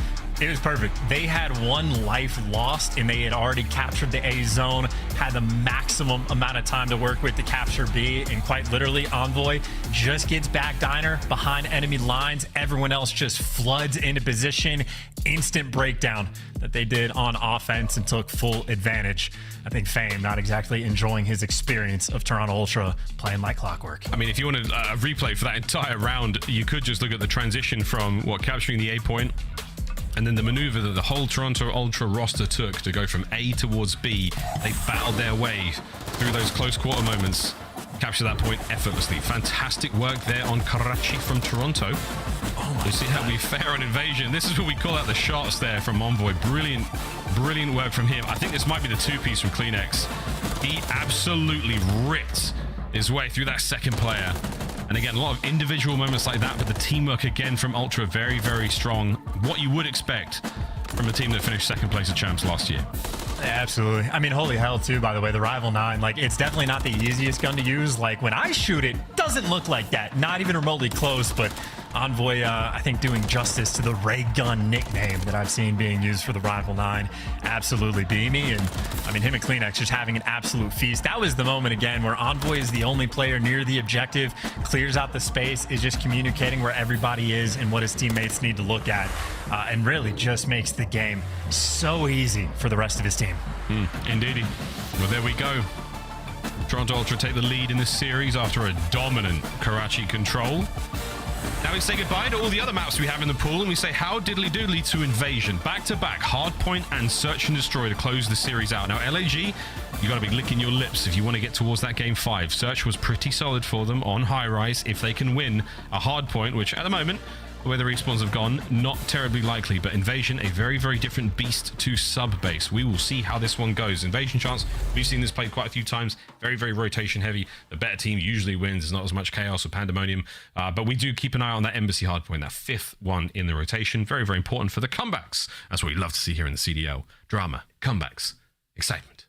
And you would really have to imagine that's the type of hill that like LAG are going to be desperate to be able to get, because the 2 respawns, not really remotely close. I think someone has really just like suffered in the kills column. Like a shining light for LAG. DiamondCon has been playing incredibly well every single map, but outside of map, there's been a struggle point for the remaining players. So need to bounce back. Rotations are going to be absolutely the focal point for LAG to be in it. At the same time, though, Ultra, they have been on cruise control. I don't know if they're stopping anytime soon. Oh, maybe not. Well, Invasion coming up in a moment. We'll see if the boys keep it going again for the watch party taking place in Toronto at their facility. They want to see a dub. They want everyone to be happy. They're going to be signing stuff. You want to be taking photographs, and you want to be doing that with a squad that maybe won 3-1 or 3-2. You don't want to be doing that with a squad who might be a bit salty after a loss. We'll find out how that one goes. And for the guys on LAG, what a ridiculously difficult opener they've had for the season so far. Chance what? Their schedule is a tough one. And literally the toughest it could possibly be. It is like you're the expected top 4 teams,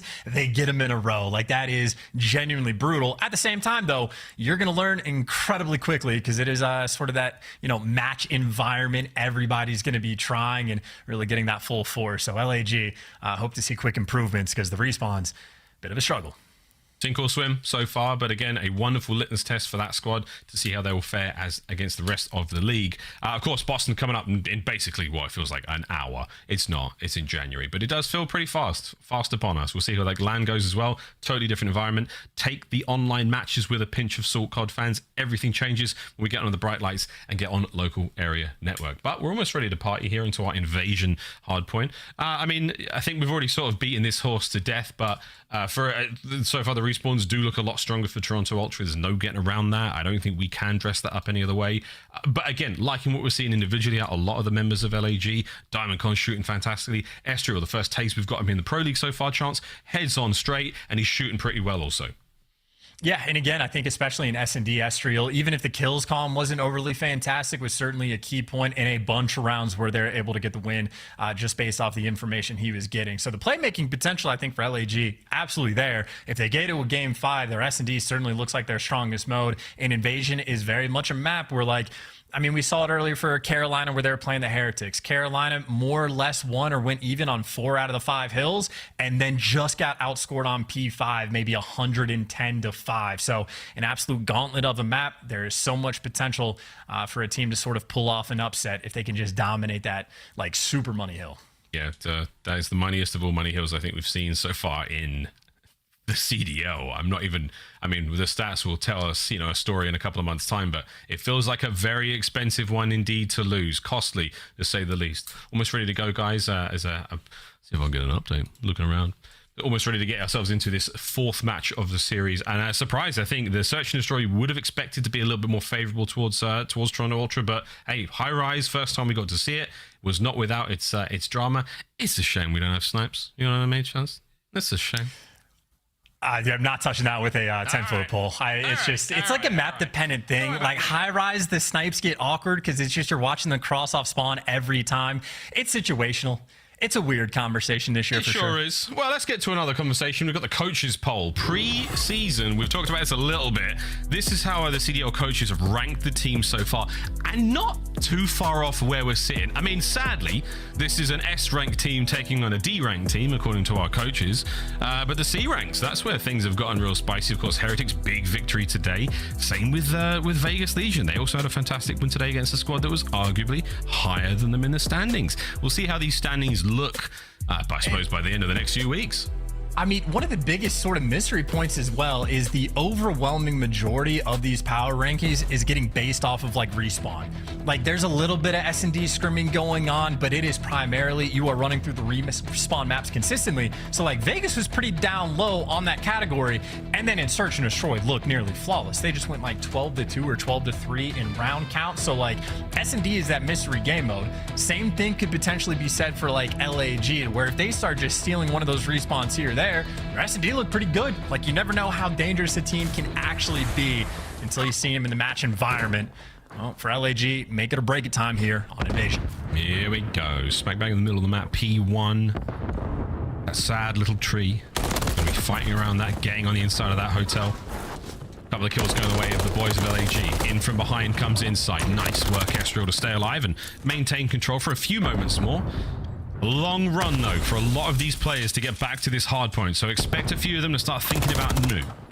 Oh, yeah, I was going to say Envoy hasn't lost a single step, but good news for Fame. Loses that gunfight there, and nice little kills coming all the way across the map. Decent time so far being collected on P1 from LAG, and you also have bodies all over the map. I mean, players just like spawning in the top right next to each other. It is going to be a little bit of chaos for these final 10 seconds, and CleanX maybe lives for it, but DiamondCon still on point. His gun has been hot. We're battling tooth and nail for every single second here at P1 inside the hotel.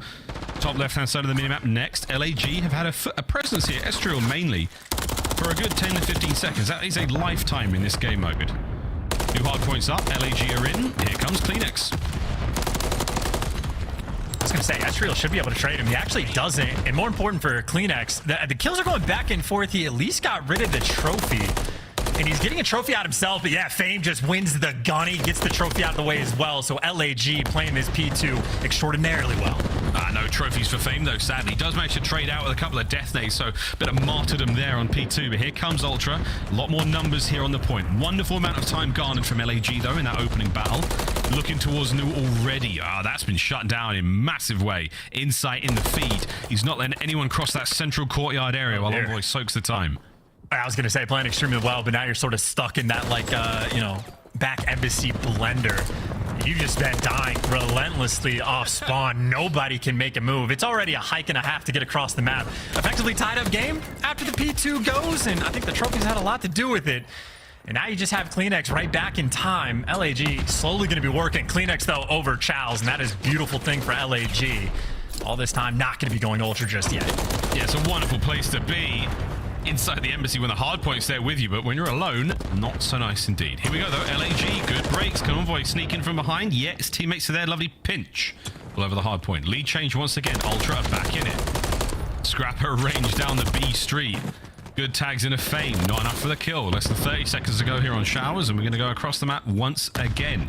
Nice hard point, though, chance. Neck and neck. Yeah, and so much time you have to give away. You do have Diamondcon, though, on the very early rotation. He's going to have a little battle against Scrap, potentially. We saw Clay in this spot earlier, just trying to keep these guys out of the hill. Really playing heavily just to the slaying category. And, hey, there's Scrap's first. He's 4-9 for the moment, but this is a spot where he really is looking to heat up. Looking to get himself in towards that broken apartment. It's now open for business. Assault at range there. He'll be on top of that tank in a moment. The trophy's already in position to help out. Lovely tags. Cleans things up. Hardpoint though still. LAG, they're the players trying to make their way forward. Scrap doing the best he can from this street level. Can he find any more kills? Nope. Diamondcon flying forward. Trades are on point. The comms for Ultra, fantastic. Yeah, and this is the Storm as well, but Envoy wins a big one in the back. Players trying to climb the ladder inside. This is your sort of pressure moment. Well, they make it easy at the start, straight up the ladder and straight down to death. You got to chalk that one up and play for P5, and Ultra is going to be a very interesting team to see if they can break this down. 20 seconds to work with the old time being collected, and CleanX is soaring, making moves. And he's just looking for the damage. This is a great spot, but there you go. Assault finds too. Diamondcon doesn't want to play with that at all. And now Ultra, a massive lead, but they're going to have to hike all the way across the map to deal with P5. Such a long way to go. Fame is going to be able to deal a little bit of damage here. He's on the wrong side of town. His boys have got that embassy. Here's the comeback moment for LAG. Keep an eye on that scoreline. 100-point game. Could potentially get far, far closer. Set up in every possible corner and get ready for the onslaught. Here come Ultra. And you just have to know, everyone's getting funneled through the left side. Assault just loses the gunny, but his teammates pick up everything. There you go, Diamondcon and Estriel, only one man left to look for, and he gets taken care of as well.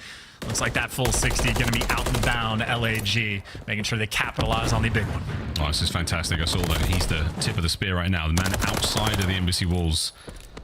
20 seconds remaining, and it is a perfect 60 from the Los Angeles Guerrillas there on Embassy. That is exactly what you expect, and it's exactly what they needed to keep themselves alive and kicking in this hard point. Back to P1 we go, back to the base of the hotel. So far, Ultra, they're the first team in. And of course, the big question long term is, are LAG going to need to get that hill for a full 60 twice? Because it looks like if Ultra ever get that rotation, that might just be GG. Because even here on P1, they've got the early setup. They've got everything nice and under control. Great tags coming through, but the kills aren't quite there. Envoy attempting to pounce on it. LAG maybe the main advantage. That's going to be 2, make it 3 down, and the hill going to be theirs. Beautiful shots there from Assault. Lovely teamwork as well. Can Diamondcon get in there? Slip slide, not great timing. Scrap up close and personal with the MCW. Beautiful shots. Estriel off spawn, straight back into the fray. Can you get the break? You want to move as fast as possible. Not to mention the fact that 30 seconds already passed at this point. Looking towards new as well. They're fighting for the time, and it looks like they're going to get it. This might be the call for rotation. You already have Envoy in position and trying to set up exactly where Estriel did the last go-around, but good scrap time for LAG to get. It's not going to be easy to make this break, though. Estriel trying to hunt down Envoy, but yeah, the cross is already covered. Clean 3 down. That is a deep spawn away, and at least at the start of this hill, this should be easy time, or maybe not for number 2. Has an opportunity for a flank, so maybe Fame can make a play. I don't know if Ultra are going to read this just yet. Yeah, it's so hard. The close quarters battle around these archways and these crosses, so difficult to get out there. 2 trophies now working inside the hard point for Toronto Ultra. All those nades being an up scrap. Can't get all of them. Here comes the reinforcements. Oh, CleanX goes down as well. Estriel, what a 2-piece. He will be traded out. But the numbers there, for a brief moment, not in favor of Ultra. Well, I mean, for Ultra, though, they at least have control of the hill, and they're going to be, like, having that embassy side spawn open. So Ultra can just set themselves up on rotation as well. If you're LAG, you're pretty much desperate for this break. You need the scrap time, and you need to rotate. They at least get the players out of the hill. So scrap time, looking good, looking like it's on the cards. But that rotation, a long way to go for a 40-point game. Yeah, you certainly needed the perfect set of kills on those Ultra players. You had to push right on through to that low right-hand side of the map. This is a brutal hardpoint rotation. Ultra, very, very much ahead of the curve. They're long gone. Fame, the only man here for LAG, who's going to be up close and personal in a moment, but it might be too late. The guns of Ultra will surely be up and ready for it. Spidey senses maybe more than tingling for Envoy. He knows they're up close. This is a big gunfight to win, too. Fame, got to get him out of this time. Stun coming through, but Envoy just chows it aggressively. His teammates are picking up all the kills on the cross as well, and Ultra, well, they can't quite win it here, but they're going to be incredibly close. This is such good time to get. CleanX looking to drive the dagger into the back of the reinforcements here. Can he cut them off before they can even get into the fight? Scraps doing what he can from Ruggs. 2-piece from him. 30 points now for the win for Ultra. And it's going to be a 3-1. Assault cut down. Scrap in the feed. Absolute dominance from him. It's a 3-spree. Strong work indeed. Another rotation chance. The game is technically not over yet, but Ultra incredibly close to the win. And Scrap's already back home. I mean, CleanX in that moment disappeared like a ghost in the wind, and finally CleanX jumps and makes his move. So this is just turtle time. You got to get to the point. You got to pray you get all these kills, and you have to win the rotation as well. So LAG, the potential is there. It's going to be incredibly difficult, especially if CleanX just finds the opening and he just gets the freebie just like that. Ultra called game. That is magic. Toronto Ultra, it's a 3-1 with the invasion hardpoint being the cherry on top. GG's in the chat. And they'll be celebrating there in Toronto with the many fans in attendance there at the watch party. Ultra, dominant work in the respawns. Search and destroy, a little bit of work to do there, boys, but you got plenty of time. I mean, honestly, maybe not even a lot of work to do. Like, I think a lot of their issues on high rise were just like B3 getting bullied out just a little bit. But I'd say in the respawns, absolutely class. That is as good as it gets for the most part. Again, P5 a sword point, but it's going to be like that on Invasion for quite some time. And maybe a little bit of credit to LAG. I mean, they kept up in the slaying category for the most part on this map, but overall, just a tier below, I'd say, Ultra in the respawn category. Yeah, absolutely. The respawn category all there is the score shows it best. Karachi control, a true blowout, but both of those hardpoint scores very, very strong indeed. The more sort of dominant hardpoints we've seen so far here in the CDL opening weekend for the 2024 season. Didn't even get to see that invasion search and destroy. Didn't get to do that game 5, baby. That's just the way it is. But there we go. Very, very strong stuff from Toronto Ultra. You'd hope to see that after they pack-a-punch the roster. And that's all from Chance and I. Back to the desk. Pack-a-punch the roster. Did they, Nameless? Do you feel like they've leveled up on a whole new level now? I mean, you guys saw that A-piece on sub-base out of Envoy. The guy was absolutely piecing. They have the game down pat in the respawn so far, and with a team like that, you're just going to expect them to be dominant at search and destroy in the future as well. I really love what I saw them. On that invasion, it's difficult to chain hills multiple in a row, and they were able to do that. Allie, let's jump into some of the highlights here and talk about these players. What did you learn about our Toronto Ultra team tonight? I mean, they've just picked up right where they left off. I mean, I think my biggest takeaway from Envoy currently is in that first hard point on sub base. He actually had a little bit of a slower start, but as Ann touched on, we saw him go on that 8-3 in the end, and I think that's a testament to who Envoy is as a player. He's able to get himself back into a game, and for Toronto Ultra, they did lose that search and destroy, so I want to keep that on our radar as maybe possibly a struggle for them, or maybe possibly on the flip side, maybe LAG is coming out swinging here for those game 2 and 5. I like that. You know, and like when you're watching these teams early in the game, like it really is, it's only one match, right? Yes. So it's hard to form your opinion, but like Toronto Ultra in these hardpoints so far look like they have been the furthest ahead. Just from what we've seen, right? It's all we can go by. And on that sub base, I mean, winning by that big of a margin on a map like that is going to be difficult to come by throughout this season. So for Toronto Ultra, I think they're putting the rest of the league on notice. Like, we ready. 500 to 269. That's what the hardpoint points combined will total.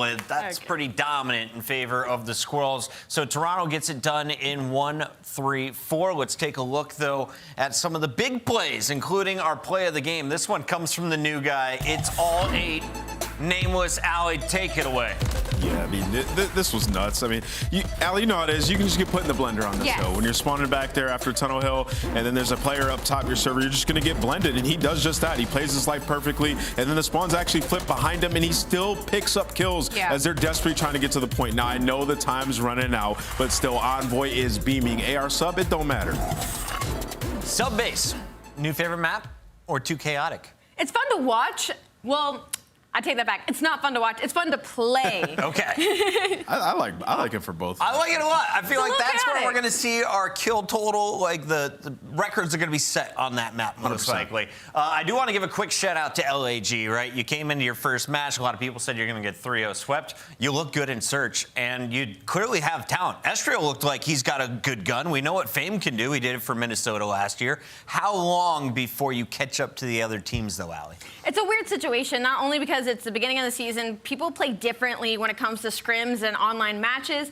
For LAG, you know, this is a brand new team considering like the players playing together going up against Toronto Ultra that kept their core 3 and was, you know, a top team all last season. So for LAG, I think they can take away that they do feel strong in search and destroy. I do need to see a little bit more out of Diamond and Fame in the respawn zone. But again, it's really early to make these decisions. Well, they're playing again tomorrow, so you can check them out then. Right now, though, we've got our Monsters winner circle. Let's show the spotlight right now on young Envoy. Envoy, you look good in purple. How's it feel to be playing for Canada? Oh, it feels amazing, man. I'm here with a great group of guys, and we've been matching well together, and it was good to get our first win of the year.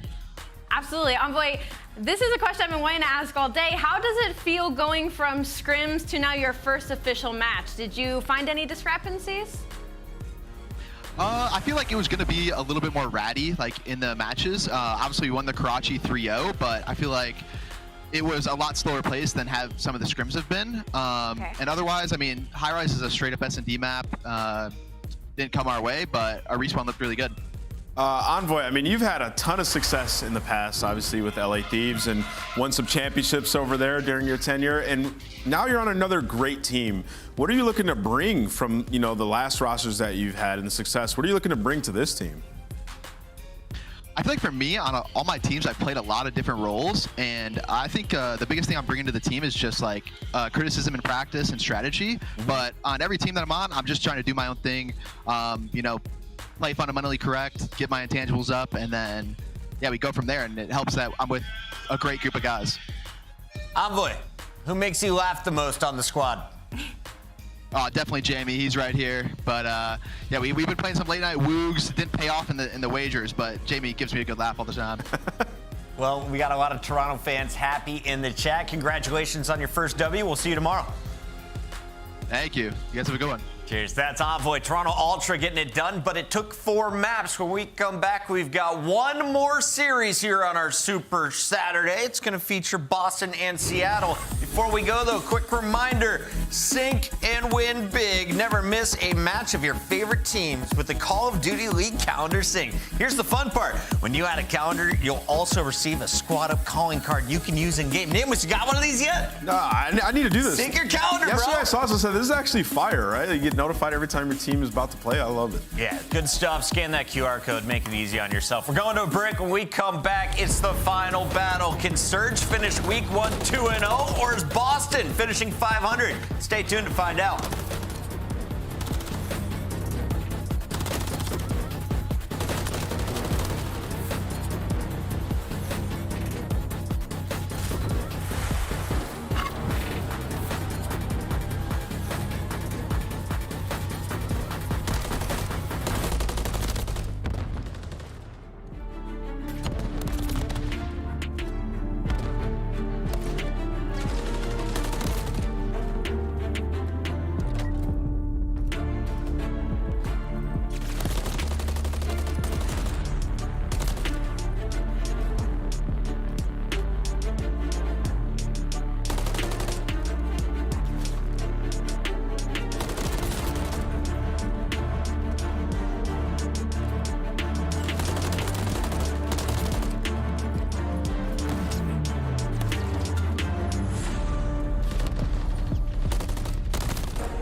Those Seattle guys look tough. A quick question, Allie, who wins in a fist fight?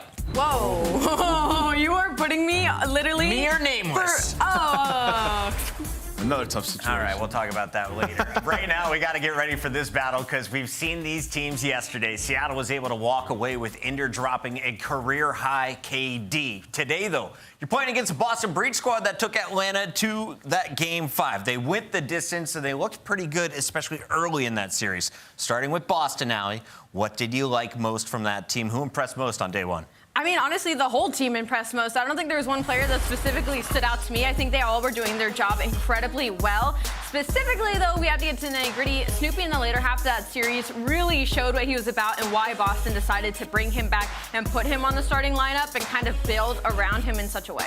Yeah, you know, on the flip side, I think Priestahh, he wants to play a little bit better in the respawns. It's only one match. We'll see him turn up. And for Boston, it's like clean up those egregious search and destroy rounds. They lost way too many when they had the advantage. And you can see some of their stats here in the Monster Energy pregame. The key player is going to be Capsidal. 1.4 S&D KD. We saw what he was doing on Karachi. Getting up close and personal, getting those first bloods. He can make a massive impact. And this is a good search and destroy team on the opposite end in Seattle. Yeah, we were watching Caps, and I was like, wait.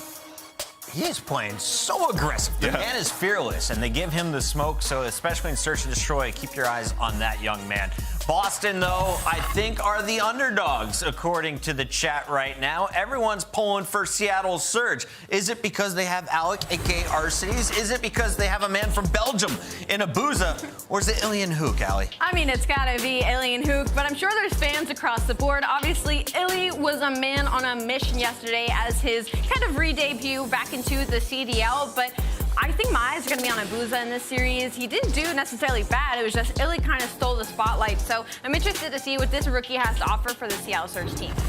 Yeah, I mean, Seattle, one of the most polished teams on day one. You can see the Monster Energy pregame key player, Illey, 1.7 yesterday. He was popping off, and what he was saying in the interview was like, we love this game. Like, it's a lot of fun. It fits his play style really well. And like Ali said, Abuzah, while he didn't put up crazy stats, his impact was there, especially in the search and destroys on that terminal, making plays when he needed to. So this Seattle team seems to be pretty well-rounded, and this should be the best match of the day.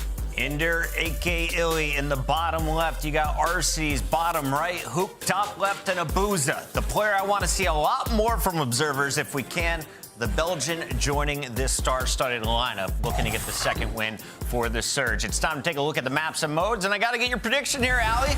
Who is going to come out on top? We got 2 terminals, 2 invasions, and a Karachi Game 5. I think this will be a serious battle. I think I'm definitely leaning a little bit towards Boston. They have both the maps in this map set, that invasion and terminal, that they were able to take off of Atlanta yesterday, as well as that Karachi Search and Destroy, where they went around 11 Game 2 with Atlanta. So possibly the edge here in this layout. Yeah, absolutely. I'll echo that a little bit, especially with that invasion control. It's a map that we saw yesterday. Seattle didn't look that strong on, so we'll see if Boston's able to capitalize. All right, we have Carlos Milan, who just said that one of these teams is dog water, and Boston is going to stomp them 3-0. Let's find out if he's right. Allie, where are you going with predictions? I got to go with this Seattle Surge squad. Boston. I'm going Boston. I already forgot 50-50 chance. All right, Allie, where are you going? I'm going with Boston in this series. I think it'll be a Game 5. Nameless, balance us out. Is that a third B? I'm going with Seattle. Right, I think Seattle comes in and they take this series. Illey look too good. Their boys are vibing. They're getting it. All right, there we have it. That is our predictions. It's time to get the game started. Send it on over to Merc and Maven. I don't know what kind of squawk that was, like a bird sound that Chris made. Whoa! Well, you make predictions top of the day, you know, so sometimes you just forget what you said. Yeah, it happens to the best of us. I haven't heard that sound out of him in quite some time. But now we get ready for our match here, and this should be fantastic in the sense of like a litmus test in a way. Like, we saw Boston play FaZe very tough. We saw Seattle look very strong against Thieves. I'm looking to see how these guys match up against each other. I would think this should be a very tight match. Like Ant said, this should be the best match of the day. I'm going with that. Yeah, I agree. Did you see that lower third? We're 3 for 3 on Game 5s. Do we go 4 for 4? I think last year together we had 2 or 3 the entire year. Listen, it's been back and forth. You and I have been casting together for going on 6 too years long. now. Which I don't know. We're talking like the only people who have casted longer are like Tasteless and Arcitys as a pair. Like we have been going for a long time now. So it's up and down. Sometimes you get your Game 5, sometimes you don't. Last year we got choke slammed. This year we're coming and getting some Game 5s early. It's been a blast. Hopefully you guys have been enjoying the show. The matches have been fantastic, and I would not be surprised if this one goes the distance. It just has it written all over it. No doubt about it. I think, there's always a question mark. We know who, the top tier teams were, Ultra, FaZe coming into this year. A big question mark was sort of the middle tier, the lower tier. How are these rosters going to play out? I think Boston showed off, we can compete with the best yesterday. Yeah. Seattle said, right now we're better than the LA Thieves, right? So that sort of tier list is starting to get smoothed out a little bit. But another kind of have these guys in the same ballpark right now, right? Absolutely, right around that top 6, top 8, whatever you want to put them. But another test for both of the squads. And you heard the devs talk about it. There are some repeat maps here. So yes, it is early in the year, but you're already going back, watching some VODs, seeing what they like to do. What are your default strategies and trying to counter that today? Yeah, because we get to the 3 and 4, and that's where we saw the success from Breach yesterday. If we do get there, but here we go. First map underway. Karachi Invasion Hardpoint will be where we'll start off. Wow, it's my spot again. Yeah, right to it. What do we call this? The Big Merc Daddy is what they call this spot? That's what you called it, yeah. Yeah, no, maybe not the best name, but we'll see what he can do from the Big Merc Daddy. Well, 10 seconds the way of Seattle Surge. Priestahh getting taken down, and Abuzah just kind of hanging out, but you see where the spawns come in. Just trying to work that pinch is Snoopy. Tap. Him and Slasher able to take down 2, but again, a nice response for Seattle and great early time here. Getting a hefty chunk. Still in control. Look at like a perfect 60 almost. If they can keep rocking this, but no, not going to happen. Priestahh comes through with a double. Huke trying to get the answer, but finally you're able to get in if you are Boston Breach. Now we start to think about our next hard point. Sorry, I'm choking, Joe. I know. I make sure you're all right. I need some water. You've been a little under the weather. You're getting over it, but on that rotation, Illey able to find a couple of kills, lock down that P2 area. You already have Abuzah inside a DVD, just kind of waiting, hanging out. Oh, yeah, shaking off a bit of a head cold. We're back. You are back. Slam some water, Joe. Gotta stay hydrated. Everybody at home, get some water. Stay hydrated. It's been a long day. Last match of the night. Abuzah finally taken down, but Surge, so much map control. They have been chilling on this hill. They were chilling for the most part of the first hill. A nice lead here. Let's see if they can build upon it. Huke, the nuke, looking to send it on forward. 1 down, 2. Papa's looking for 3, maybe 4. If they continue to look for him, if he got back to full health, maybe a chance to get the triple, but the streak will end there. But as he does the damage, it allows Illey to continue to sit there and soak up the time. Huke right off spawn, right back into the mix. Arcitys is piecing, and Seattle Surge looking clean. I mean, this is beautiful out of Surge. If you just saw that, they knew that spawns were going to flip, and Arcitys just waited for the spawns. He was set up at the wall, and well, I think he got 2 or 3. He got 2 for sure. Almost found the 3rd, but they're up 60. They've won the rotation again. Some great Call of Duty, some nice fundamentals from this squad. This is what we expect from Surge. I know the fundamentals, they get you going. Those big fundamental plays. Well, I mean, listen, one person does it, is definitely their coach in Rambo Ray. They absolutely, you got to give him his props. Nearly eclipsed that 100-point mark, just slamming Boston Breach so far. About to be up 80 points, set up in the next point. Contest there for a moment. Capsidal able to do it. Wall bangs on through. Illey gets the tax in, tries to follow it up with a pistol, but Capsidal inside. Getting the dirty work done, but my God. You're feeling like you desperately need to get some seconds on the clock now because you have a Palace upcoming. That's all Seattle, let's say. I mean, you could start to run away with this game early. Yeah, I mean, what a play out of Capsidal, right? We saw it yesterday. We're seeing it here again. Another big individual play. He's now on 5 in a row. You would love to have a cruise. Maybe if you don't have the spawns for Palace, maybe just get pushed up on the map. Priestahh on rotation. Does get taken down as well. You have 3 players around this treehouse area. Seattle Surge once again win rotation. Yeah, we've seen people set up for Palace 90 seconds early at times in scrims, but so far everyone just kind of duking it out here for. Well, watch number 5, watch Huke. Let's see what he does, because he's really the player that's trying to set up Palace for them, but Priestahh wins the gunfight. If Huke is able to win that, he's going to push up the street, maybe flip the spawns. Instead, it's 3 dead, and now Snoopy already backing up to Palace, and you see where Surge is spawning. They're going to have to fight this scrap time. Well, I mean, scrap 30 seconds. Yeah, it's crazy because it feels like scrap time, though, when you're thinking about the next hard point. But what a job here from Capsidal, because you're the one-man army right now. Everyone else has rotated. The fact that you're getting time, are you kidding me? I think that ends up being a pretty awesome individual moment. I mean, he gets about 10 points, maybe 20-point swing there in the sense of, like, you're in a hole. You need something to muster up, whereas he dies. I mean, obviously the rest of the people on rotation. Yeah, I mean, he has the cruise. What was that, a 9 spree? He stayed alive through that when we hopped off that cam. So a great life out of Capsidal. He's up to 11-8. Snoopy 9-9, and here we go. Palace is set up.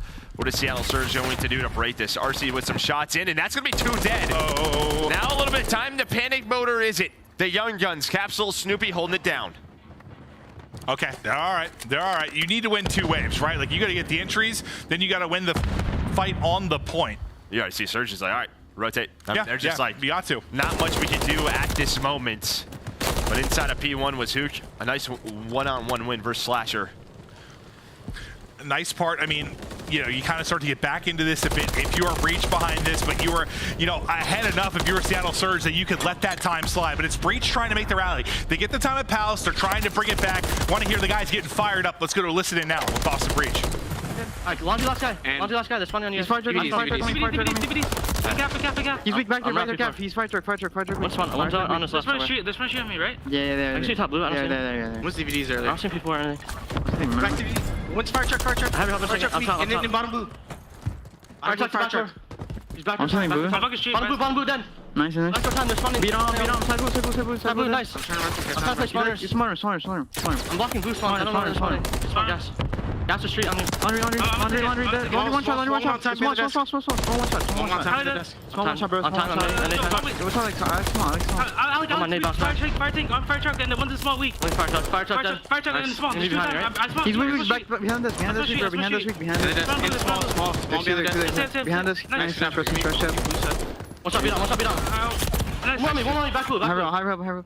He's like side blue. This is good time. They're all spawning gas. They're all going like blue side and gas. Laundry weak. Yo, one just beat on weak. And some, weak and some. I think one was I need to beat on, careful. I'm gonna fake back blue. And there's probably new. Yeah, one's on new, and there's shit on. That's a nice person. I'm shooting. That's 20 on you, bro. Shit on. Nice. Back gas. Yo, what's dark? Go new. On the tank. On the tank. Broken. One's like blue, and then one's far rugs. I'm spawn killing. Blue and broken. Broken. Nice. One blue. And they're dead. Nice. I'm running. They're spawning Røkkr. They're gonna wrap. Should be. American rapping for me. Ender, Huke, Abuzah, missing Alec maybe. Alex first guy we're missing. I think Back to it. We got ourselves a game. The listening fire with Boston Breach, and they're looking for a lead change here. I mean, great rotation kills by Priestahh. You heard him getting fired up. Not the best series yesterday, but I love that little tidbit at the end. You know how important I think it is to call out names. You're trying to find that final player, and Priesthah's like, it's Alec. I'm pretty sure it's Alec. He was lurking the entire time, but Surge off with spawn are able to maybe find the rest of this scrap time. You can see towards the bottom of the minimap, Illey already rotated, but Breach right back in this game. A great hard point, a back and forth battle. That's true. Sometimes you know just missing one's not enough. You know who you're missing. You know you get that kill. You know you're ready to move on. Focus on the next fight. Next hard point. Ready to pop.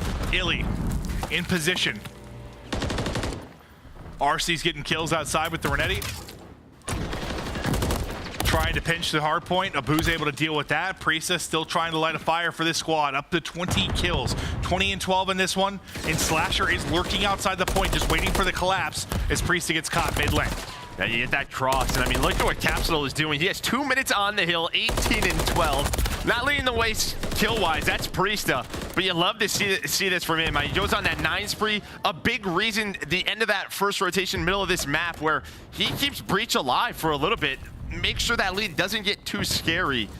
It's another lead change coming on through over towards P4. You do have Priestahh just kind of lurking on rotation, but Abuzah finds some nice shots from him. I mean, Capsidal's got some damage to go with that. It says on LeBron-type numbers. You got the OBJ, you got the kills, you got the damage. You'll have to wait to see the end of the scoreboard.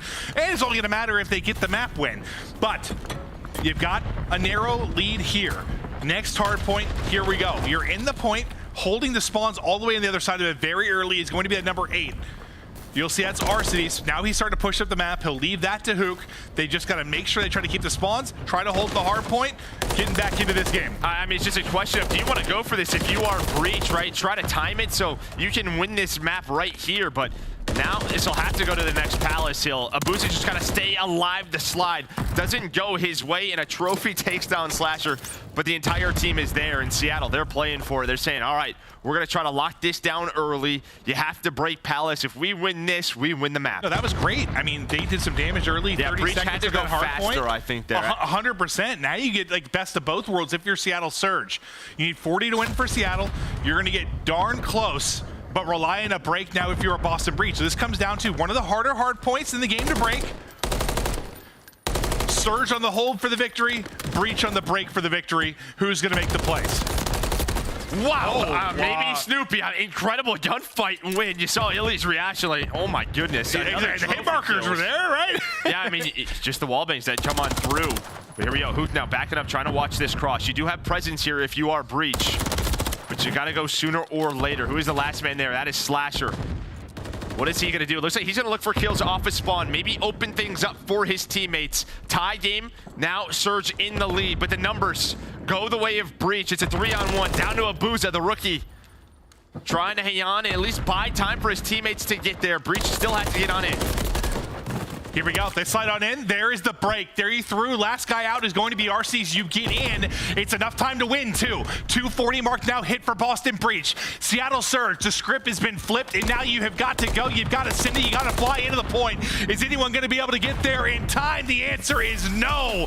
It's a break for Breach. They need it in the final moments. They get it. They get the W. That's a hell of a map to kick us off. An incredible play by Slasher there towards the end of the map. He lurks on through back wall. And you have a tough decision, right? Because they kind of know his presence. He could kind of go for a play backstairs, but he goes for spawn kills instead on a couple of players from Seattle Surge. And what that does, it opens up a lane for his teammates to get there. They then use their numbers to find that break. A great map between these two teams, but Priestahh, everyone had their moments on this Boston Breach side, but Priestahh leading the way. Yeah, and I think like early on, you know, you talk about that fifth Palace hard point, like with snaking, you know, with the smoke changes of command, like it seemed unbreakable, right? For a lot of these teams, we were ready to watch some highlights. It seemed like unbreakable. Like this point's breakable. It is, and you just saw it there. Like everything on the line, they had to break. They got it done. They got the victory. I mean, look at this lead here. I mean. Oh, they were smoking them early, Joe. Yeah, and that's what Capsidal, you know, found 20 to 30 points, and then you have this big play on rotation. You can already see Snoopy rotated. That's going to give them Palace Hill. They hold Palace, put themselves back in the game. The big 9 spree from him. But just kind of clawing their way on back. And then is when Priestahh really started to get going. He's only 11 and 10 at this moment, but he starts to cook. Kind of over the course of that listening, really, is when they started to rally. You kind of got to hear it. Like it was kind of special to use here in Priest to get fired up, some of the comms being on point, and that's when they start to really bring it back. Yeah, no doubt about it. It's right after this, I think Slasher, or sorry, you know, Priestahh able to win those couple of rotation gunfights over here towards P2. You win this bust off, you see where Seattle is spawning so far away. We have this tie game. But then, yeah, right at this hill, you need, what, 45 to win? It's like, do we just break this early? But Snoopy with this opening gunfight. But then it's Slasher who's able to sneak on through, and this is what I mean. He knows a couple of players are coming off a spawn. He plays for that, and then the rest of this team is able to work the opposite street, all the pressure on them, and they're able to get that break. Yeah, and I think some people in that moment, you know, maybe younger players, they panic and they're trying to hit the point, right? Like, fly to the point, get to the objective. We got to get him out. There's one player left. Just the calmness to sit there, just turn on a dime, pick up the kills on spot. It's a great call from you, Joe, and you see the victory there. Win it by 7 points. Sensational stuff there from Boston, and well, we thought this would be a very close one.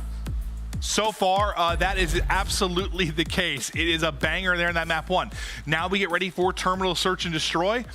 We continue on, and it can be a fun one. It can be a tough one on either end of it at times. Yeah, but this is where Surge looked clinical versus LA Thieves. Very true. They won 6-2. Illey put up some insane numbers. Again, there's just sort of that VOD factor that comes into play now. It typically doesn't happen this early, but you just played a match last night. You know this map's coming into the rotation.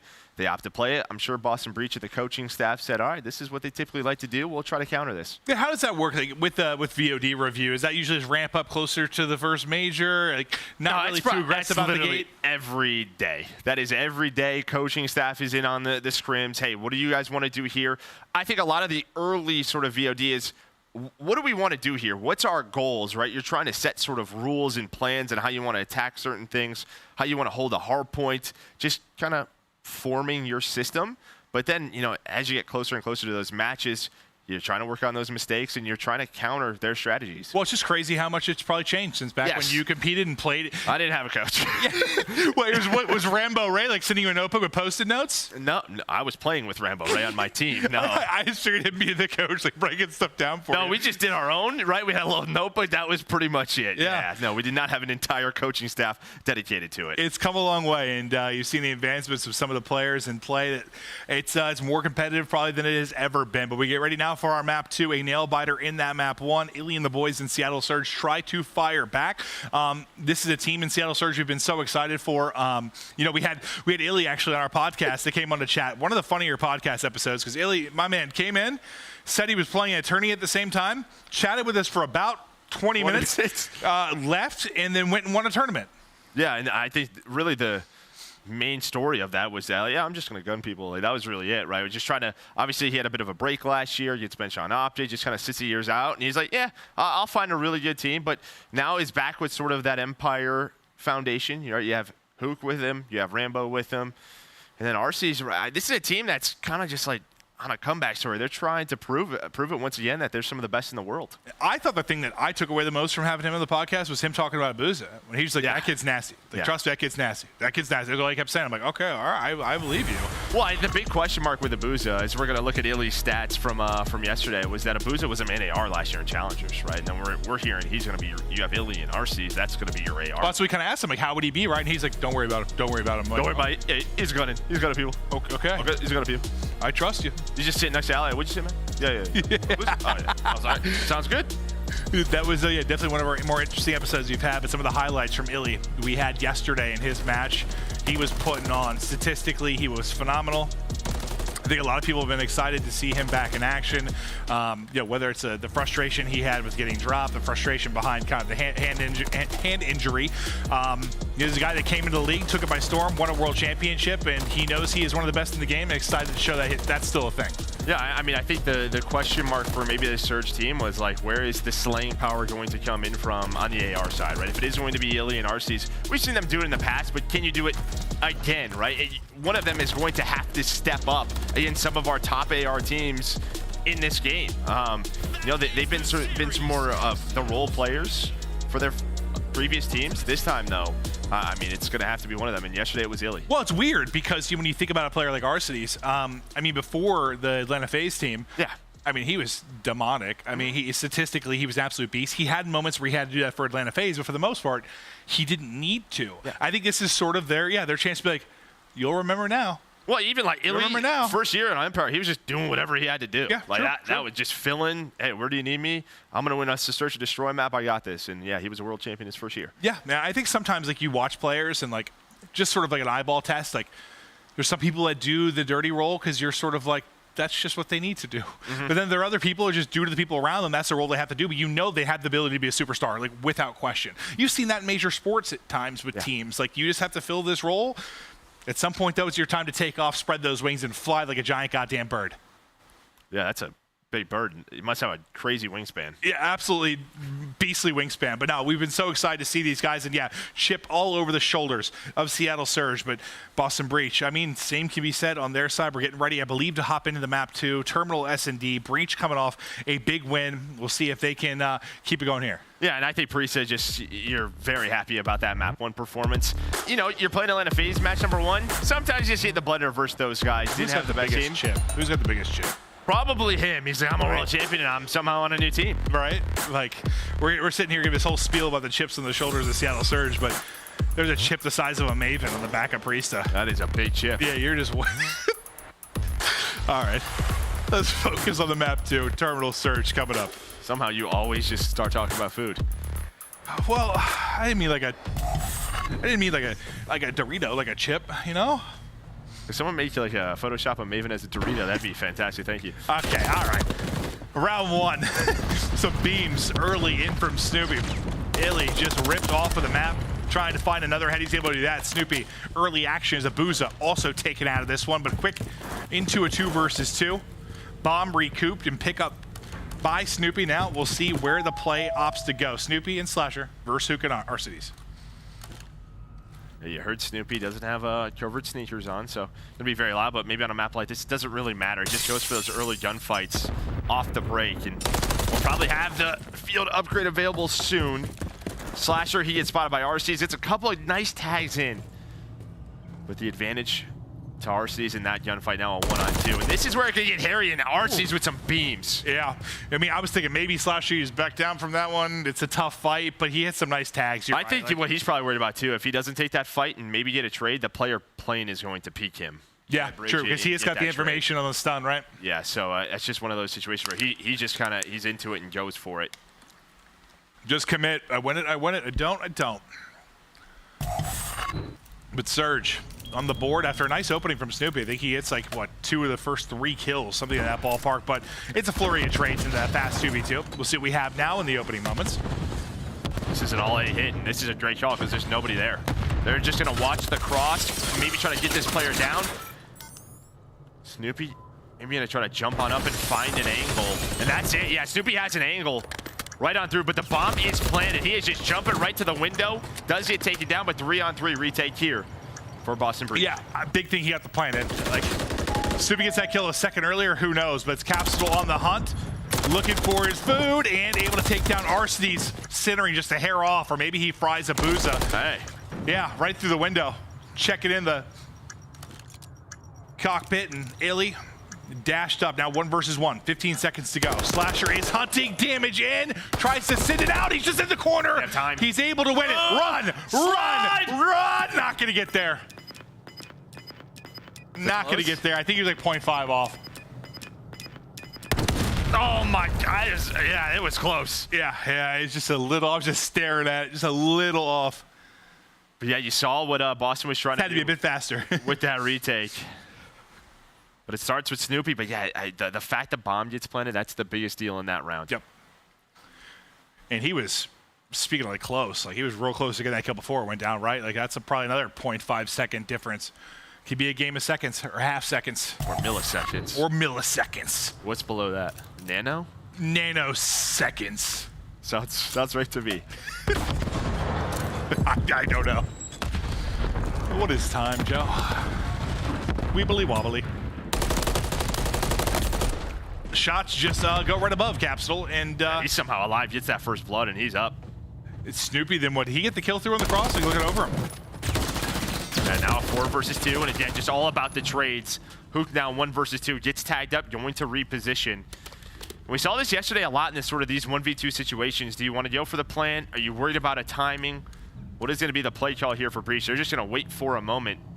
And Huke, can he get spotted? And again, just reposition. Good luck. Not able to find anywhere to go. Every time he peeks, he's getting tagged up. Breach, nice job getting on the board. Some fast and frantic action early, and yeah, it looked like Capsidal was going to be an easy trade in that corner, and then just couldn't quite like get the angle on him. Yeah, when you're that player on SCs, you go on top of the railing, and you know you're kind of strafing back and forth, and then sometimes you back down, and you're trying to get back up, and then all of a sudden your crosshair is just not where you want it to be. So Capsidal's able to stay alive. Or suddenly you're mantling on some part of the map you didn't know you could, and then and you're just questioning, do I turn auto mantle off? Yeah.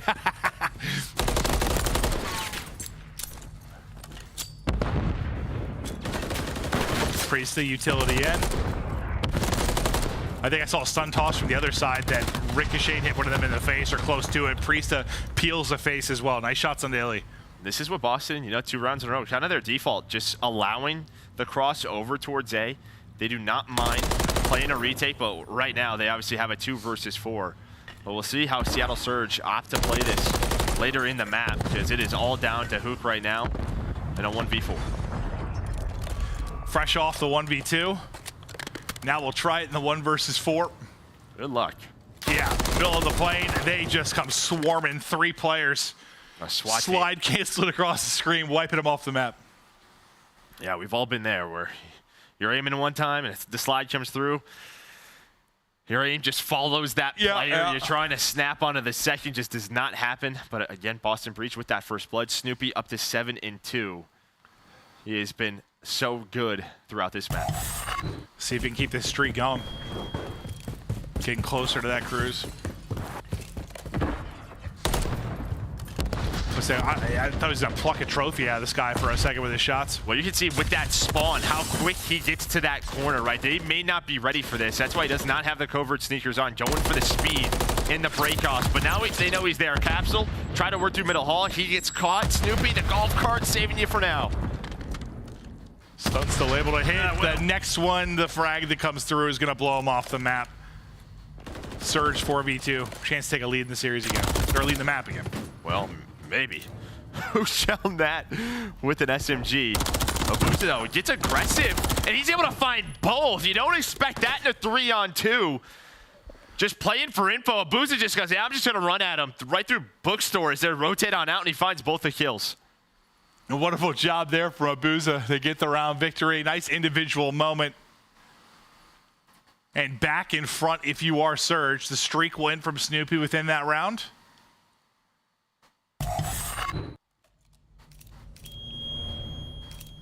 Beep, beep. See Abuzah opposite doing the early. His side going to be smoked off. RC is trying to get some tags. Maybe take a trophy. Still got his utility to use in the stun and frag. Yeah, same setup here for Boston. Very B heavy, allowing that bomb to cross over towards A. You can see Huke has been there for a while, just kind of hanging out. Just waiting, but it's all about the crosses, and Snoopy, he is spotting it. Spots one. Huke's going back. We're going back and forth, trying to keep them on their toes, but they have all the info that they need, so Boston, they're just keep holding this. Well, I wonder if part of it's like RC's like, I took their trophy out. Like maybe we can play behind some utility. Maybe. He got that early trophy pick. Well, what would you rather do here, right? It's kind of what we were talking about yesterday. Yeah. Nothing on this map offensively is a good time. You just have to take a chow. They're going to use the smoke. Yeah, no trophy, but Capsidal pushed up. First blood and gets away with his life. Let's see if they can answer back, though. Not looking that way. Abuzah is going to be the last one up. Capsidal's going to take his head off. That's all I was thinking. Maybe, like, as we saw RC take out the trophy early, maybe that was the call for the rat back. But, yeah, try and play behind the smoke. But, unfortunately, you lose somebody, like, instantly as Capsidal gets the kill. He gets the final one as well. Yeah, I think the way Boston is playing this defensively, they're probably going to have to use that smoke mid-hall to try and fake them out as they're rotating towards A, maybe, and maybe throw a B hit behind that. But you may just have to try to get that A plant down, work the plant on offense. But it's back and forth battle. Close match continues. Stun out over the top. And the push comes through fast and frantic. Now where do you look to go? Illey trying to get up top again. He's got two players in front of him just looking for that angle. And Boston worried about the timings on the plant. Don't want to get caught. That's Priestahh who has the bomb, so he's got to work over quite a bit. Well, Illey's going to spot him, but doesn't find the kill. It's close, too. And you see Capsidal jumping up like, ooh, do I chow this? No, I'm not going to do it. I'm not going to do it. I'm not going to overchow. Stay patient. Wait for your teammates. There we go. And maybe that's the type of play where Capsidal, like, is a rookie, a year ago, 2 years ago, like, he... Yeah, tries to send it. Like, you know, he was very talented, but had some bonehead plays at times. Like, I think you saw over the past year or so, like, he's just starting to be a smarter player. Yeah, I thought what we saw from that Mutineers team, obviously they didn't qualify for champs, but that last event in Toronto, they looked good. We heard teams talk about their scrims and how good that team was, so. Well, the patience pays off. Doesn't want to throw away the 3v2 advantage, and they end up taking the round. That's back-to-back rounds, and now the edge. Huke, though, wants no part of it. Starts trying to bring it back. Abuzah with the quality beams. Breach is getting slayed. Snoopy just able to get out, but not going to matter much. He's the last guy alive, and they make that one look easy. That it's great. I mean, that is just I think what Breach is thinking in that round. Yeah, like what happened there, Joe? They go for a two-man split over towards A. They're thinking, we have shut down B so much, their only play is to hit A. That's not what happened. So they switch up the setup. Boston Breach didn't have that four-man setup around B. They put two at plane, and of course, what does Surge do? They just go for top SGs. So that rock, paper, scissors, just kind of guess wrong on that one? Yes. Yeah, because typically, I mean, offense, you know how hard it can be on that push. They made that look like so easy. Breach does not care. They just, Snoopy has, I don't know, 3 or 4 first bloods just taking that gunfight. You do get a response, though, and a man advantage from Abuzah and Arcitys. And Huke's already got up to this aggressive position in bookstore. Just playing around. So did they check the corner? I'm saying we've seen players, just you always check that. You know someone's going to try and lurk. Yeah. They kind of jump on by. Yeah, our players, they always trying to read. Yep. Always trying to be educated, Joe. And I'll see if Huke, he seems to be spotting for information right now. Well, he's going to have help coming over now, but just don't get caught. Call out to your teammates. The slide across, Huke able to at least take one. And the help is there. So now you got to back out of this if you're Priestahh. And you've got players on both sides, kind of got you trapped in a triangle here. I say they do give him kind of 2 1v1s in this situation, but I think Priestahh, yeah, he doesn't have covert sneakers on, so he's got to play this a different kind of way where they're going to probably hear this. Nope, he's going to flank Abuzah, and they are not together, so bomb going to go down. Arcitys has to rotate through. Now, can he get to a spot before he's stomping around, giving all the info away? We'll see. Oh, well, he goes to mantle up top. RC's already there on the transition across. He wins the 1 versus 1. The setup kind of gives Priestahh a chance. Priestahh gives himself a chance, and RC says no, sir. Yeah, 5-4 lead now for Surge. Starts with that first blood again from Snoopy, but an immediate response. And I think that's RC's up to double digits in this map. So nice game from him. But yeah, as we said, sort of this rock, paper, scissors back and forth. I would imagine Breach go back to their sort of B default setup. We'll see what Surge want to do. And then an A hit comes in from Surge. Yeah, but I mean, that's kind of what they want him to do. Right. See if Surge go for it. Yeah, you're right. He's on 10-5 now. 10-6 on the other end from Snoopy. Yeah, kind of back to the default. Well, that's what I kind of meant, right? Smoking off that cross, you force people to look this way. They're going to try to hit B with no smoke, and it's working so far. Oh, they're just gunning him.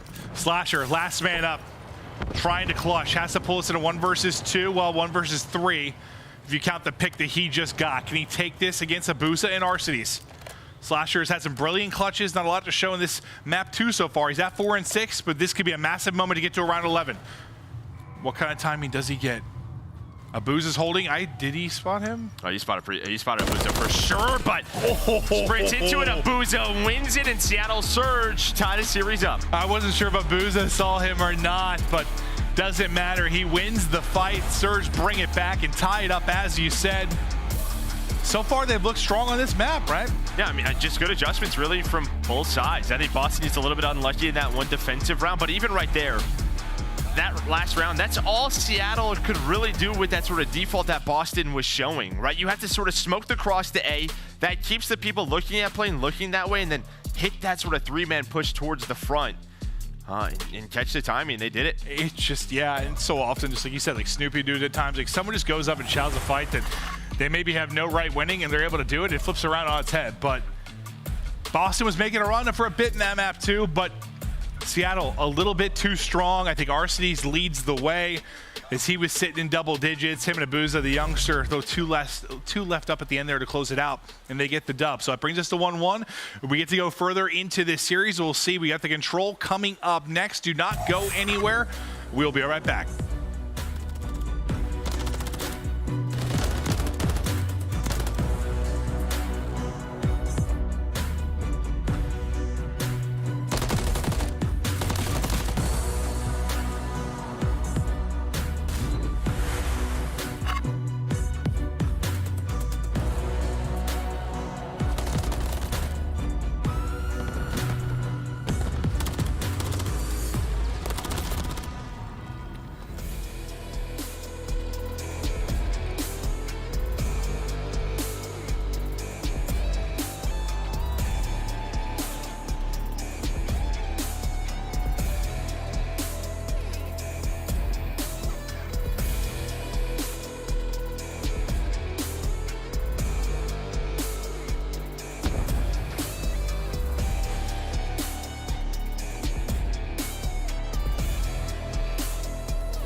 Upgrade your game with the Scuff, the official controller of the Call of Duty League.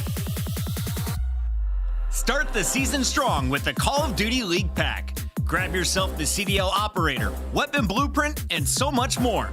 Check out the Call of Duty store in-game now. Don't miss out on all the action at the first Call of Duty League Major, hosted by the Boston Breach, this January 25th to the 28th at the MGM Music Hall at Fenway in Boston. Scan the QR code on the screen or go to callofdutyleague.com for more info. We are back, tied up at 1-1 and ready to get back into the control. Here we go, Joe. We'll see who is able to answer back now in this map 3. The map 1 was insane. The map 2, Search and Destroy, pretty back and forth, but ultimately Seattle Surge able to get the edge. What are your thoughts going into map 3? I mean, I think this is going to be another close one, right? Between these two teams. Yeah. I would say just on both ends, you're getting responses. When someone has an individual play, someone else is stepping up on one end. You know, it's our season. It's Snoopy, Capsidal in map number 1. Like, all of these teams have a lot of talent, and it's just good to see them going head to head. It's always fun early in the year. See, kind of get that litmus test, see where everybody kind of ranks. Everyone's got questions. Everyone's got their own power rankings, their picks, their fantasy, this and that. But all that matters is the results in the CDL matches. Who's going to get the W to end the day? Is Huke playing for info mid? Well, the info just went on by. Snoopy snaps back, slide canceled challenge. Snoopy though ready and waiting for it as he goes prone, wins the fight. Yeah, over towards B though, you have a couple of players in Abuzah and Arcitys trying to get some progress at this point, but Priestahh just kind of walks on up, able to find one, trying to finesse, just waste some time, maybe allows his teammates to rotate on over, get some nades down still early in the round, not going to have a trophy quite yet. You see Capsidal pops a Deddy trying to push on through, has a timing, but has to back away. Arcitys, there we go. Shots on point. Bout gets the first bit of progress, but now we're starting to move on forward. RC wins another, now out to 3-0. Shots are hitting, my man is locked. Slasher though, the shots are on point, the headshots are in. Huke still laying in the point though, second bit of progress done. Still 51 seconds on the clock. Huke able to pop up. Illey there looking over him as well as they're finding the kills. The snap back, the shot's just a little bit off, not able to win it, and now Breach starting to answer. Yeah, Chase, you know, multiple players on it. Priestahh just hits through dark, able to find one, just trying to keep them off it. Snoopy is the player to do it this time, but it's just kind of catching these timings with these little pinches. Finally, B going to be done, and Illey right back in his mode. He has a 5 spree. It's now a couple of life advantage, but now the difficult part here for Surge, trying to work towards A. It now gets tough. You got 90 seconds to work with. Well, rival at range, you know, it can be a cannon, but there runs out of ammo, and RC is just able to snap and answer. They found, what, 2 kills in a row? They've got them pinned back a bit. Another one comes through. It's just 3 straight headshots for Seattle Surge. Onto the point they go. They just got them pinned back, and as I say that quickly though, Priestahh and Slasher, the 2 players still up, lay down the hammer, but Arcitys, a bigger hammer, inside, getting it done, locking down A. I mean, just an unreal play from Arcitys. I love the route that Huke took before that. I thought, you know, pushing up towards that gas tank with the rival would put them in a great position, but it was Priestahh who found 2 somehow on the cross. And then, yeah, Arcitys, at least Arcitys gives them some map position off of spawn, because if Arcitys gets taken down early, then you would have Boston Breach all the way pushed up, but now maybe behind these kills that happens anyways. What, about 4 lives now difference. Surge still have the edge. You know, you can't quite play TDM because there's only 40 seconds to go, but we'll see if they can maintain that advantage, because you're able to get on like this and stop the clock for a while. That becomes much more of a conversation. The conversation starting to go away though, as Boston Breach is the one getting all the kills, but keep an eye on those lives, keep an eye on the time. But now the time really gonna dwindle, because this you gotta set up. It's not scrappy anymore. You got a 4-man push here. This is the fight for everything. Yeah, you can see the way Boston, they're just worried about the pinch right now. You have Capsidal on the point, just watching that front door. But with that first pick on the Priestahh, the second on to Snoopy, a chance here for Seattle Surge to win this offense. Here we go, 5 on the clock. Capsidal, Snoopy, finding big kills. Ow! I think he just loses like a little aim assist in the last moment, but doesn't matter. The rest of them get dropped. Snoopy and Slasher, I think the two lighten up the feed. And they look vulnerable, very vulnerable at times. Do they do enough to close it out, Joe? Yeah, I mean, two times where you have the first two picks if you are Seattle Surge. Obviously, close spawns come in, right? You're trying to work those pinches. Maybe they help out, but the fact that those players stay alive on the point and then just able to keep Seattle off it, right? Then the clock is still going. That puts pressure against Seattle Surge. But again, a nice, I think, opening offensive round from Surge. It was what? It was like Slasher and Priestahh the first time, I think. Slasher and Snoopy were able to do it. Like, just when two go down, it's on the two players to clutch up, and they were able to do it. Illey from off top, though, with the beamers. And they're trying to get some damage over towards that A point first. Priestahh working out towards mid-map, catching him, throwing nades. Knows he's got one inside. The pistol trying to hit, but Huke up to it with the rival. Still, though, the damage being done. Can he get a second point of progress here somehow? You're going to have a 1 versus 2. Good luck to Snoopy. Can he make it 5 in a row with the win? Not going to do it. We'll drop the 4th, fall to the 5th. And the streak will end there, but you've kind of kept Seattle Surge on skates. Well, that's really it. I mean, while all the pressure is on Snoopy, Seattle Surge then has to back down up. They give up map position over at B, and that allows Capsidal to work into this back blue position. Now he's all the way up top sandbags. Well, there used to be sandbags there back when I played 14 years ago, but they aren't there anymore. Now top blue, he's just getting some spawn kills. Again, you're pausing the clock, just working the objective. And they're about to finish B, so you've already done what? You already have found the success that Seattle Surge did. You're going to end up with 4 bits of progress here. Now you're going to have another 2 minutes to work with. Live's not even a convo yet. You're basically even, but you haven't exhausted much. You've got to have a stalwart defense here if you were Seattle Surge. You think here you have Abuzah all the way pushed up in Palace, and Priestahh is able to find out to say you have to take some time to take down that player, and that kind of opens up the A street a bit. Now you can work the middle of the map. That's exactly what Slasher is doing. So just working the different layers that Seattle Surge have set up off of that B capture. Last player looks like Huke. The rest pretty much off with spawn. So if they can deal with Huke, you have another crack at this, but Seattle Surge holding strong for now. It's got to trade effectively, make sure that lives don't get too out of control. Make sure the comms are on point. Don't let anyone leak through. And we saw it with FaZe too. Sometimes you get a little too aggressive towards Palace. He's also walkie spawns kind of bridge side. Just try to avoid any situations like that. Play it straight up. But, I mean, it seemed so scary at first when it was like 2 minutes and 20 seconds. A minute of that's already gone, Joe. So far, so good. Yeah, nice recovery, too, because, I mean, Boston just right off the start, they hit that B point. True. Sorry, the A point leads them to B. But, yeah, Seattle Surge just sort of said, let's just give this up. Let's just force them to have to work this point. Let's play with our map control. It's worked out perfectly so far. Still, some time to work with. 1 minute, and Capsidal and Priestahh now in the spawn, trying to find those kills.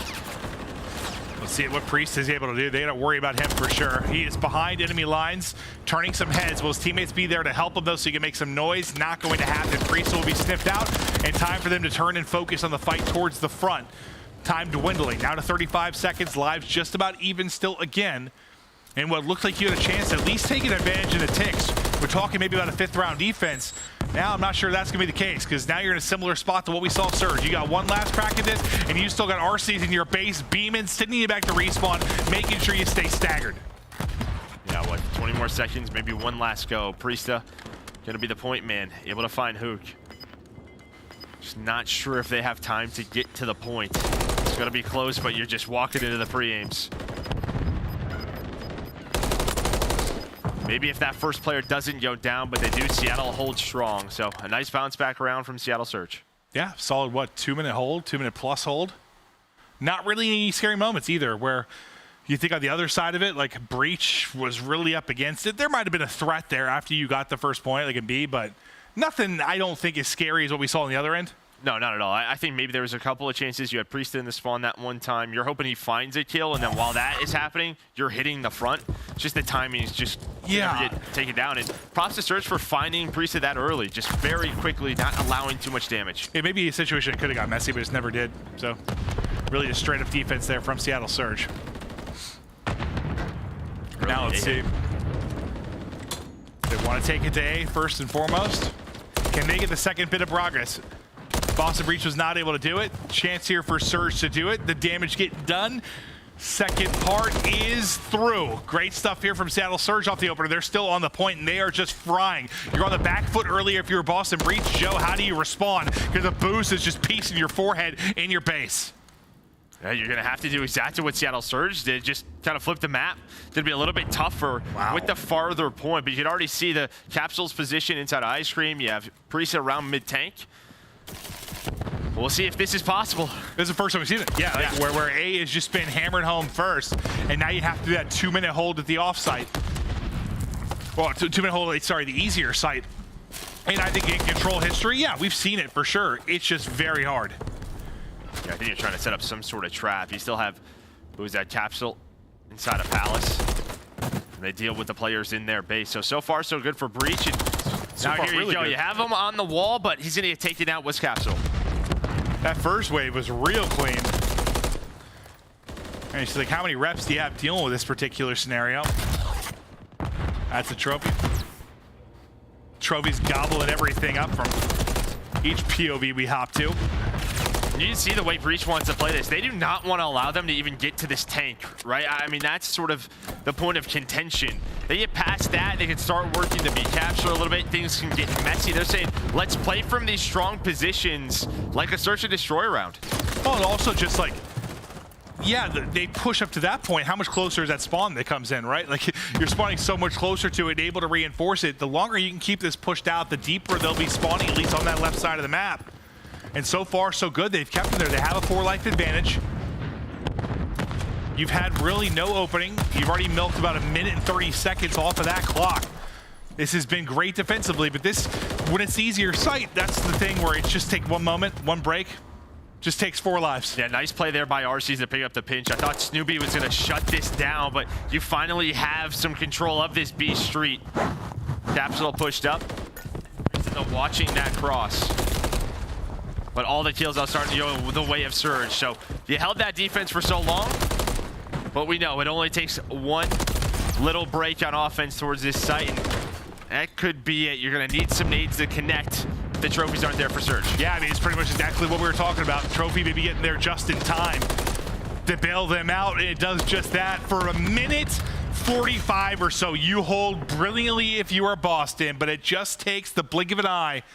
And Seattle Surge get that point done, and that is the advantage you have of getting that harder point first. Well done by Seattle, because I mean, yeah, the success came in the opening 30 seconds of that round.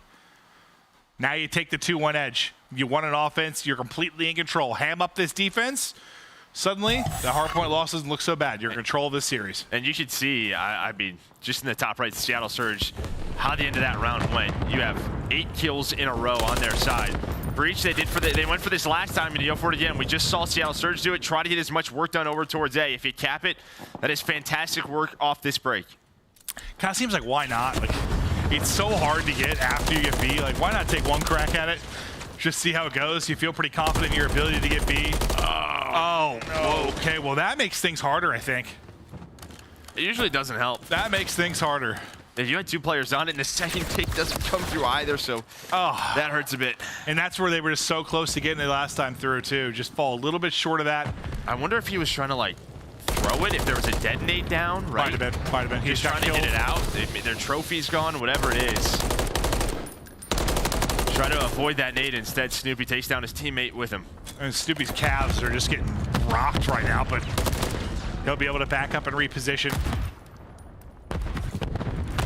We're now starting to try and get them locked in.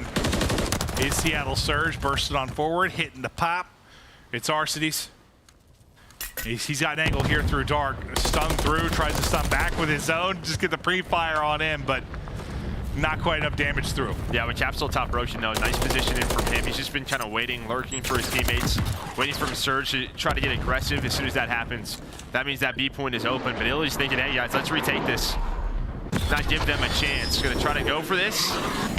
Trophy not there. So that's gonna be the first kill. Maybe now they try to retake. That's gonna be the play call. Can Illey find the third? It's a pistol. Jump shot. It looks so close.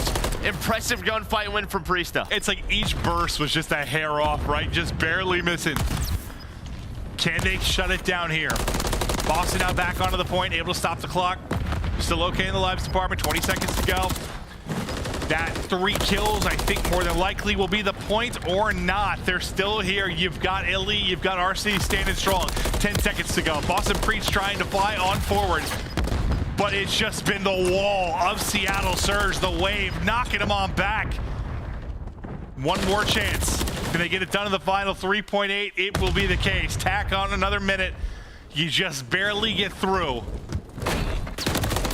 Now, can you get yourself to a 5th and final round and likely another crack at offense if you're Boston Breach? Yeah, they're trying to go quick on this transition. They're not allowing Surge to get into a comfortable setup. You kind of see all the white arrows. They're just watching the cross to the 8 point. So both teams just trying to pick each other apart. Now Capsidal, maybe the playmaker, pops Deddy. Not rocking the sneakers. He's going to be the playmaker. He's able to find the first, trying to snap on the second, but at least has help from Slasher, who's on the point. At least just staying alive and being a threat too. Like, staying alive in that position, they have to worry about him off spawn, but it looks like for the most part, they're just sitting it out and dealing with the reinforcements. They're not bothering you with Capsidal in the back. They kind of left him alone. You're just making sure to continue to stagger this because there's only 30 seconds left. I mean, the main thing now is going to be a 6v6 as well. Not much left, but Capsidal is still up in the spawn. Now you have a 6v4 because Priesthah's nade going to hit as well. Capsidal is on 5 in a row. Snoopy's hitting shots in the cross. You've got this tank heady. You're trying to put them down. You're finally stunned and dropped. It's a 3 versus 2. Just Illey and RC is going to be last up. Trying to get towards the point. There's a teammate that comes in. Oh, God. It takes out Arcitys. Now it's just on Illey. Yeah, 1 versus 2. This is like an S&D round, but the time working against Boston Breach. They have to try to find him. There he is, going for the slide. The teamwork on point. And we keep going. Dude, Capsidal was making plays in the back. At first, I was like, is this going to end up costing him? Because they kind of said, screw it. All right, hang out back there. They're dealing with the front. We're going to take a look at the replay, though, and see maybe what happened with the nade. Yeah, it was a dead nade. Yeah, it was a dead nade. He picks it up, and yeah, okay, so it was cooked a little bit. Cooked a little bit, tried to get rid of it. And yeah, you see that reaction. It happens, that but makes sense. It's a heads-up play. Heads-up play to go for it. Sometimes I'm glad we saw the replay. Thank you, broadcast team, because it's tough for us to tell sometimes in those moments. It's so fast, Call of Duty, and we're like, how'd that go down? Well, there we got to see it. So, a little frustrating, but appreciate the chance to look at it from earlier. Now to the 5th round. That last one was nuts. Yeah, now you have Seattle Surge on defense again. Boston, their initial hits have been strong, but you had 3 players over here. A couple of picks go Seattle Surge's way, and they deal with this early A hit. It's like their hits have been strong, but we haven't had that like knockout punch like Seattle Surge did, where they actually took A. They've just been so close. Snoopy is lurking, and my God, almost thinking a kill was done before it was, but we have all been there. He's able to finish it ultimately. Now he's able to stay alive. Priestahh saves his life. I think Huke has the rival there, so doesn't get the kill. But all the pressure now over towards Abuzah, able to find the kill at Priestahh. He's just working on up. Is Illey still over there towards Broken, over towards B. And he gets taken out, so now you're gonna work the B zone if you are Boston Breach. And what they basically have gotten, I think, 1 ticket A done in the other offensive rounds before they've had to go out. This time you'll have nothing, but you will have about 2 minutes to go. Slight life advantage. Well, and I think, listen, look at the last round. What did Surge go for? They went to try to retake B, retake B, and that's when it got messy. The clean defensive round, they just gave it up, got into their map control, and Breach never really had a chance. And I think that's what we said. You know, we were talking about this in our last series. Just, you know, if you're comfortable, like, don't risk it. Just set up, hold that second point, make sure the comms are on point. Don't end up punishing yourselves trying to overextend and deal with both. But now, let's get into the mix. 90 seconds on the clock. Still 2 lives separate our teams. Boston Breach trying to get it done in back-to-back offensive rounds, and Capsidal has gotten to his spot again. This is where he was so deadly. They have Slasher here to help him, but Huke off spawn. Able to take both down as they were trying to cross over towards A. Trying to wait for their teammates off of spawn. You see Priestahh just kind of slow things down, but he's going to get picked. And now this is where it gets tough because you have a couple of players mid-tank working over here towards Cafe. This could just take a lot of time to work up the map. Yeah, and you're seeing, I mean, they're just getting staggered over and over and over again. Try not to give them any kind of opening. I mean, where you were once up 2 lives, that's been swung on its head entirely. It has been all Seattle Surge. 5 straight over this small sequence. finally Snoopy able to get something, but they're just getting cut down. And you're thinking there's about 1 minute and 20 left. Are they going to get another crack at this? I don't know if they're going to. No, it doesn't seem that way. Slasher, the last player pushed on up. The rest of the players off of spawn, and now you're really in the trap because you're going to have to run into Illey all the way back bridge with 20 seconds left. This is going to take a miracle. I mean, this was just impeccable from Seattle Surge, slowly layering the map, layering the corpses as Illey wins another one. Now trophy out for coverage, 5 seconds to go. Huke is on 5, 4 in a row for Arcitys. Illey streaking as well. They light it up in the 5th and final round. They take the 2-1 edge in the series. I mean, that was fun to watch them just kind of progress the map, make it harder and harder and harder for Boston to find any inch to work with. Yeah, I think the key is just, as you kind of said, they never really got 8 done off the breaks. You had a lot of breaks, you know, opportunities for Boston Breach, but Surge always clutched up, always got that player off the point, found that big kill towards the end. Yeah, they were a threat. They were, but they just were never able to put that final dagger in. And you know, I don't know if that's as much on Breach. It's a hard point to get. It's more on Surge just clutching up defensively. And statistically, you see Arcitys putting up 6,700 damage. I mean, it's really the team effort from Surge. Everybody right around the same numbers. Just a great team showing here on Control. Honestly, like, overall, I feel like I didn't do the math, but like, it feels like they had quite a bit more damage on the map. It's what it looked like. Well, take a look at some of the highlights. I mean, think about some of the sort of situations that Boston was in. They were just staying alive, just going back and forth. Yeah, when you have 3 offensive rounds, yeah, you're probably gonna have a little bit less damage. Yeah, it makes sense. I was looking at the numbers. I'm like, yeah, these are not close. We just look across the damage between the 2 squads. But yeah, an unfortunate moment maybe there for Surge. I didn't see exactly how that one went down with the Simtex, but the fact is you're able to clutch up in the round 5, so it's not the end of it. Illey, not really a chance in that 1 versus 2. I think you saw him a little bit frustrated with how that round ended. And then after that 2-piece from Huke, it's pretty much over. They pretty much just control the rest of the map. That was your 1 chance over towards A. But he cuts it down with that rival, and yeah, good luck dealing with this. I mean, you just look at the map as a whole, and yeah, Priestahh just had no shot. Yeah, just you watch them layer it. Like, they just inch their way forward 10 feet at a time and just lock them in like a vice. You just had no chance to do anything. Now I think, what was it, Terminal for map 4? So we get to Terminal, and what, we saw Seattle here, where they look strong, right? They played versus Thieves on it? Yeah, both teams, right? Both teams. Yeah, yes. It was the map 4 in both their series, I believe. And this is where we saw Boston really look very strong against FaZe, who I think dominated the map 1 and 3 in the respawn. And then, you know, they come back and Boston looks so good on the Terminal, and Surge as well. So this should be another banger, I'm hoping. Yeah, I mean, you know, we know about this map. It's all about security control for the 5 hills or on that side of the map.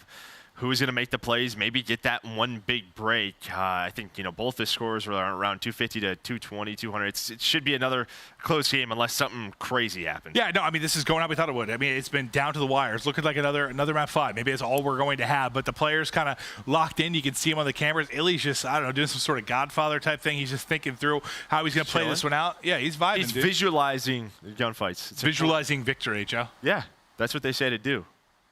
Have to just visualize it. Yeah, time to time. That first initial gunfight, get ready for it. That's true. What did Krim always say? Like, you're never going to win a gunfight, dude. You don't know you're going to win. Something like that, Joe. Yeah, that sounds right. Yeah, it sounds about right. I think so. Krim definitely said that. No doubt. Now he's driving Porsches, so.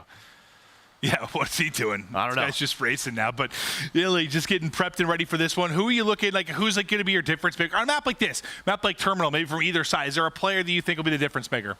I'm going to go, if I had to pick one on each shot, I'll go Snoopy because, you know, Terminal, Search and Destroy, he was winning a lot of these gunfights. He was the player yesterday we saw go on some big pinches. And then on the Seattle Surge side, I'm going to go Huke.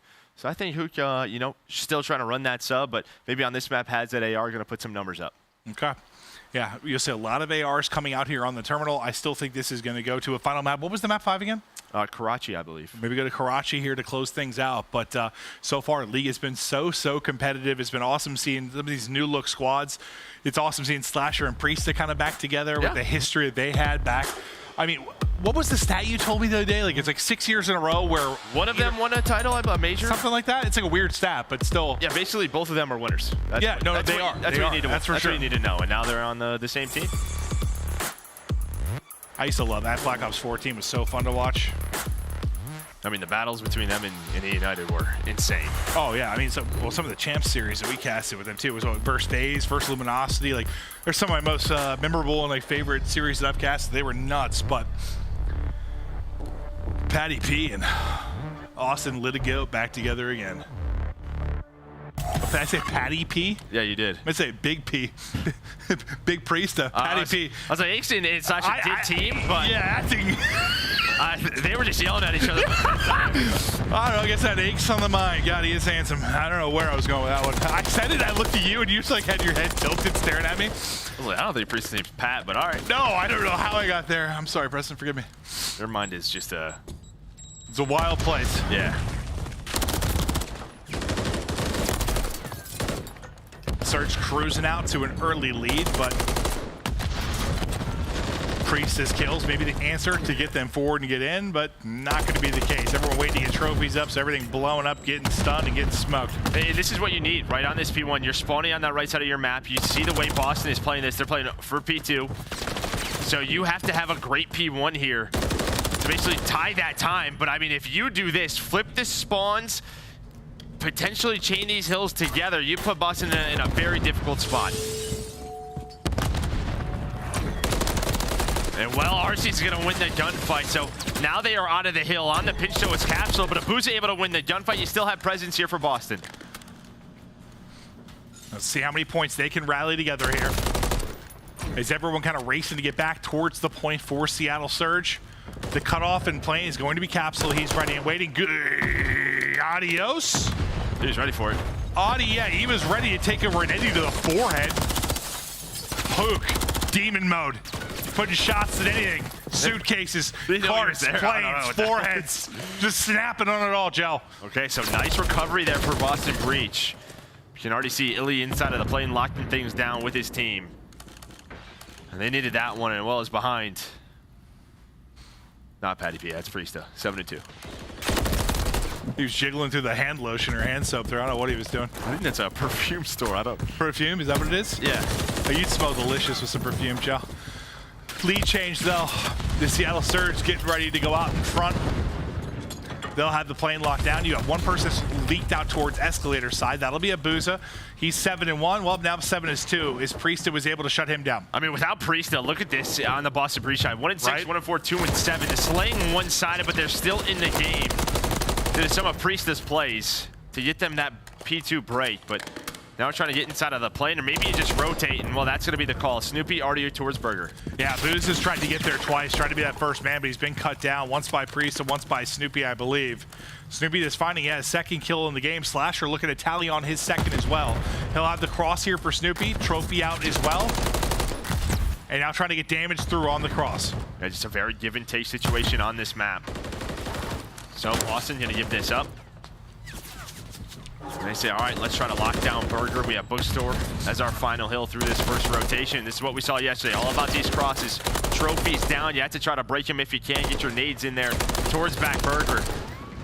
But yeah, good luck. It is just a lot of that shouldering back and forth. Yeah, it's just really frustrating fights. And like you get a kill, it doesn't really mean a lot. Doesn't mean much. Reinforcement's gonna get there. By the time I try to slide across, the same guy's gonna be shooting me.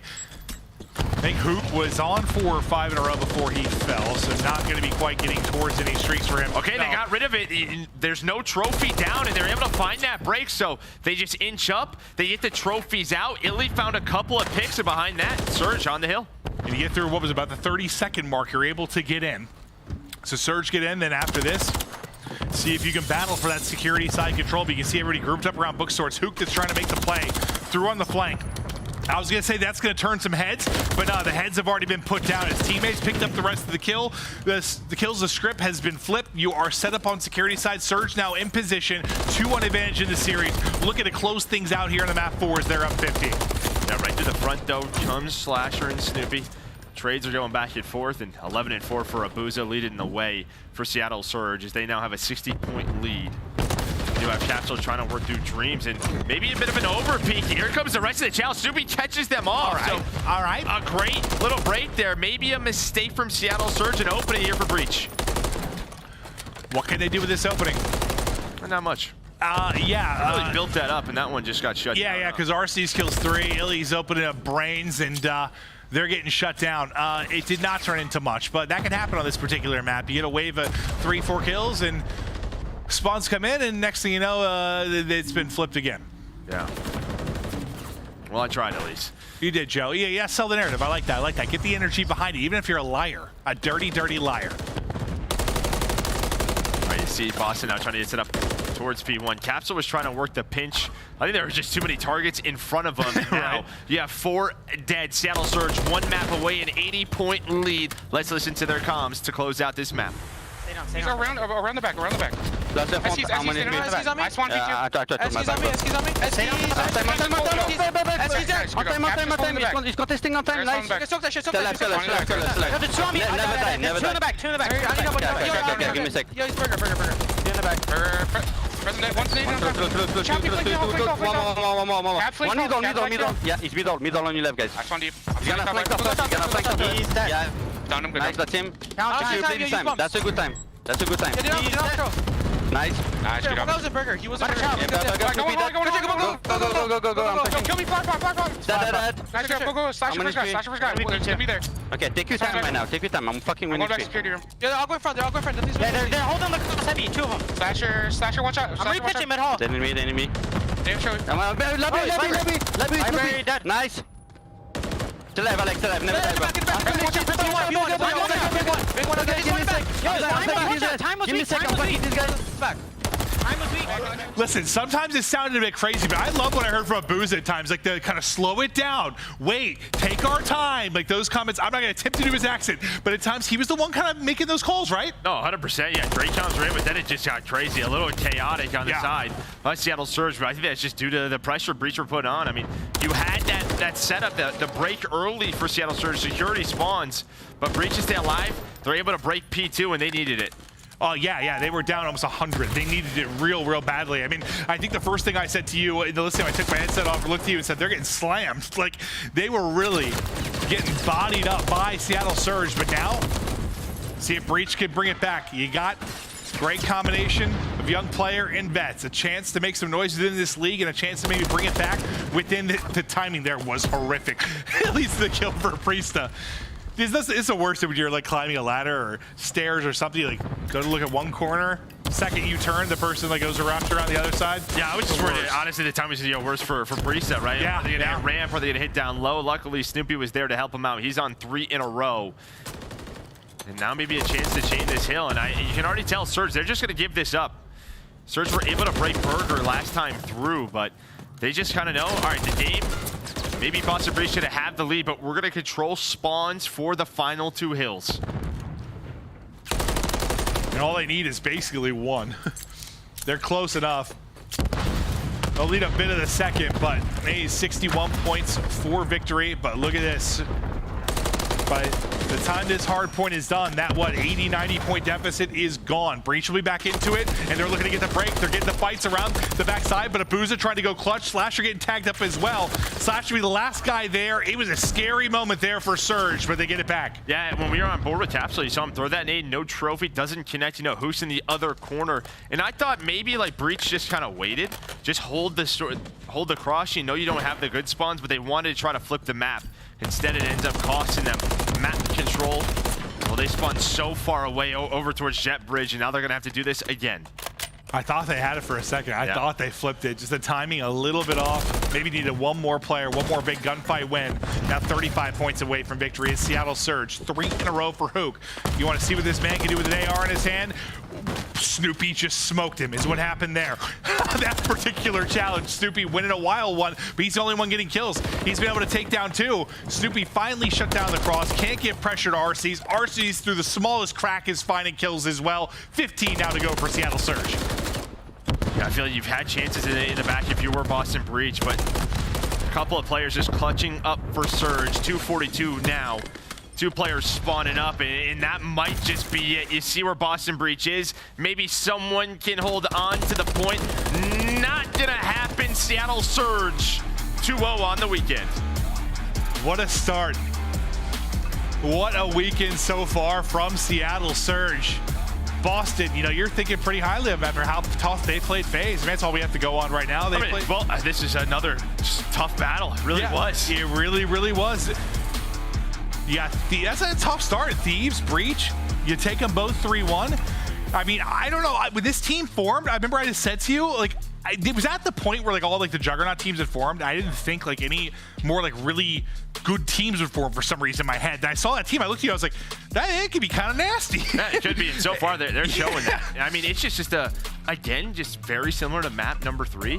A balanced effort. Everyone right around the same damage, right around the same amount of kills. Their trades have been on point. Their teamwork is there. It just strikes me as one of those weird teams that'll work because like just the mentality thing about it. Like everyone, like we've said multiple times, something to prove. Whether you're a rookie coming in at Abuzah, it's like, I'm going to take the CDL by storm. Or you are the other players and all the... I mean, Huke's been through you read a book about that guy's career the past couple of years. Yeah. And then you have Arcitys. I mean, really, you could write a novel about any of their stories. They've been filled with the highest of highs and the lowest of lows over the last couple of years. And they're just coming in, wanting to slam people, show the community what they're made of. And so far, so good. That'll do it for Joe and I here. That'll do it for the day. But to break down the action, we've got Christopher, Puckett, Alley Cat, and the one and the only Anthony, my mind is blown, Wheeler. Nameless. I love it. It's nice having this guy back. Oh, it's so good to have his energy here in the studio. Speaking of energy, how about that surge in energy? 6 games wins, 2 games losses. Pretty decent record here. Do you have any big issues with what you saw from them tonight? Issues? I mean, not really. Obviously, they lose that first hard point, but that terminal was literally disgusting from the side of Seattle Surge. And I loved that listening as well. It was just fueled by passion by the Seattle Surge. I was worried for just a moment in the later half there as they lost a little bit of that over 100-point lead. I think they got a little bit too frantic and a little bit tit ahead of themselves, but they got the dub in the end. Nameless, thoughts on this series? Yeah, I mean, I thought Seattle looked incredible. And then, you know, Alley in the pregame show today, you said you want to see more of Abuzah. We saw that today. The guy was picking up a lot of time, and both the hard points had like almost 4 minutes combined, and was also popping off when they needed him. And, you know, to talk a little bit about this terminal, it was fantastic. They started off absolutely frying, and you know how the game script goes on a map like this. There's 60-point hills back and forth, but they had control the entire time. The early rotations to Burger, picking up the cuts where you need it, and it just seems like everybody's pitching in. It's not one guy just taking over games. Everybody is doing their job.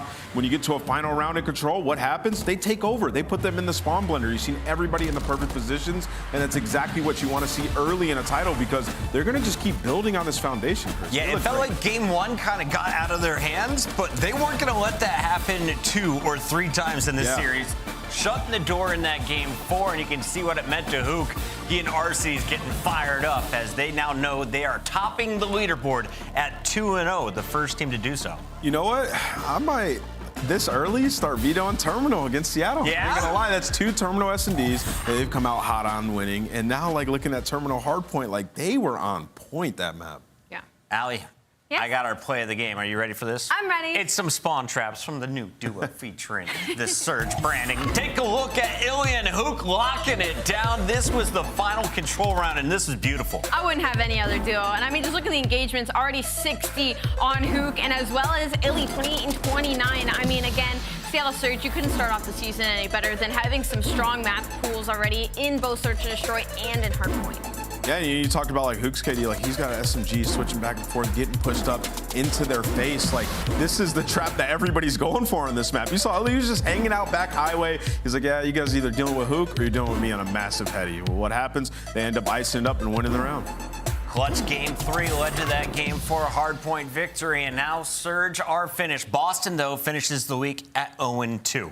What's going on in the Boston camp? You chose them for the first match. Allie and I chose them for this match. What went wrong today for Boston? Well, Boston Breach shouldn't have tweeted me. They might have come out with a W in this series. But honestly, they've had 2 very close games. Yeah. I mean, this was a barn burner from start to finish. You think about the Search and Destroy, they have to get better in that game mode. Like, that's Search and Destroys now in 2 series. They have not won, and it was very close. Once again, a couple of rounds with numbers that they threw away. Boston Breach still looking for their first dub. I have a feeling it's coming next week, but let's recap what went down across the board. 4 matches here on our first Super Saturday, and it started with the Miami Heretics taking on Carolina. That's right, the Carolina Royal Ravens. Heretics displacing of their opponent in 3 swift maps here, Allie. Yeah, it was the fastest series that we've had so far in the first 3-0 of the season. 2 brand new rosters going head-to-head, and it was the Miami Heretics coming out on top in, dare I say, a pretty dominant fashion. I think we were all looking forward to Vamos Heretics, and they gave us quite a show to start the day. Heretics won on the kill feed. It looked like they looked comfortable across all game modes. What did you like most watching this team today? I just love the energy. I mean, you saw them like in this game. They played at such a fast pace. We talked about it in the post game. They set the pace back in Black Ops 4, and they're doing it here again in Modern Warfare 3. And again, everybody chipping in, making plays when they need to. This is a team like we don't know what the limit is. Sky's the limit at this point. I'm excited to watch more from Gwinn on the Royal Ravens side. Anything you want to see from this team in their next matchup? For the side of Carolina Royal Ravens, just a little bit more composure and a little bit more team chemistry. Again, brand new roster working together, but GODRX and Gwinn, I mean, they were winning challengers last year together, so I'm hoping this team figures it out soon, sooner rather than later. Up this lane, and you might have a chance in our second match of the day. We went the distance. The only game 5 of the night came from Standy and crew. After clutching up earlier in this series, we went all the way to that game 5, and after talking at the end of the match with Standy, he likes the team, especially the SMG frontline. He could not stop singing the praises of his fellow SMG. Oh yeah, he was singing the praises of Nero. I honestly, as soon as I saw this sub duo, I loved it, and they proved as why they're going to be a dominant force moving forward. They're just so high engagement and so aggressive. It's going to be really tough for a lot of these teams to keep up with them, especially with the new addition of covert sneakers on the map. You're not going to be able to hear them anymore, so make sure you're calling out when you're missing one of them. But Vegas Legion, they proved to still be dominant in Search and Destroy as well. Nameless for the Røkkr, we had Lynz, we had Owakening on the same team. They were both able to drop some numbers. What did you see overall for the squad? I mean, I thought for Røkkr, like pretty good performance throughout. Just Search and Destroy, it's just got to be better. I mean, you're playing some really strong Search and Destroy players on the opposite side of the coin there, but that's a game mode that typically some teams just, like when that intuition, situational play, like those players are going to excel early on. So for Røkkr, like decent performance to start things off. They just got to build up in Search. And if you are a Legion fan, go back and watch that sub-base game 4 one more time. The clutch finish is going to give Las Vegas their first win of the season. And speaking of first wins, Toronto collects their first W. It was Insight and crew laying it down. The only game they dropped was that game 2 Search. I mean, Toronto picking up right where they left off last year. I mean, just an absolute dominant performance in both of the hard points and in the control. Maybe a couple things to work on when it comes to Search and Destroy. Again, it's very, very early in the season. As far as LAG, I'm really looking at DiamondCon and Fame right now. They did really well in the Search and Destroys. They just needed to transfer that to the respawns. I totally agree. I mean, this series honestly just felt a little bit like a team diff, right? Like you got Toronto Ultra, who are coming off an amazing season with one of the best, if not like arguably the best they are in the game in Scrappy, and then you just made an upgrade picking up a guy like Envoy, who's a world champion, right? So it's going to be a very difficult opening match for LAG. Does that mean they're going to be bad all season? No, it doesn't. They just are starting from, from scratch. It's going to be tough. Toronto Ultra gets their 3-1 over the Guerrillas and their first victory. Seattle Surge, though, picked up 2 dubs this week, and we now have our monster winner spotlight. Let's bring on one of the members of the Surge. You know him, you love him, and he's joining us live right now. I assume it's Arcitys. You don't know who it is. I'm assuming. It's gotta be. I assume Alec is hopping on the mic. I asked for it. We got it. Arcitys is back in the building. This time, you're no longer wearing purple. You're wearing blue. And you look pretty darn good in it. Yeah. And thank God. Shout out to those guys getting rid of me. Alec, talk to me about today, man. This was a fantastic series to watch. It could have gone to a game 5, but you locked it in. I mean, if it went to game 5, it's still no worries. Our S&D is really good. That's the most, that's a game mode we practice the most, so very comfortable in S&D, and honestly, it doesn't really matter. For sure. I mean, you guys came out swinging yesterday and now go 2-0 in the league to start off the season. Alec, you've been tossed around. You've had to change roles, I feel like, a lot over the past couple of seasons. What do you feel is your fit right now in this team? Just doing my 25%, bro. Honestly, just doing that and just letting them do their 25 and not overthink, not overcomplicate anything, and just make the game easier for them and for me. Love that. Because in the past, I try to overcomplicate and do extra shit, but not here. Yeah, and that's kind of what I was going to ask. Like, Arcitys last year was a big fall from grace. You went from like the best team in the game to one of the bottom barrels. And you had to figure it out, right? Throughout this offseason, make a new roster that can come in and compete because that's what you're used to. So for you coming into this year, what are some things that you're trying to get rid of from last year, maybe mentality-wise? Listening to outside voices. I think last year I put a lot of stress on myself, just like getting like putting myself in a new spot, trying to be uncomfortable with my spot. And I said, screw that, I'm not doing that again. And I play with people I want to play with. And I'm excited to be in Seattle again, right next to home. It's still cold, shout out to Ben for that. But it doesn't change our gameplay. Love it. All right, Alec, I love seeing you happy. It looks like that is very much the case here on week number 1. I have to ask you, though, it's MW3. Everyone loves the nostalgia, but it still feels fresh. What's your favorite part of the new game? Red dots. None of these new kids know how to play without 70Q, so the game's a lot easier than last year. I love it. Banger. Exactly. On that note, we're going to let you go party, my friend. Thank you. Red dots and boots, that's all we needed. COD is back, and we are 2 days into opening weekend, and we still have a full day to go. Allie, as we take a look at the schedule, we've got left, right, and center good games. Which one's the best? Oh gosh, it's actually really hard to pick a best in this situation. I think I might go with that game number 4, but that game number 3, the Battle of Red. I mean, that's our Monster What Energy you matchup. talking about? This is Standy versus Clay. I know that they were trying to team together. Some drama went down. The community might not know, and they're not teaming. So that number 1 match, make sure you're there. It's a banger. 3 o'clock, it all kicks off. And of course, we're starting a little early right here on headquarters. Thanks for tuning in to day 2. We'll see you all live for day 3 tomorrow.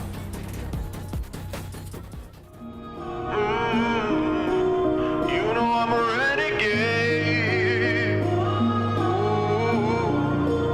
Baby, I'm a renegade. Breaking all the rules. After mine now, this ain't win or lose. This is what you wanted from me, lit the fuse. Be a pawn all my life, I refuse. You were scheming all my life, now you need me. Not seeing it as a big deal, it's something I can't repeat. In the lab like Dexter, you sabotage like Dee. Yeah, I got the crown now, it's mine now, I'm knee deep. Yeah, I got the crown now, it's mine now. I can't be minimized. On the throne, you've been advised. Putting me down, but I switched it up. I'm top tier, better listen up. Overhype can't trip me up. Over the way, had to lift me up. What a shot, look how it rolls, even if nobody knows ya. On my own wave, I am gold, ya. You was trying to block me on the low, ya. Took the high road, let me demonstrate. Cause the old me gone like a bitter race.